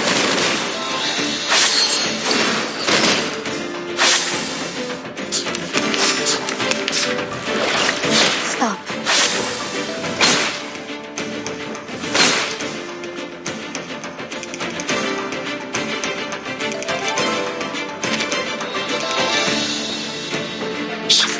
I hear something. Wanna watch the aerial stunts? Radio waves are everywhere. Oh. Thank you for your cooperation.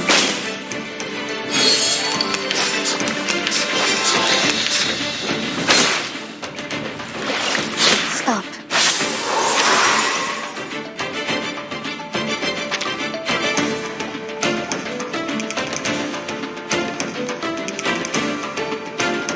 No. Fine. Wanna watch the aerial stunts? Please, don't resist. A little trick. Oh.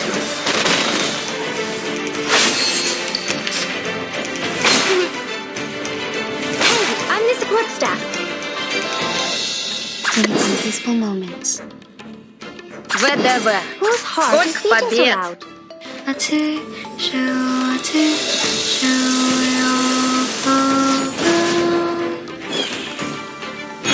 Swallow my exhaust.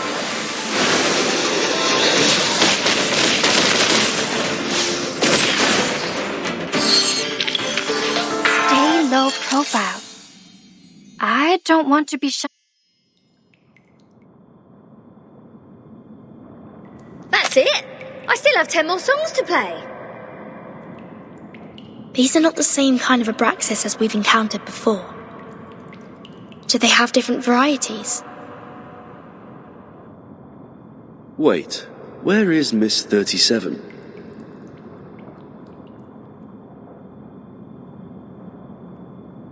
Hey! Come on, keep up! Did she just take off like that while we fought? Sneaky little... We should leave too, Vertin! Wait a second, Regulus. Do you sense anything familiar in the fog? You bet. This is the first guest room we were put in when we first entered the island. No, Captain. This apple has the same strange feeling. We saw the rise of Ceres in the same kind of fog. And before that... That's the same fog as in the Elitiaus base. That is to say... This fog is the cause of our illusion to see the Ceres and the Abraxas' attack. Don't rush to conclusions. Follow 37 first. Oh, and what's that series you were talking about?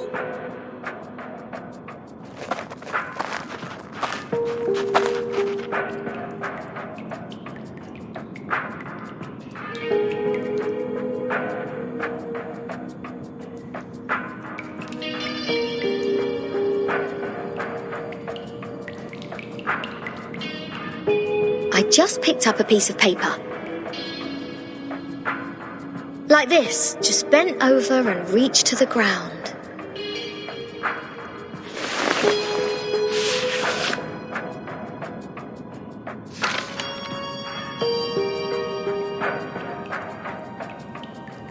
What book is it? Oh, probably just some math problems left from the critter's breakfast. You never know. Wait, the Compound of Alchemy. The 12 gates leading to the discovery of the Philosopher's Stone.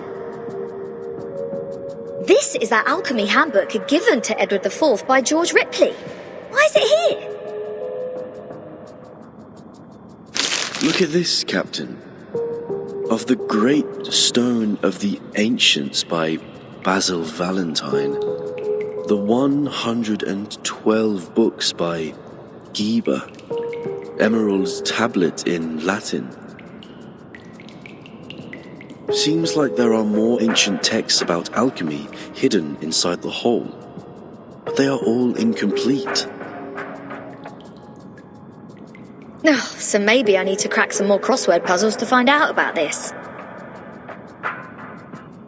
Our caves endow people with wisdom. Our secret knowledge is hidden in the silent boulder walls.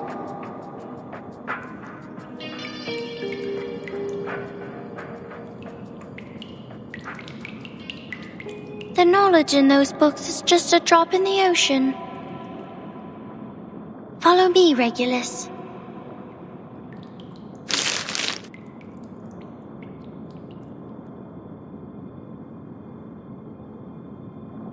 Vertin, you lot go ahead. Go with 37. I will meet you outside. You want to read these books here? The knowledge passed down through language can easily be distorted. Compared to the wisdom of a Perron, it's nothing. No, I'm not going to stay here. I'm going back. Oh, all right, I might as well just admit that your cave indeed has the power to give people insights. If I follow its lead, perhaps I'll finally work out the answer about that little thing I've been carrying with me. Never thought that I'd find the answer here. Easy as picking up a shell on a beach.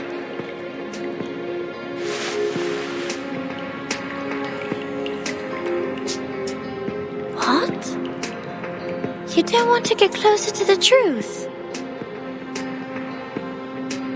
Oh, of course I do. And that's precisely why I don't want to get to it so easily. I don't want it to be fed into my brain. Come on, it's the ultimate truth that we're talking about. If someone just tells me the ending of Lord of the Flies before I enjoy the book, I will throw them into the sea as you people do. Oh.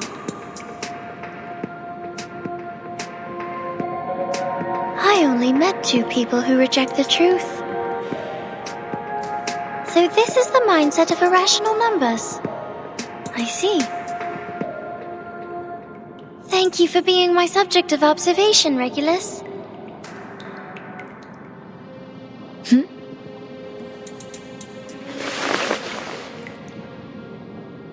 Go, Vertin. We have a long way ahead. Be careful, Regulus. Don't worry, I know this place well enough by now. After all, I've never been so welcomed in any other place ever. Critters, monsters, creatures with strange heads. Do you worse. This pirate is not afraid of you.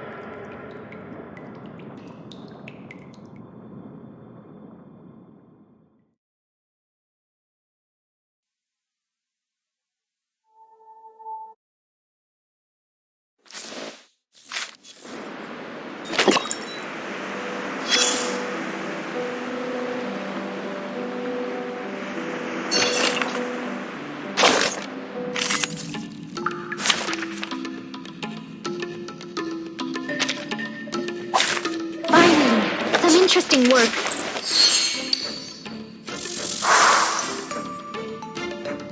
Whose heart is... Shh! I hear something. Fine. Don't be so furious. Radio waves are everywhere. Oh.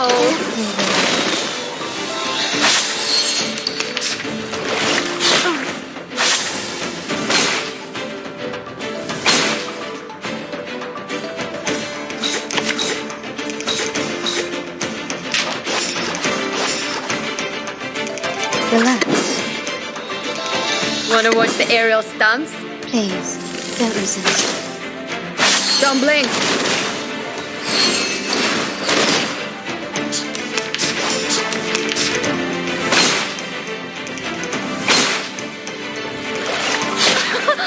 Haven't you eaten? No worries. For tomorrow. Fine. Breathe. Don't be so furious. Right wing.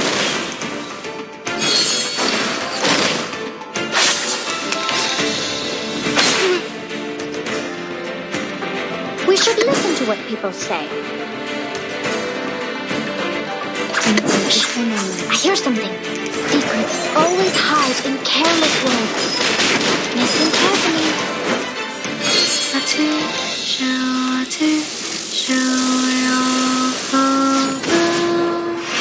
Agents have guns. It's called common sense.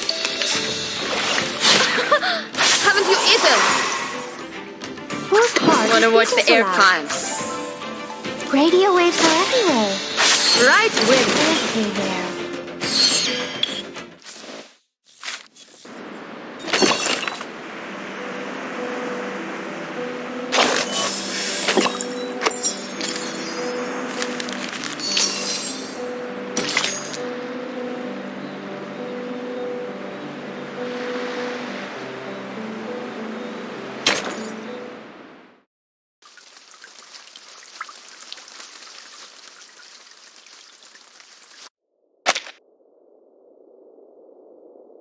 Apiron, the boundless, the beginning of all things. Everything originates from it and returns to it. Infinity has no start and no end. But nothing would come into existence if there's only infinity.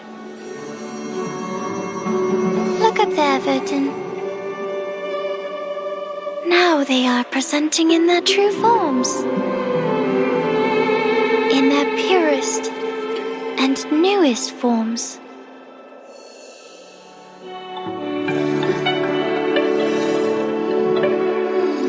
Our world was born from the wounds on infinity. When it's cut by finity, the patterns of the cutting are what we call mathematics. Thus, the essences of numbers exist inside all beings, and the patterns of all numbers exist in all matters. The length of a butterfly's wings and its body are in golden ratio, and the plant leaves grow on their stems in the pattern of the Fibonacci spiral. This is the most primitive rhythm of Arcanum, And it is also the beginning of our extraordinary study. This is the essence. And how do I submit my proof? Close your eyes, Vertin. Only when your eyes are closed will your mind open up. Now, stay fully concentrated and recall the question you want to verify. Only in the absolute contemplation can truth reveal itself to you.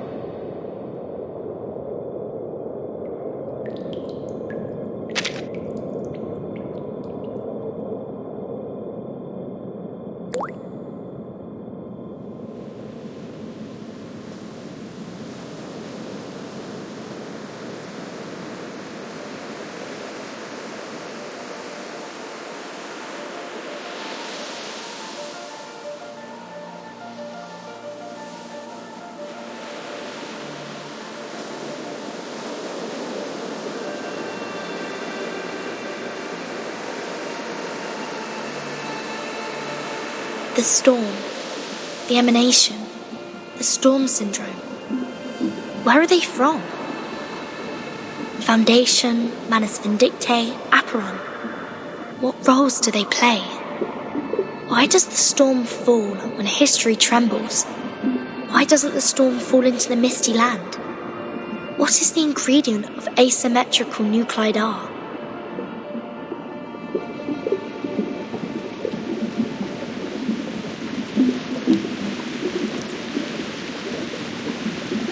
The world is a dark underground labyrinth. But Numa can guide us to go beyond all things and reach the exit. Vertin, can you see it?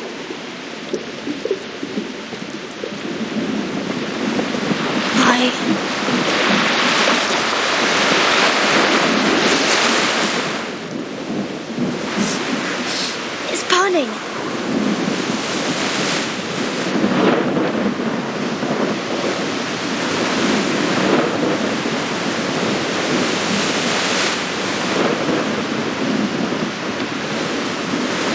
What's going on?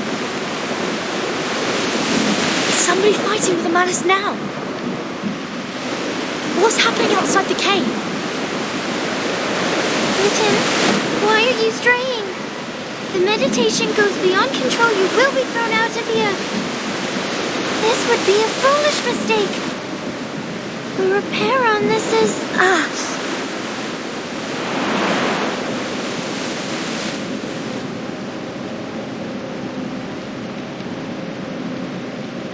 Alas, no man shall bravest the storm and live, including thee.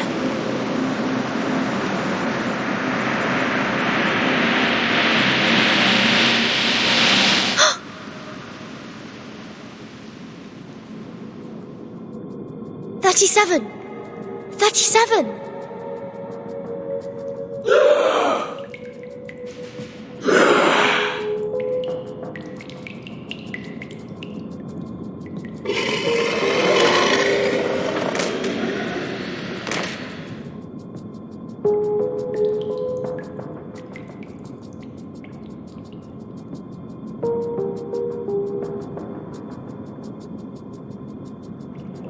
What happened? What all those illusions? If it weren't for the heat of the stone bangle that wakes me up, would I go as crazy as they did? This stone reminds me of the spinning wheel.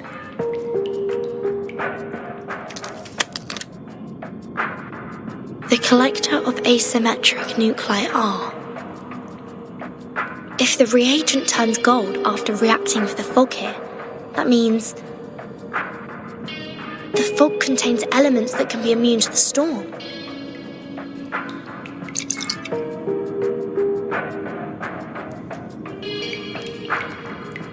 The colour changed faster than I thought. The concentration of R is hundreds of times, no, thousands of times higher than in the Manasys masks. In other words, whoever owns this cave can produce the protective equipment of the storm in big numbers. Is that the reason why Arcana is here?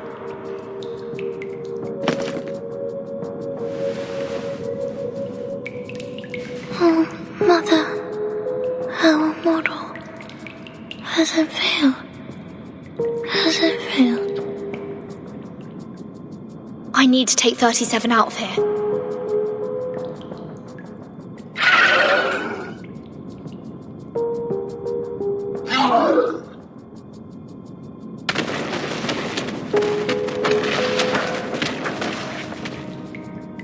So the Abraxas were people from the Manors. The fog here can affect people's minds, like those around the lake in my suitcase.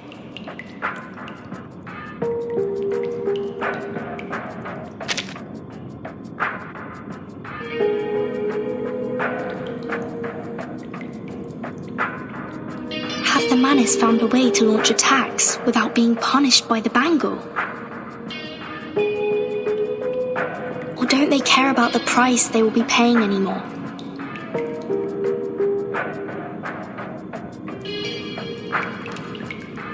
I hope Regulus didn't throw my words to the wind. I have to get rid of them first, and go out to join the others.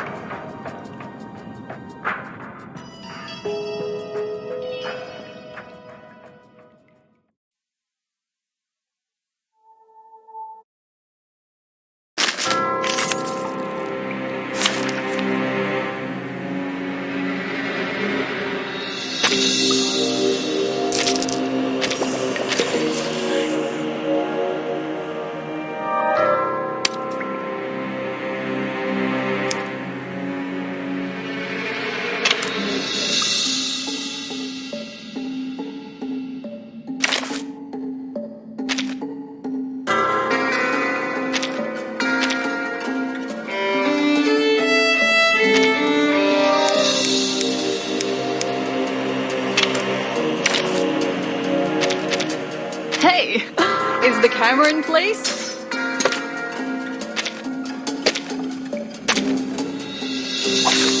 Finally, some interesting work.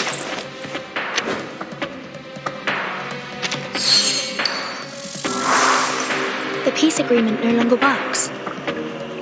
Or is it safe as long as the contracting parties have no intention to fight? The conditions are not clear. A reckless attack may lead to the punishment of the Bangle. I have to be careful with the method and timing of attacking. Tú decides. Whose heart is beating so loud? Tú decides. Fine. Talking out calms people down. Hey, hey, hey! Don't be shy, mi amigo. You still don't recognize me? What about now?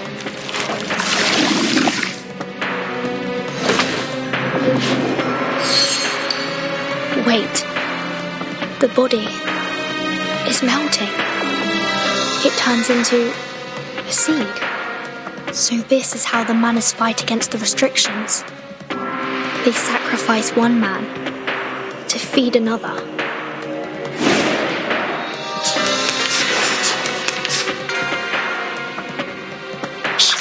I hear something.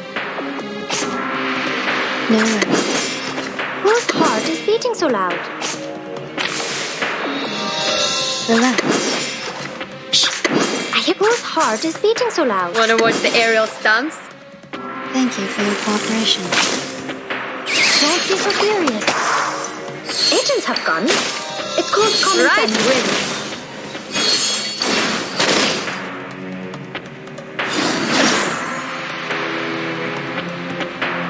The sacrificed follower has been absorbed by the seed. Is this some kind of ritual? In the cave,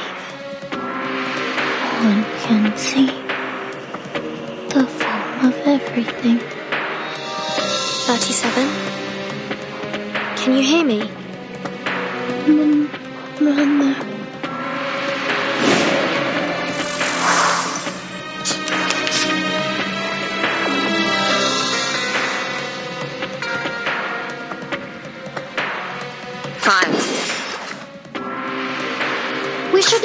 what people say. I know. Whose heart is beating so loud?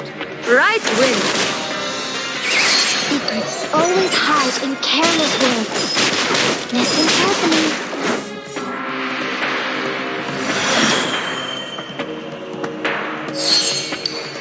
The dead followers turned into geometric symbols. Is it because of the cave? So the seed is the form of Manus Vindictae. The false transcend all matters.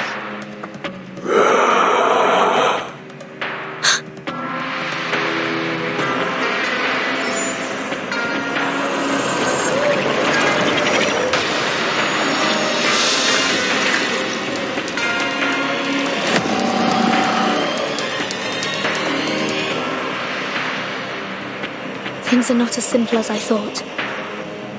I must make a plan and exercise great care. I hear whose heart is beating so loud. I hear Wonder what something. kind. Talking out calms people down. A little trick. Don't blink. Ta-da!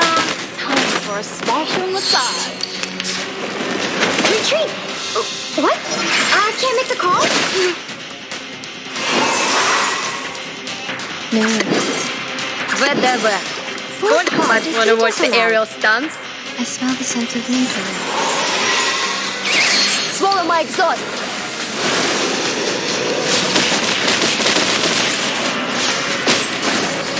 Agents have guns. It's called common Right sense. wing.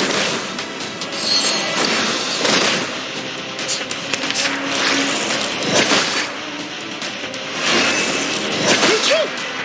What? I can't make the call?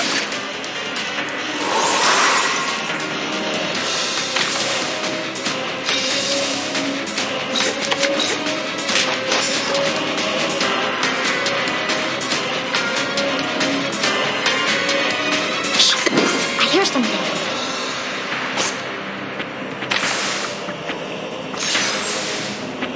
Whose heart is beating so loud?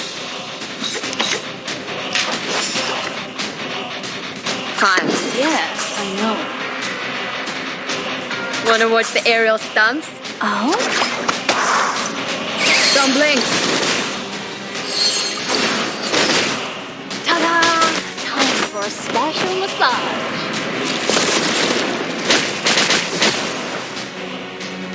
A little trick. Who's she? Hey, I'm the support staff.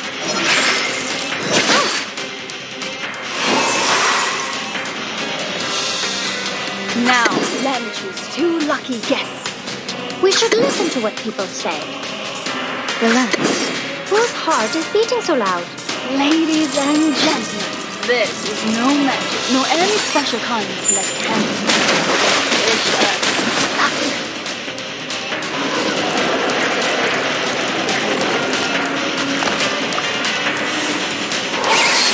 It's Form of Manus Vindictae. It's more distorted than I thought. It's all over. Red 38 is about to return.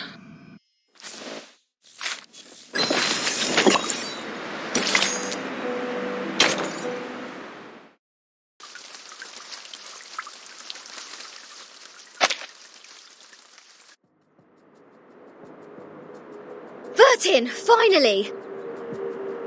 The Manus suddenly emerged everywhere like ants. Lilia and I couldn't take them all down. I would have acted sooner if you hadn't told me not to pick fights.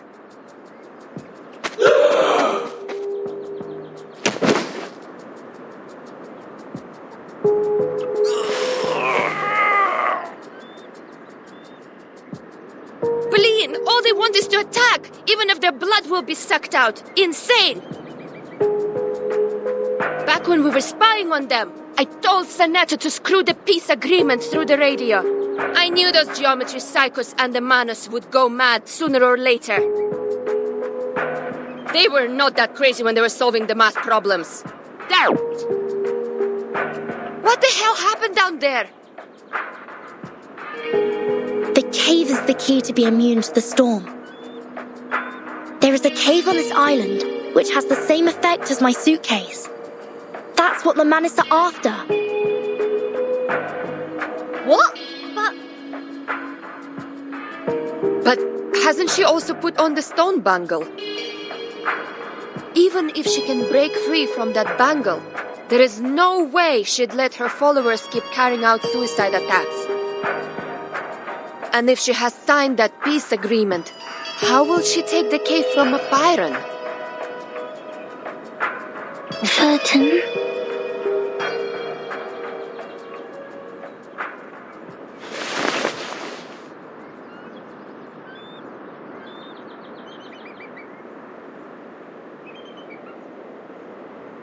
What's that?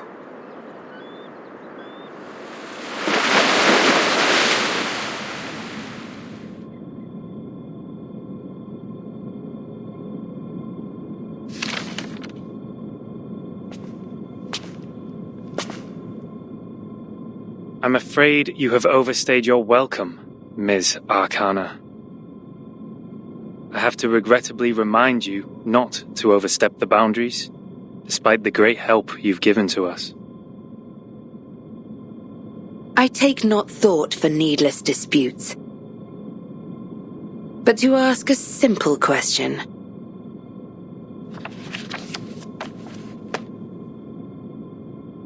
The great philosophers, ye seek the ancient wisdom, follow the sage's teaching, and pursue the noble virtues.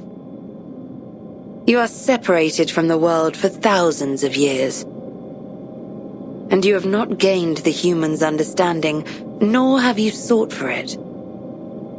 I find pleasure in this allegory of the cave. However, hath this been unto thee? That who led us to the exile in this cave.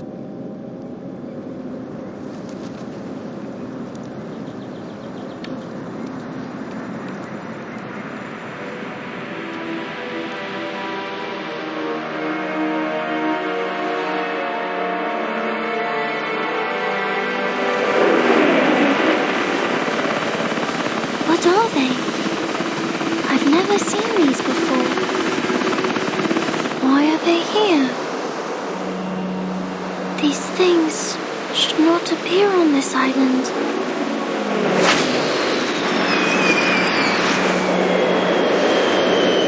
No! 97, no!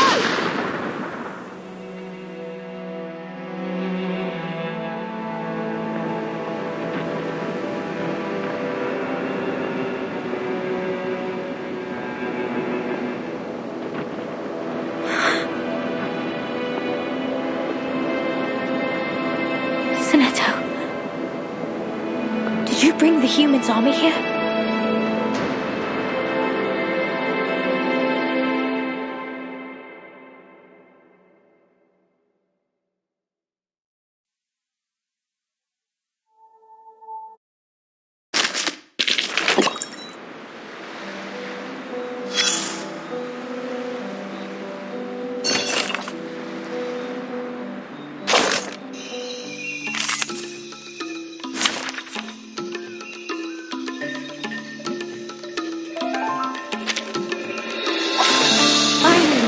Interesting work. Fine. I hear something. Whose heart is beating so loud? Talking out calms people down. Oh. Agents have guns. It's called common sense.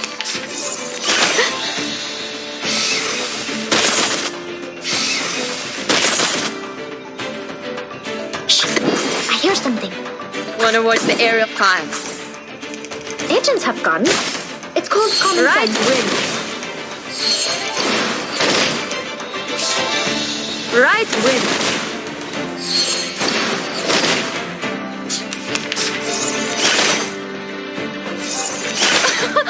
Haven't you eaten? Wonder what time? Whose heart is beating so loud? Oh. Right win. pigeons have guns. It's called common sense.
I know you must be surprised, darling, but we're old friends. We've talked many times. Oh, let your guard down. A grandma like me won't be in your way. We can talk about me later, when we need to. For now, let's seize the day and take a look at the new stuff that just came in. As you can see, the fog has filled up this place, giving it a little bit of a mystery. If you see it as a magic show, I'm sure the answer to the mystery is close enough to us, only separated by a piece of red velvet cloth in the magician's hand. Now, darling, open the door and go through it. That's what it's for, as well as what makes it better than a wall. Don't you think? Whether it's locked or not, the door itself is already a sign of seduction. It's waiting for someone to pry into its little secrets. Even eagerly, I suppose.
Wow! So this is the library in Pertin's school!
Many people here. They're probably around my age.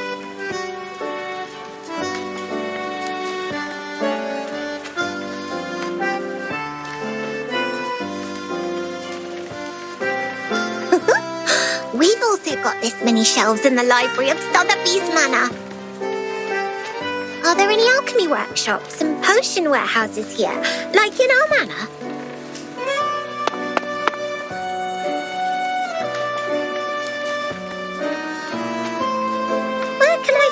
Miss Bueniche. Madame Z told me to come here, but she didn't give any other clues. The people here really need Mr. Teaketler, who is always nice and warm to the guests. Just twist his teapot ear, then he can take you anywhere. If not so, placing a luck-a-day potion at the entrance would help as well. If I had made it before I came, Miss Bueniche and I might have met by now. Or she will just pop up behind me. Are you looking for me? Oh my word! Oops, that was too loud. Where are my manners?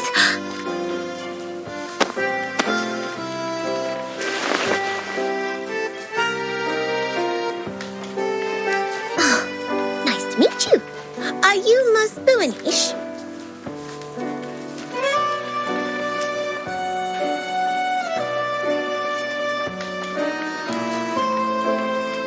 That's fantastic. How did you find me? Did you see me in the Oneiromancy? Or through a crystal orb? Either way, it is the great Arcanum. I'm much greater than that. Look at you, dressed as if you'd just been to a ball.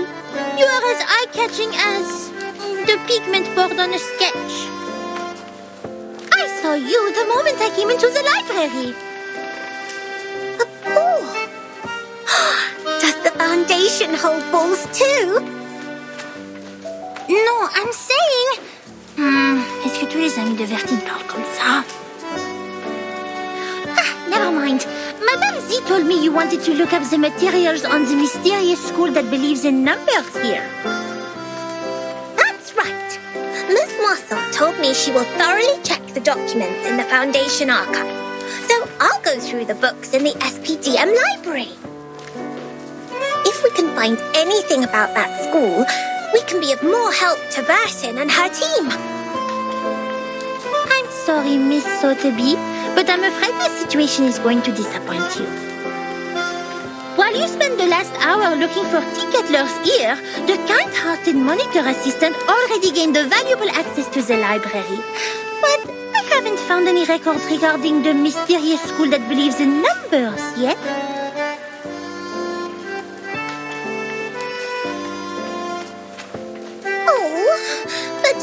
But Miss Moisson said there are so many books here that they can cover the entire back of a Stronsay beast.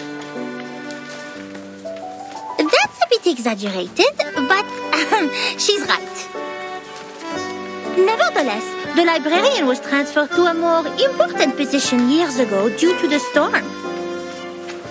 Many old books are not yet sorted.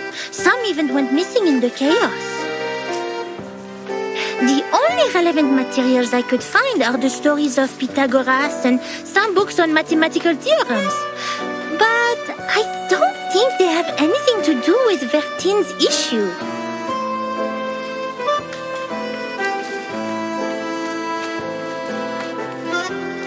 That means I can't do anything to help them. Please stop being emotional. It doesn't work on this professional member of the Foundation.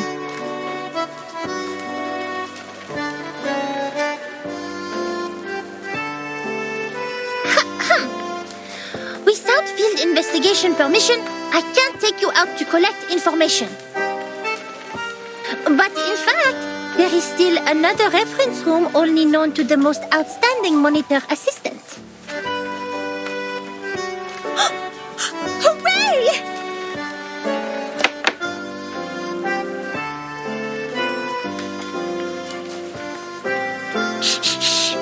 It's a violation to make noises in the library!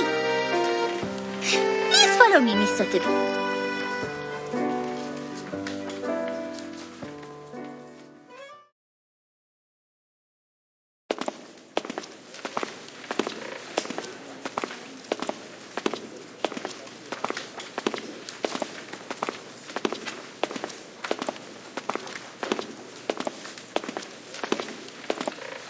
Thank you so much, Miss Buanish. You mentioned ball. I haven't heard that word for a very long time. I remember what Mr. Carson, my butler, had taught me. He said, express your gratitude to fair ladies by holding a grand ball. I'll write to my father and ask for a brand new, unsinkable and maneuverable rock and roll park. I'm sure he will gladly say yes. Maneuverable rock and roll park? Yes. We can hold a twist ball on it when Bertin and her team are back. Please allow me to say no. The monitor assistant of SPDM will never participate in such an inelegant activity. Wait, Did you just say Verten and her team? We can talk about the ball later. The kind-hearted Matilda Buanish will try her best to help you with the task. But, of course, it's only out of her sense of responsibility, not for some personal reasons.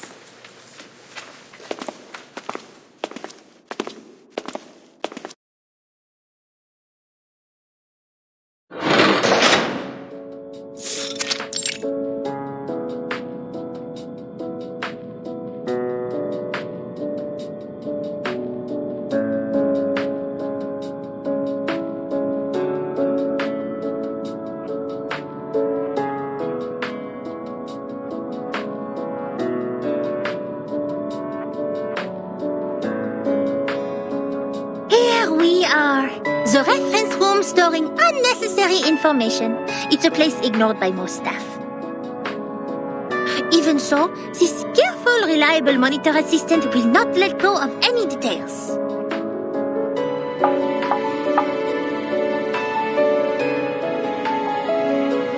I hereby officially appoint you as the Chief Assistant of Monitor Assistant of SPDM. I will take my responsibility and teach you how to become a devoted Foundation member.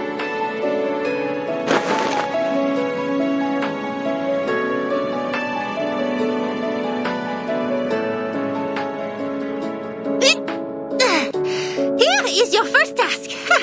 Read through these unsorted old files. All of them.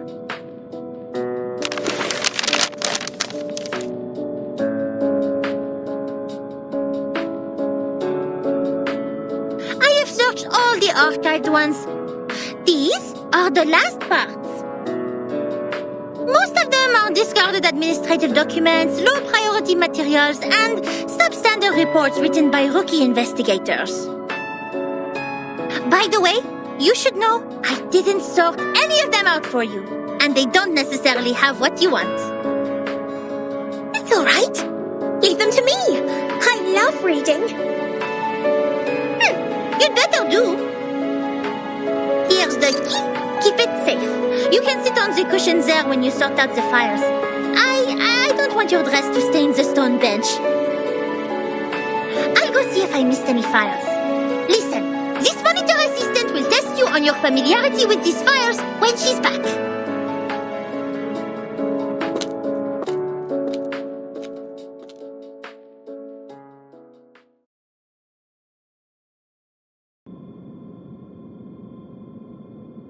Check completed.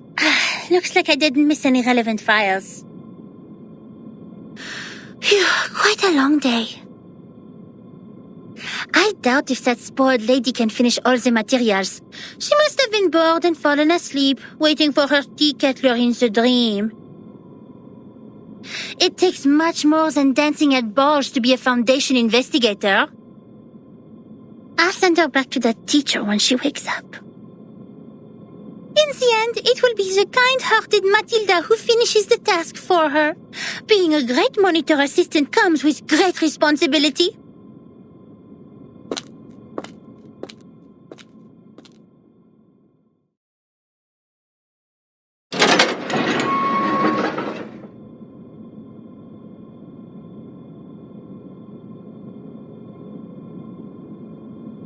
Oh! Miss Buanish!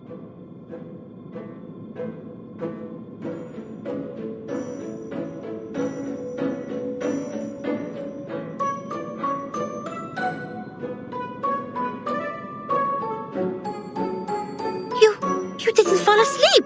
Did you sort out these files? Yes. And I love these books in uncommon shapes. There are so many wonderful stories. I often read books with Susano when Father wasn't at home. We read and read until the red waves woke up the sun. Moreover, these files are much easier than Miss Moisson's reading task. Here, the gentleman from River Conway tamed a whole group of Avanks. How marvelous is that? Oh, okay. Looks like you meet the basic requirement for being a rookie investigator. Tu es plus ou moins me qualifie pour être mon assistante en chef.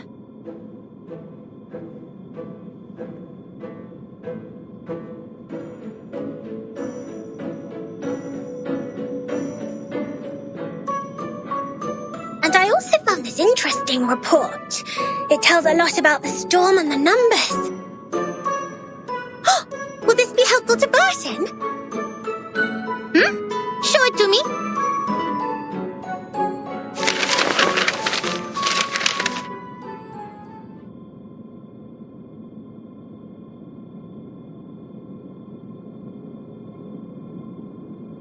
I have to say, it is undoubtedly a violation to submit such a report, but it will be a travesty of the truth and human sense if I cover it up.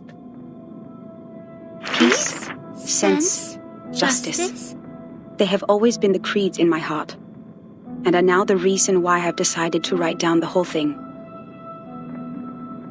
A long time has passed since the first attack of the most severe crisis in our time, but we are still wondering, what on earth does it mean? That was the eve of the millennium, of which no one had any memories, illogically. The next day, time was already reversed to 1996, the moment we opened our eyes. We walked out of the building made of grey and white marble as usual, hardly aware that the sun we bathed in was from another time. Our survival was unexpected and almost unbelievable in such a calamity which swept the globe.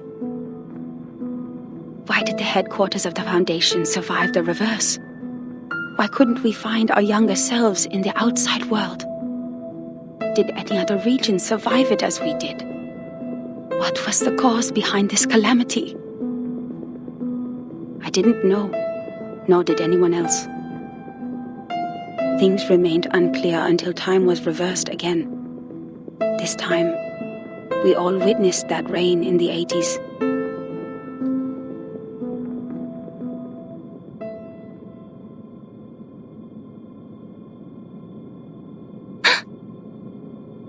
These files Barton needs? I think so.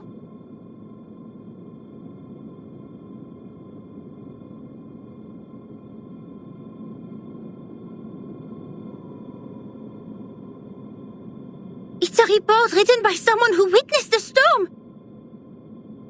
And it has recorded the storms before Verton became the timekeeper.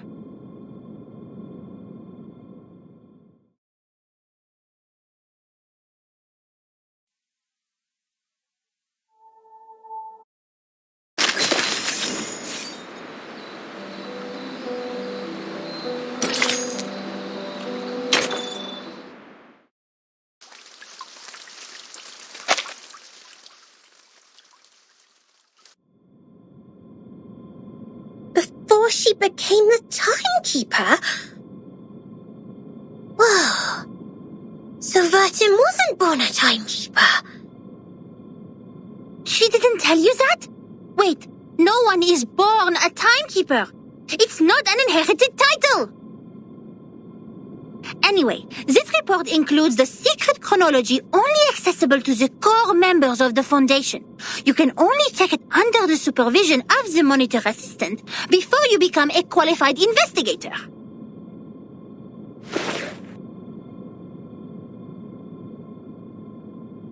No matter what the reason is, it shouldn't have been shoved in this dusty room like rubbish.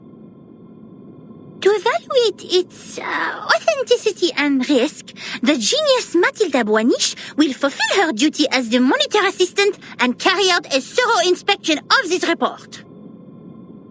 If you agree to this resolution, please nod, Assistant Sotheby.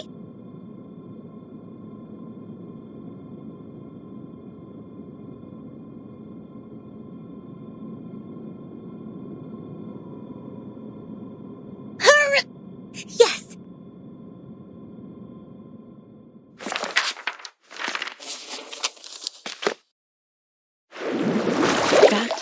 Was 1985. A gloomy, miserable night compared to that peaceful morning in 1996, when we were only bothered by confusion. We didn't expect time to be reversed again. Nor did we understand the consequence. Even now, I still remember Paulina's desperate cry. One of her hands was already inside the safe area when she fell at the entrance to the headquarters. And that was the only part of her left to us the next second. The only legacies we found were an engagement ring on that hand and her favorite blue polka dot scarf, which we used to wrap her remains in the end. To be honest, I admired those who still remained calm and sympathized with the arcanists on the edge of mental breakdown. It had nothing to do with the 1/4 arcanist blood in my body. It was only the kind of empathy which all mankind would share out of instinct in the face of a hopeless calamity. We lost many, too many colleagues. In the materials they sent back, we even saw all the horrifying phenomena, such as one's veins turning into electric wires. Since then, the storm, a word simply taken from visual observation, has been used to refer to the calamity. Of course, we can have a word for the calamity itself. But what words should we use to conclude all the absurdity and panic? Before the storm, we were all familiar with time. It was supposed to be a straight line connecting the past and the future.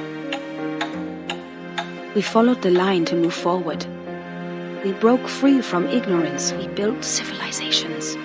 We developed technologies. We promoted the well-being of mankind. And we improved our living conditions step by step. We were so sure that we were making progress on the right path. But then, the path was taken away all of a sudden.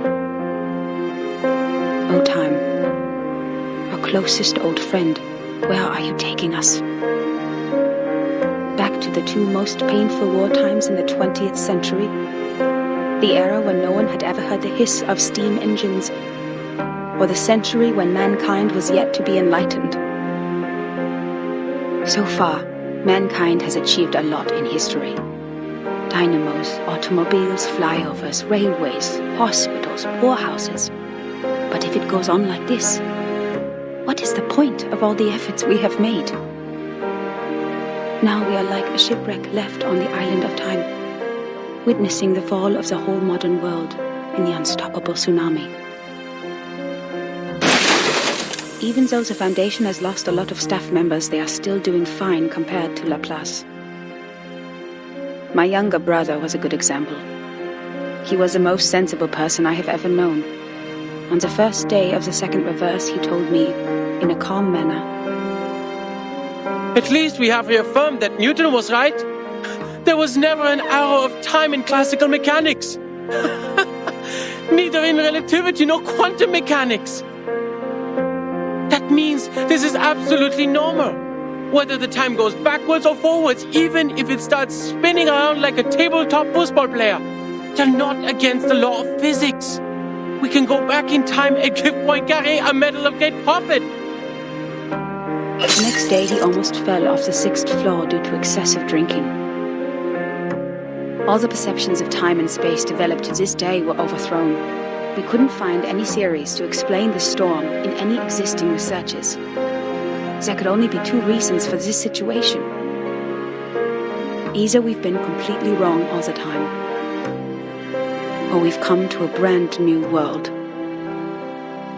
And this new world can never make sense in the way of science, or that of physics. It cannot be verified by an independent third party, and it is impossible to be comprehended through reasoning.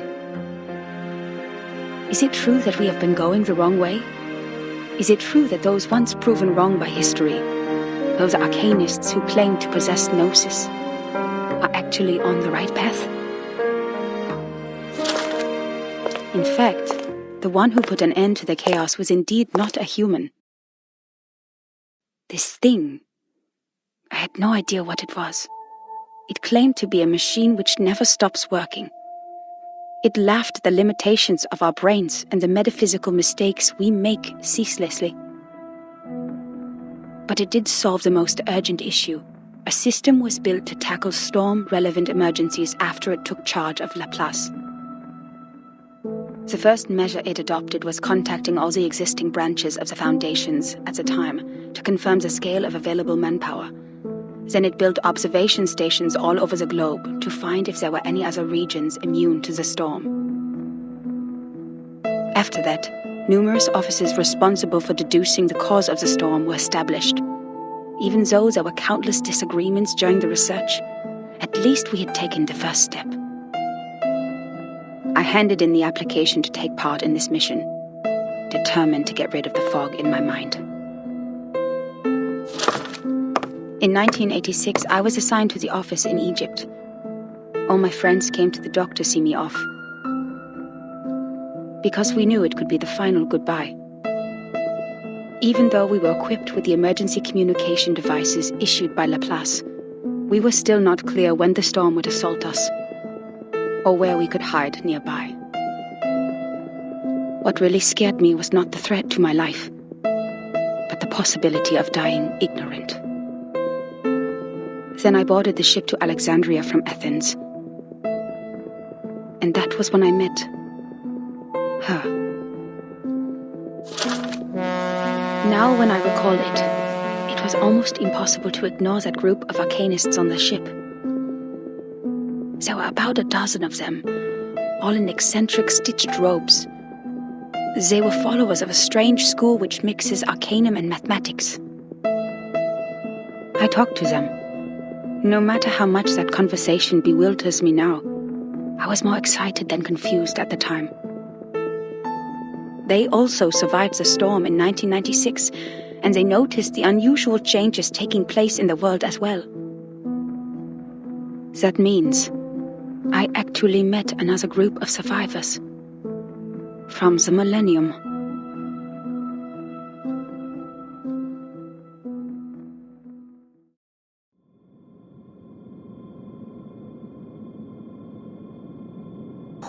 Wait! A school of arcanists who survived the storm?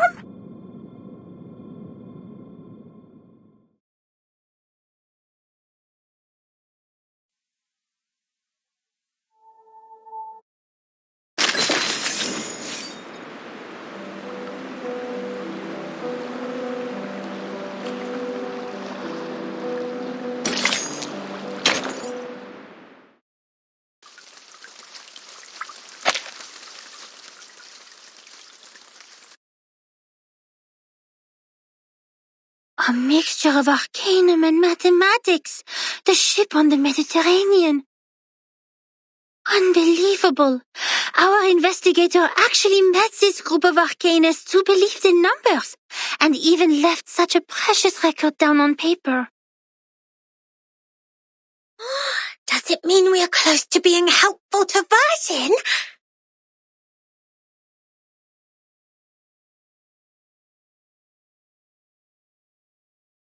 Certainly, it's what we deserve for all the efforts today. But why did they leave such an important report in the reference room storing unnecessary information? Did they misput it here after the chaos of the storm?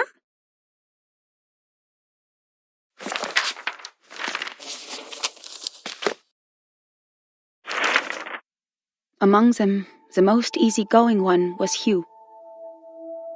He was an engineer as well as an arcanist. We shared the same preference for human technology, and that became our common topic. Hugh was in his 30s, red-haired, cheeks sunken, and deeply depressed due to some kind of eye disease. He was a decent man, with a prudent attitude, working at a desk most of the time.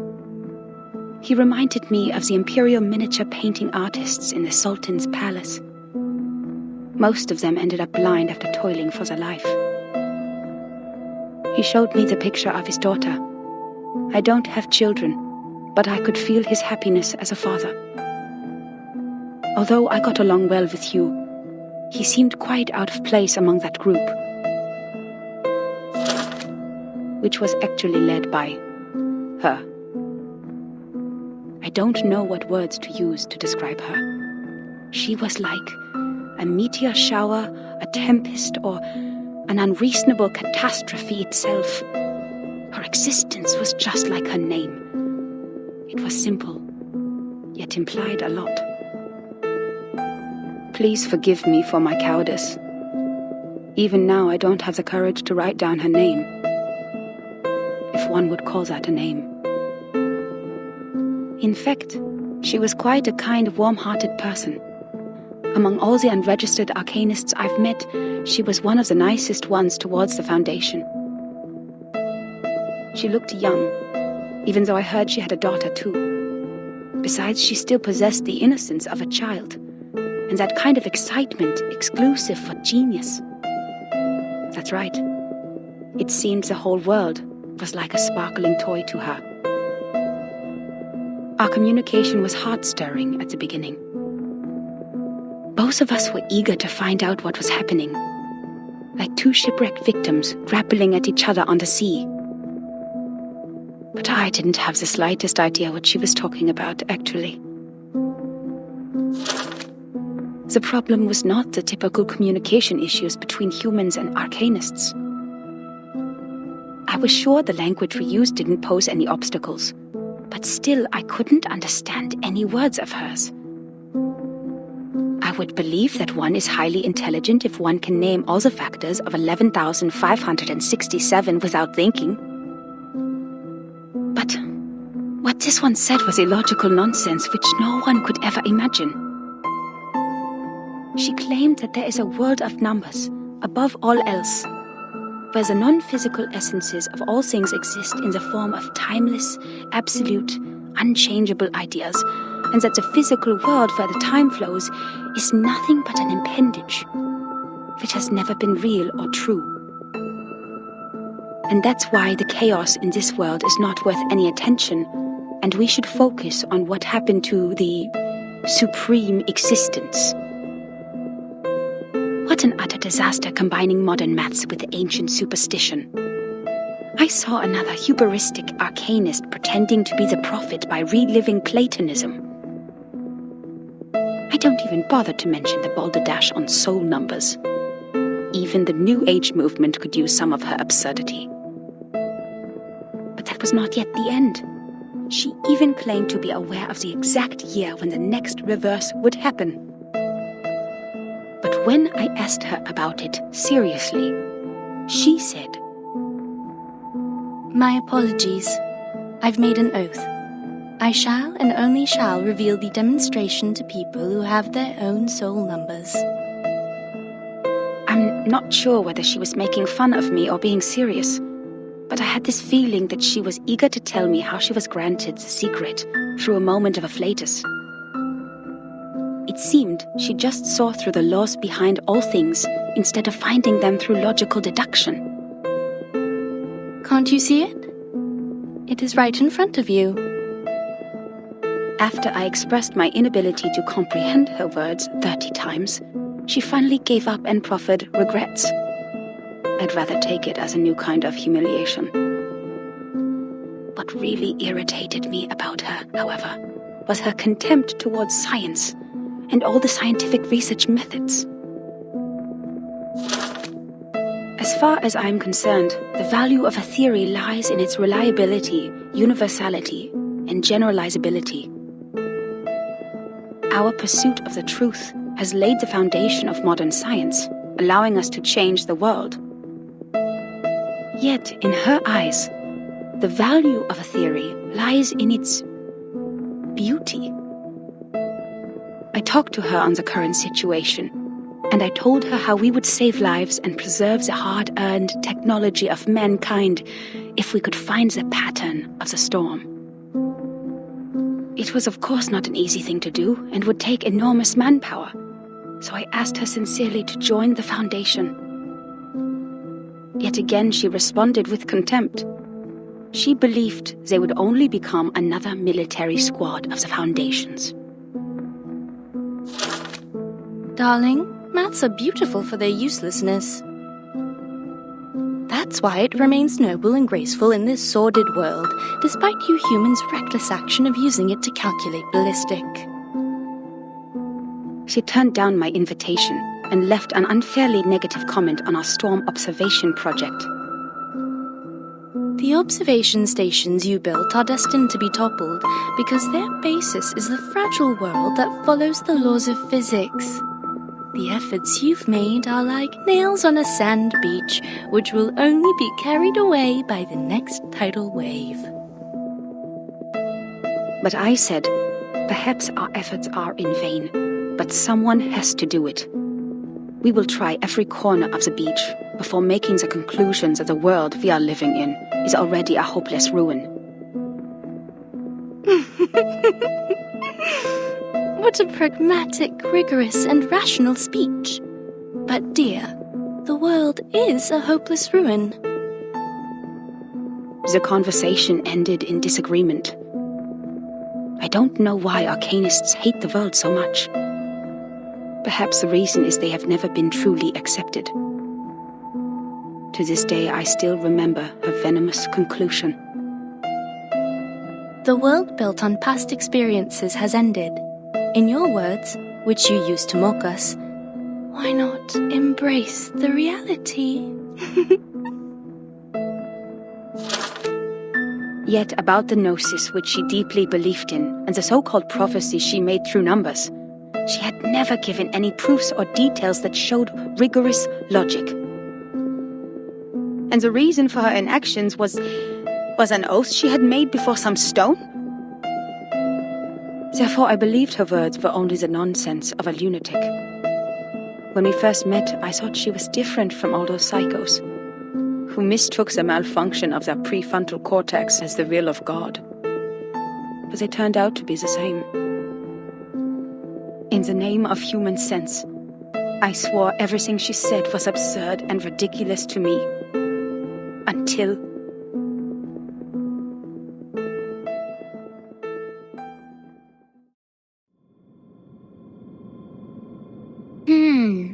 Madame Z said the arcanists on that island are all named after numbers, because they have a strong belief that numbers are the essence of their souls.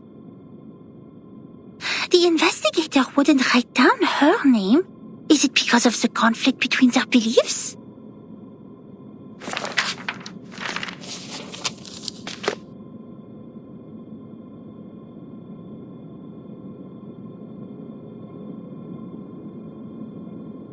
Huh? That's all?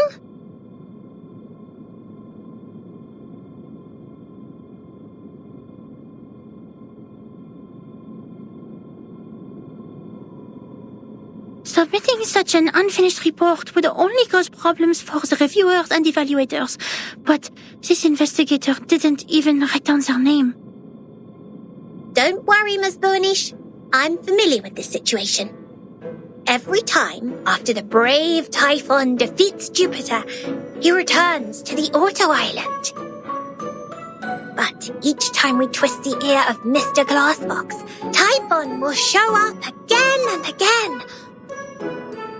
Ms. Moisson told me the ear is the key to bringing back our hope. Wait, don't tell me you are talking about the shows on the mechanical television?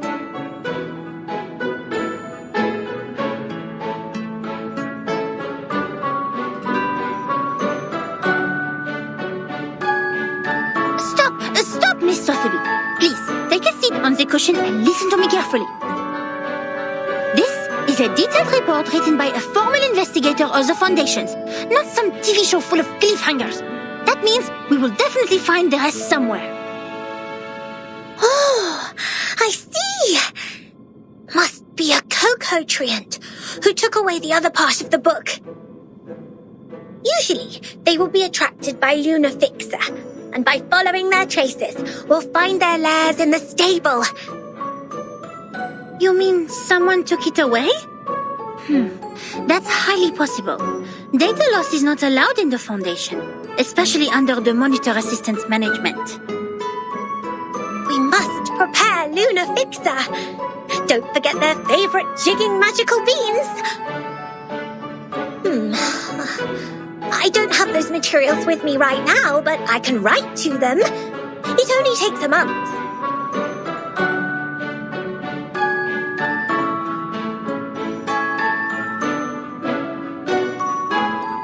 Nuh-uh, we don't need that.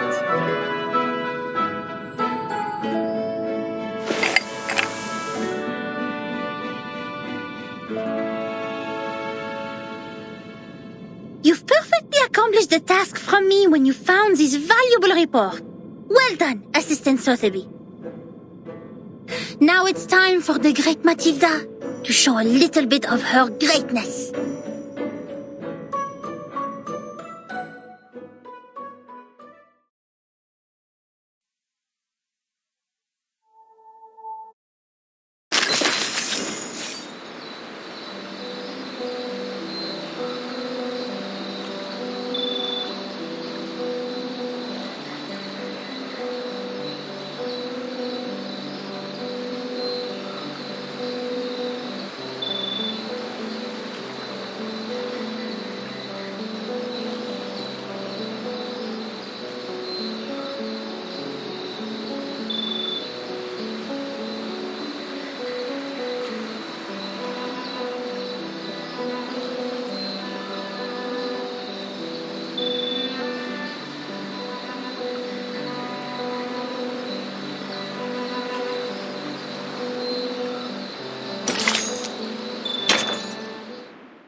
Judging from the omen, it's at the northwest, the beginning and the ending of the ring, where the wall reflects repeatedly.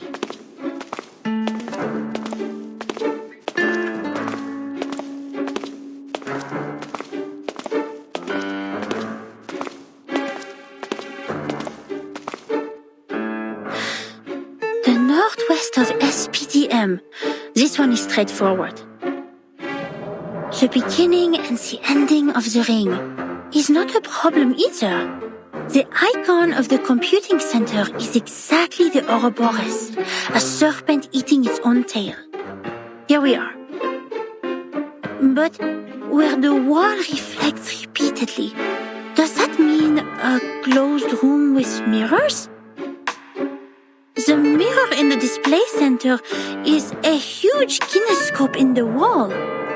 And the one in the airtight laboratory is a crystal clear observation window. The one in the rehab center? No. The mirrors in the operation room have been replaced with curved electronic screens of steel structure after that xenopilot made a scene. So, where is the answer?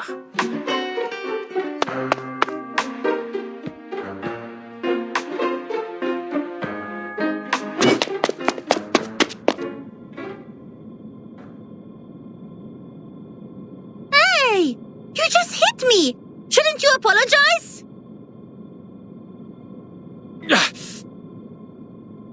Where did you come from, dork? Wasting my time.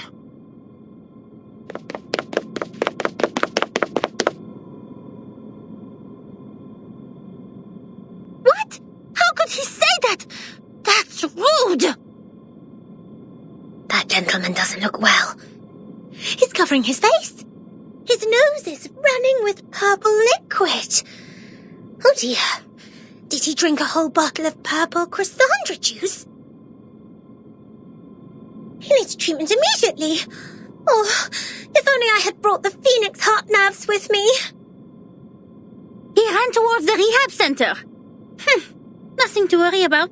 Just another patient trying to prove he has recovered.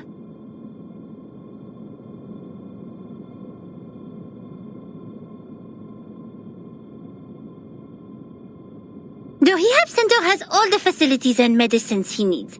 He will be properly treated. But why is he wearing the uniform of Laplace? And where's the receptionist here?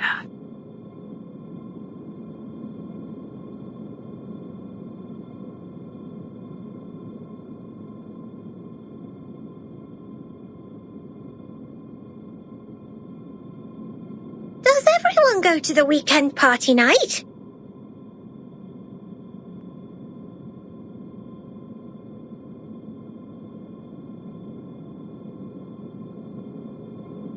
Absolutely not. The researchers here are too busy to do that. The computing center is working on the most urgent and vital project, the research on the immunity to the storm. We should not disturb them unless it's an emergency.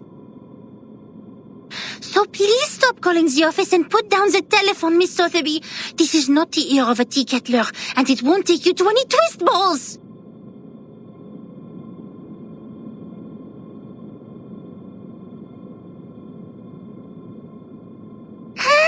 Je sais qu'elle est débutante, mais quand même, elle est trop bizarre. Guide new members with caution and patience. Trigger the Rafflatus at the right time. J'avoue que Verten a remporté une victoire temporaire sur ça.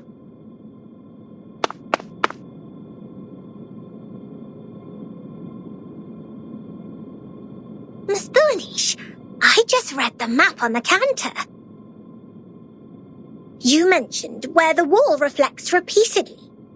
Does the vision refer to the racquetball center here?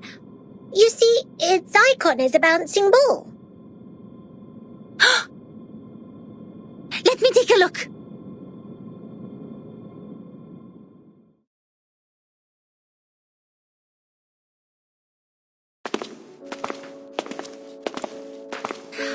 Found it!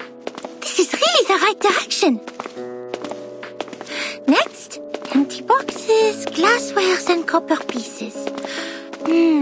Looks like our destination has piles of metal.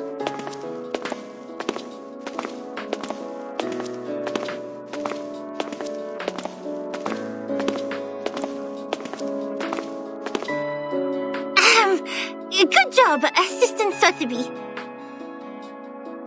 I have to say, I might have gone a bit too hard on you. You are more capable than I thought. Thanks to your prompt reminder, we have saved quite some time. Sotheby is glad to help.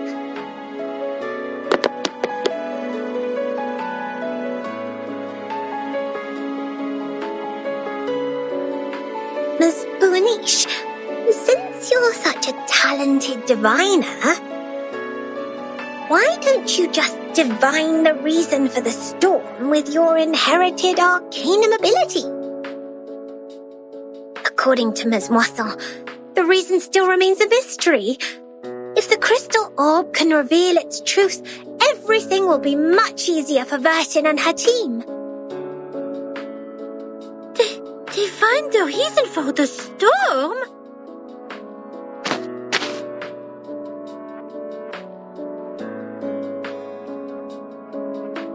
That's impossible for sure. It's a typical mistake of laymen to believe one can see everything through divination. You are an expert on potions and arcane creatures, but you have little knowledge on other subjects. Haven't you received any systematic education on Arcanum?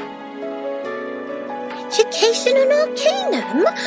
I'm of course well educated in Arcanum, with Ms. Moisson as my tutor, and my arcane friends such as Typhon from the Auto Island, Jupiter, and...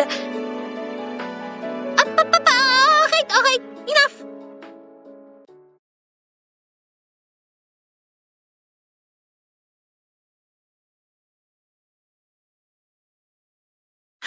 Understood the fact that the education you have received is not systematical, or say incomplete, imperfect, inelegant. But don't worry, because you are talking to the kind-hearted Matilda. She will spend her valuable time to make it up for you.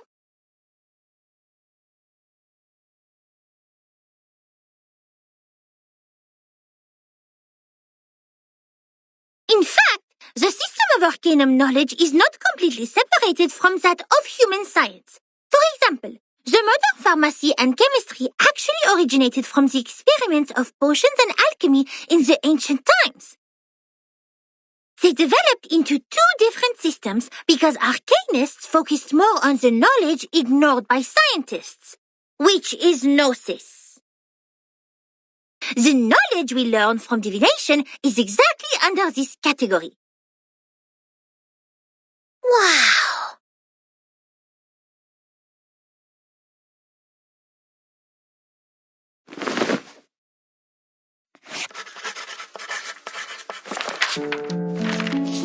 Let me fill you in with more details. If two human researchers test Snell's law at two different places at the same time without making any mistakes, they will always reach the same conclusion. Or if two potionists use the same ingredients and follow the same formula to make the cough cough stop stop potion separately, their products will also have similar effects. However, if two diviners respectively perform divination on the same thing, they will probably see totally different visions. Because what the divination shows is merely omens. The interpretation of these omens is in fact a kind of subjective deduction based on the reality, and there is no such thing as a standard answer. Even if the two diviners draw the same conclusion, it is more of a coincidence than a result that implies generalizability. So diviners never check the accuracy of their divination through the review of peers. And this is an example of gnosis. Unlike human sense, it is unique and possesses no universality.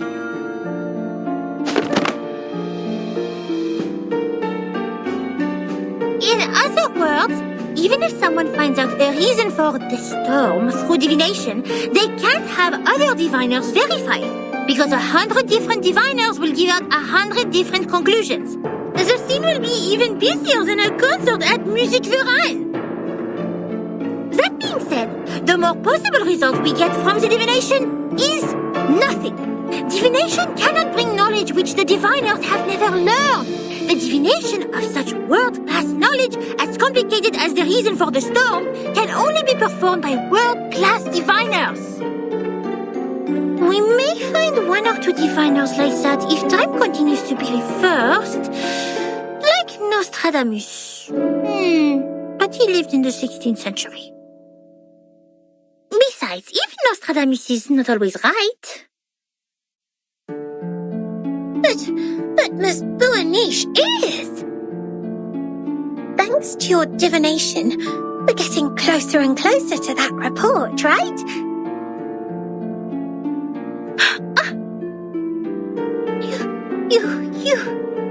You are right! Finding items, interpreting dreams, and making simple prophecies. All these things are just a breeze for the bright and clever Matilda. But inquiring about the storm is beyond my ability, and it will only bring misfortune. I will never make such a stupid mistake.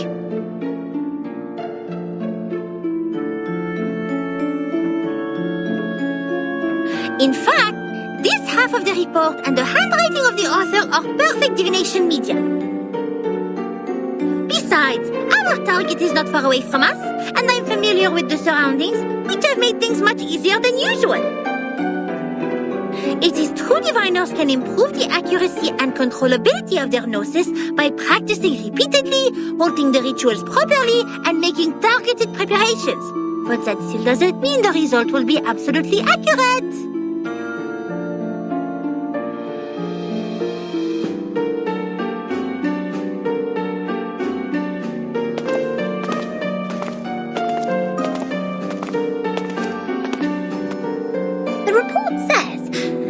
Person who mentioned the School of Numbers claimed she was enlightened about the year of the next storm.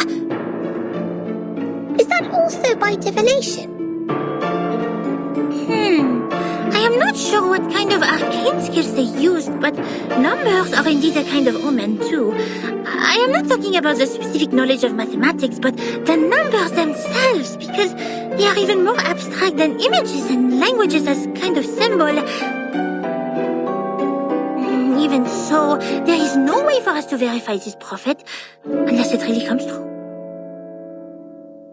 That is also why it takes almost nothing to spread a prophecy. My mother told me many people in the outside world write to the Foundation every day, claiming to be prophets who can predict the doomsday and thus requesting unemployment benefits. The doomsday? Unemployment benefits? Oh my! The outside world is far more wonderful than I thought. How fascinating. This Boanish is even greater than I expected. You bet!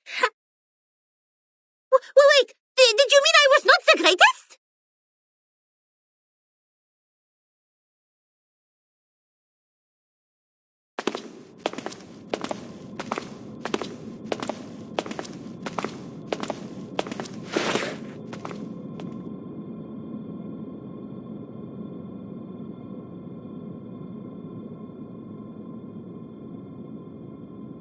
Here we are, Miss Sotheby. Now, this is the moment to verify the result of my divination.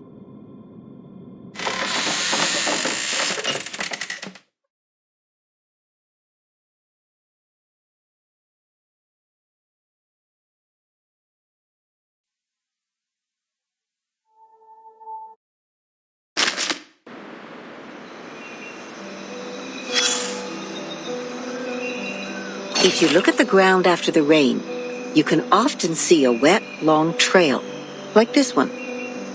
At the end of the trail, there may be a snail slowly crawling forward. Yes, forward. The snail marks the direction for us. But what if we don't see any snails at either end? How are we going to distinguish the direction to the future from that to the past?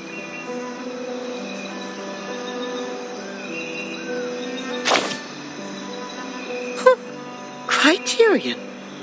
Well said, darling. To figure something out, you always need to make deductions based on facts and logical reasoning. What you see is not necessarily true, but what is logical is, because we haven't witnessed or experienced anything illogical so far. If something like that actually happens, it must be because we are too ignorant to understand it for the moment. This point was firmly believed by those researchers who worked in the house like canned sardines. It remained true to them until the first drop of rain rose.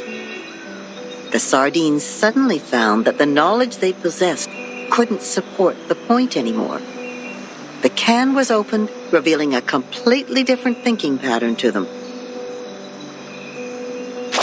Whatever they used to mend the can, there was still a crevice left between the inside and the outside, and it could be ripped open again at any time.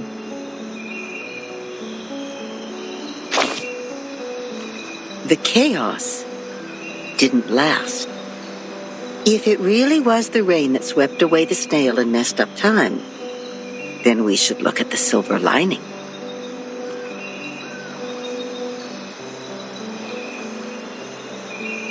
Does it mean we will find out the truth of time once the secret of the rain is revealed? So then, observation stations were built all over the globe. The staff learned how to collect and keep the valuable samples efficiently in no time. The little boxes they used to store the raindrops are still being upgraded even now. Order and silence were brought back to the labs. Every piece of gear was placed back on the right track. It was a grand feat, and no one could have accomplished it inside this huge, cumbersome machine except another machine. She took no sides and sought only predictable results. That's why she made a decision as soon as she read that report and its attachment on her desk. The former was about a delicate component which flapped like a butterfly in that huge machine, and the latter was a piece of paper full of circles and dots. Then she stored the information on her hard disk and destroyed the report. And the paper which claimed to have recorded the locations where the storm might happen, yes, the one with the butterfly-like drawings, was retained for data comparison. It seems she's satisfied with the result.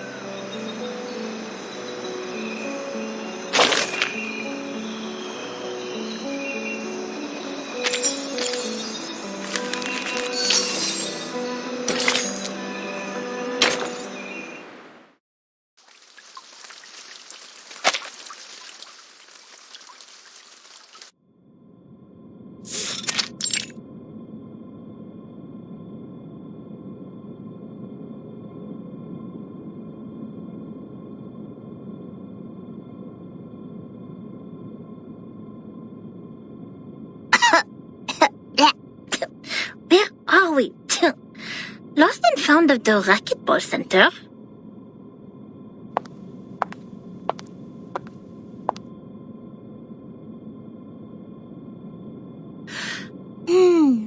The orb showed copper pieces.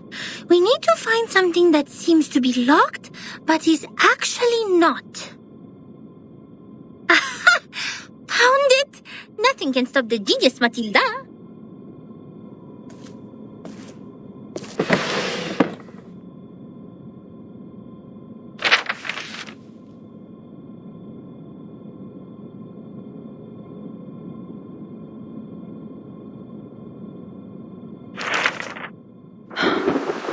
The trip to Egypt didn't go smoothly.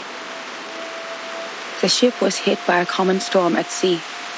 We were lost in the fog after that, completely off course. Then something emerged from the water. Since the first storm, the Foundation has received frequent sightings of arcane creatures which should have been extinct in history. I had no idea what I was shooting at, even after I emptied the clip. And I didn't know what to do, so the arcanists brought us back on course. She named the precise longitude and latitude of our location, even without using the sextant in the spare cabin. I wonder how she did that. Perhaps the world did look different in her eyes. Then when I was about to step on a random plank on the ship, she suddenly dragged me back. I thought it was only an inappropriate joke. The next second, the plank broke. I was stunned, and asked her how she saw that coming. She just answered me as if we were talking about the weather. Because that plank is deformed like a rhombus. I was confused. Where is the rhombus? She laughed. The rhombus can't be seen with eyes. You shall close your eyes, hearken to the teaching of the Supreme Existence, and seize the moment of afflatus. Of course, I didn't see anything. Nor did I understand what the moment of afflatus was. Perhaps it's just another privilege enjoyed by arcanists, just like their right to be lunatic. Nevertheless, she reached the correct conclusion in a completely wrong way. Is it really possible? Anyway, she saved my life. But that was not enough to settle the differences between us. She remained rejective to working with the Foundation, and I finally gave up on the attempt to persuade them. My mission on that trip was not to make contact with them. Besides, what we needed was builders of the storm observation system, not some liars who would only make things worse. As for the shelter they took from the storm, she wouldn't say a word, as if she were dealing with a spy who pried to find out the deepest secrets of the arcanists. In the end, Hugh mediated between us. He gave me an address in Istanbul to which I could send the letters to contact them. After that, I spent more than half a year in the Egypt office. Things were even worse there than I expected. Some have gone missing after the storm. The people who were supposed to be in the Egypt office, according to the member list stored in the headquarters in 1985, were not there when I arrived. The situation could be caused by the limitations of the transmission of paper-based materials, or because the computer was not yet popularized to every corner of the globe at the time. One minor mistake of a copyist could develop into a huge difference. Besides that, the chaos inside Laplace was an even worse issue. I learned that someone published the paper Samplings of Global and Regional Chaotic Energy Route Changes in the name of Butterfly of Lorentz. Apparently they secretly used our sampling sites, yet their research direction and conclusion were radically different from Laplace's. The researchers equally divided into two schools. One sticking to the human technology they have focused on, and one changing their direction to Arcanum. At the time, it was still too early to decide which direction was right, without sufficient experimental data. But many already believed that if time continued to be reversed, human technology would only keep falling into decline, while Arcanum, which relies on personal ability, would rise again. It's true that Gnosis cannot be copied, verified by an independent third party, or comprehended through reasoning. Its nature decides that it cannot lay the foundation of science or be popularized to every ordinary person. It takes solid marble to build a castle, not slippery sand. Even so, what harm will it do to rely on Arcanum when the underlying logic of all things has become unreasonable? Before the disagreement was settled, the storm in 1987 was predicted. We were ordered to return to the headquarters 24 hours before its arrival. But the prediction was not accomplished by Laplace. A captive from Manus Vindictae names the precise date of that storm. Our enemies, those lunatic xenophobes, valuing only pure blood, made it further than we did. Yes, we built observation stations, we made countless deductions, we developed multiple simulation models. We made efforts, we sacrificed life, we did whatever we could. Yet the result was that we didn't find any other regions immune to the storm, except the headquarters and another one in North America. In the end, 95% of the branch members were reversed, 87.9% of the equipment was destroyed, and 100% of our predictions failed. In conclusion, our endeavor brought no achievements. As for the captive from Manus Vindictae, the delirium patient who claims that oracles flowed under his parietal bone, when we asked him how he learned the precise date of the storm, he burst into laughter. Can't you hear it? Has God left you behind when he spread his grace? Then he smashed his own skull with a handcuff. Yes, there was no doubt. He was an incurable lunatic. But his insane nonsense was exactly the reason we survived the storm again. No matter how unreasonable or illogical it was, or how much a lie it sounded like. So we'd better believe we shouldn't go out in black today because the fish is swimming in the water. We'd better believe in the existence of the non-physical, everlasting, transcendent world where everyone's soul is a number. We'd better believe in the supreme existence which caused the disorder of time by merely casting its shadow. That means the life of individuals means nothing more than rubbish, and the world is but an imperfect ruin, where only the chosen ones will pass the trial, where the rest will be eliminated by the rain.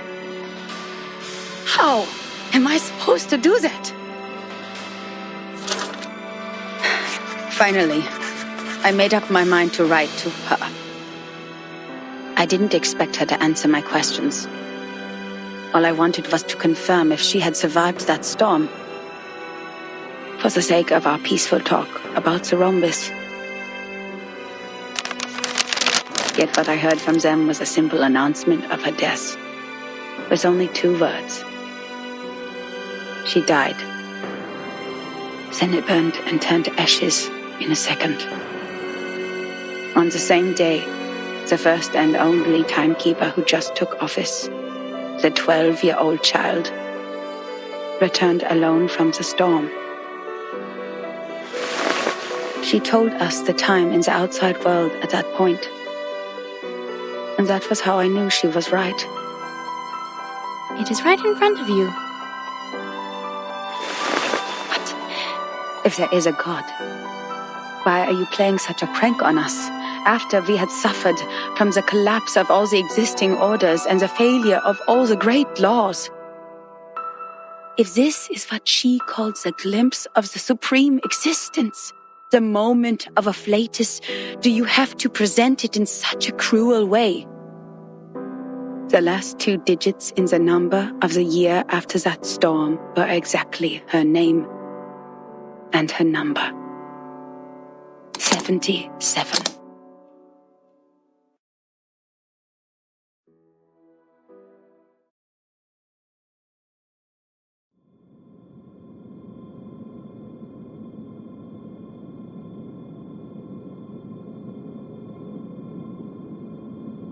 Incroyable!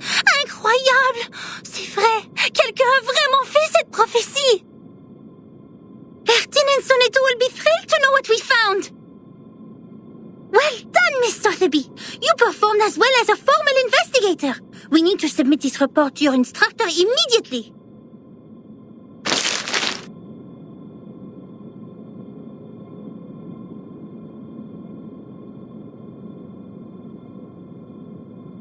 What are you doing in other people's rooms?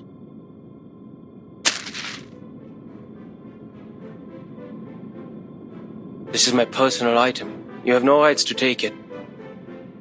Please leave immediately. A personal item? This is a precious record that should have been submitted to the Foundation. According to Administration and Regulations for Dispatch Personnel, St. Pavlov Foundation Decree number 259, every member of the Foundation, when acting as a field investigator, is required to create a comprehensive investigation report of all their actions and promptly submit it. And they are obliged to ensure the authenticity, objectivity, and impartiality of the report. No personal bias is allowed in the content. If you have read this report, miss, you should know that it's not even qualified to be filed. But this is an emergency!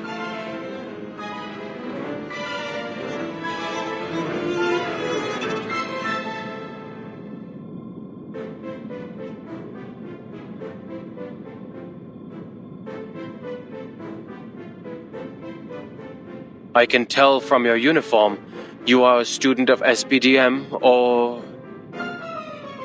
This is Laplace. Do you have your guardian's approval to leave the school, Miss Underage Student? Approval? I don't need that. I am not a student. You are talking to the exceptionally promoted monitor assistant of SPDM. Here is my ID.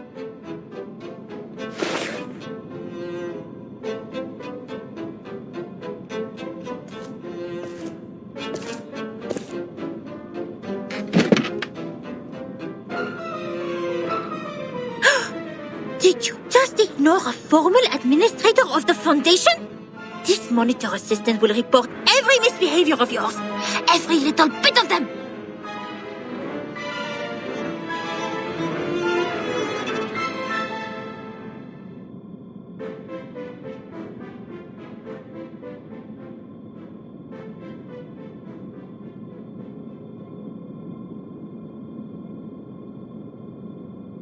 Miss Moisson, we found that report here.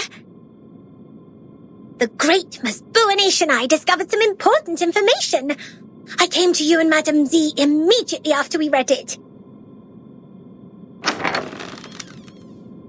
Miss Buanish, why are you confronting Mr. Chair?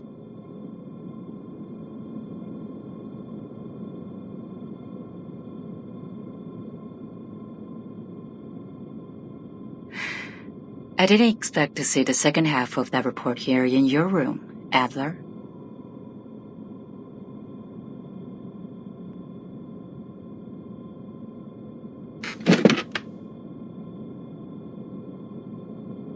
Don't call me that, friend. Why not just call me Enigma? Just like everyone else. Relax. I know nicknames mean no harm. But I don't understand. How is a report filled with meaningless words of any concern to you, Madam Z? It provides information about the Arcanist group Virgin is now dealing with. If possible, please give it to me. Of course. How can I turn down a request from Constantine's chief of staff? Take it away. I hope you don't mind the mold on it.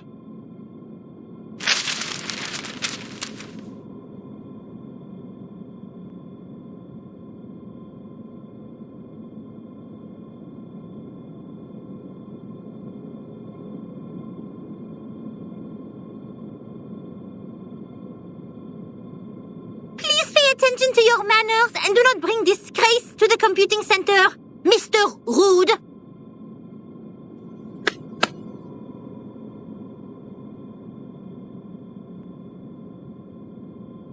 Ms. Buanish, Ms. Sotheby, you've done a great job. I'm sure what you have found would be of great help to Timekeeper. And I will report your active performance in this mission to SPDM as soon as possible, Ms. Buanish. We need to further analyze the files you found. The first on the scene could provide more detailed information. Let's get out of here. Contribution exceptionnelle!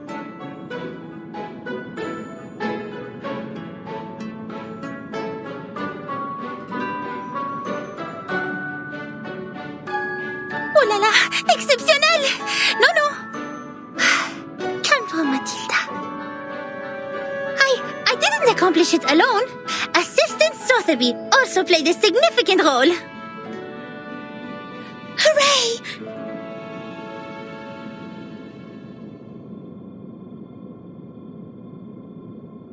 That is to say, Miss Burnish, we can start preparing the balloons and flowers for the twist ball. Speaking of which, this monitor assistant still needs to think about it. By the way, just call me Mathilda.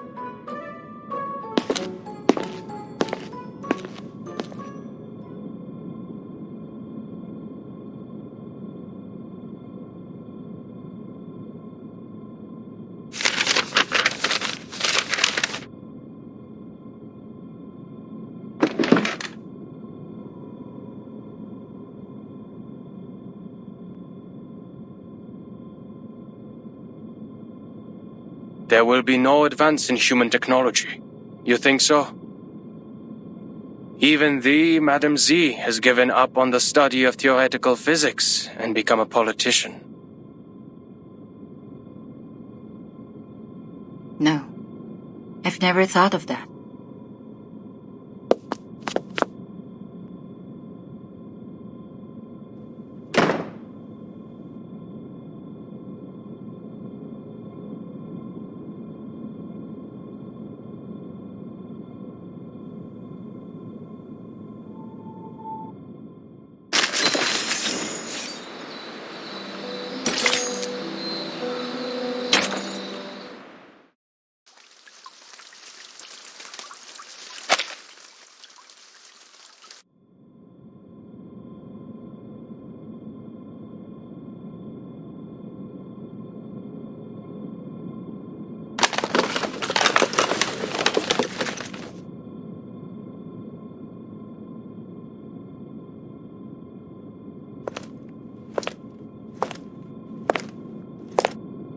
I am astonished by the fact that you are interacting with others.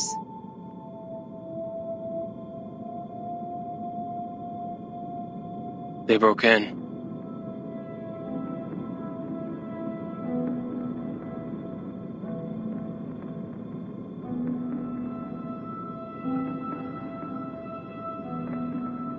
If it was a complaint that you were making, you know it is within your rights to submit an interdepartmental complaint within 7 days after the incident. Don't bother. That file means nothing to me. I didn't file it because it is a report against the rules. Why bother to submit such a log full of personal feelings and emotional behaviors to our great, rigorous foundation? Is that so? I am gratified to find that you still have some sense. I too am gratified that you still have no idea that I was being sarcastic. Oh, that was sarcasm. Never mind. What do you want from me, Madam Lucy?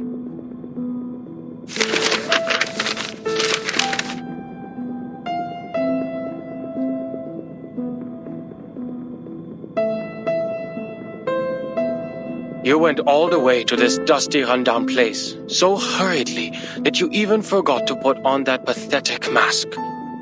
This is not because of some old files, I assume.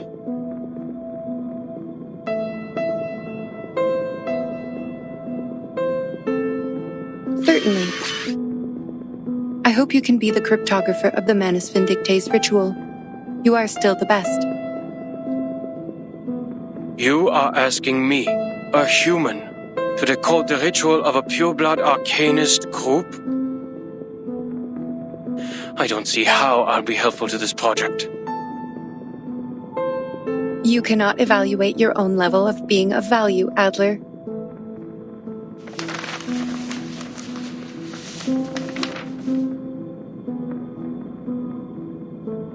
Well, you evaluate our value. Test us in experiments you set. Prove the hypotheses by exhaustion, make mistakes, and start all over again.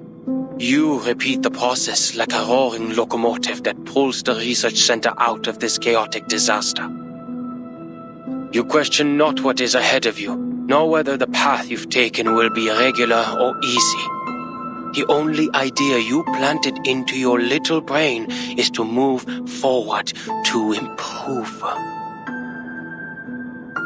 Thank you for your compliment. Credit goes to everyone. That was not even a... Miss Mirkar. Guess you agree, a life without creativity is not worth living. And that's the life that I wake up to every day. I'm no longer the person you thought you came here for.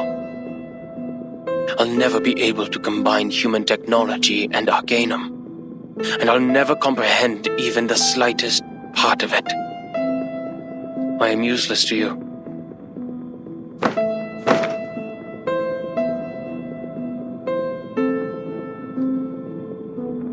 I don't expect someone made of tin to understand a human mind.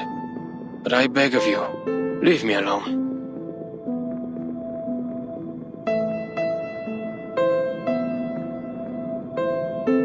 The work of analyzing the masks of Manus Vindicte did not go well. A side effect occurs in the researchers, and it is getting worse. The isolation wards on the basement level are overwhelmed. What a scene. Have you aborted the experiment? Not yet. We have conducted the Arcanum imaging experiment on the masks, and found a component which also exists in the raindrops of the storm. But knowing what it is composed of does not help explain how it works. What we're looking for is the original ritual that the Manus cast on them. You're trying to figure out one's career planning from one's physical examination report. I wonder why it is not working. Even if somehow you manage to find the original ritual, you still need a proper environment to test it, which is the outside world with a coming storm.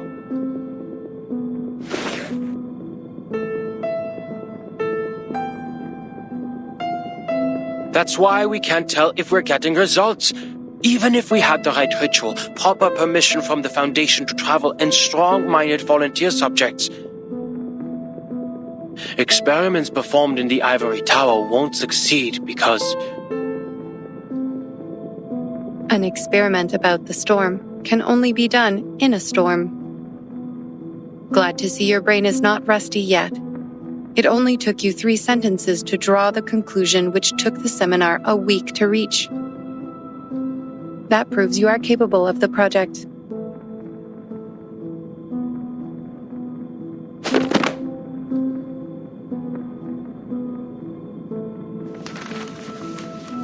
The History Maintenance Team has forecast different critical points of this storm. Foundation investigators are on their way. If Manus Vindicte still plans to accelerate the storm, like what they have done in 1929, there will be a high possibility that their people will show up at the transformation point of history and society, also known as the critical point of time, the center of the storm. Your sister, Greta Hoffman, is also one of the investigators.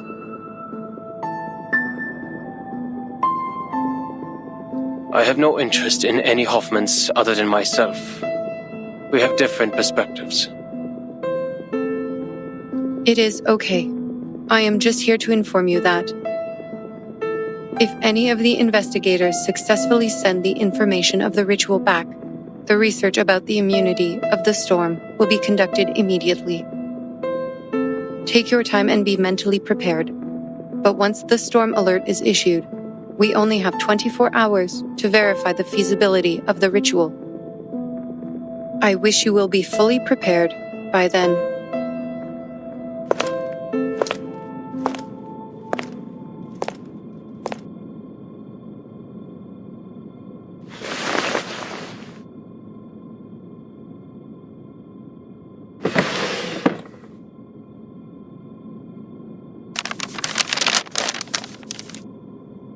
One thing is for sure now. The age of humans has come to an end.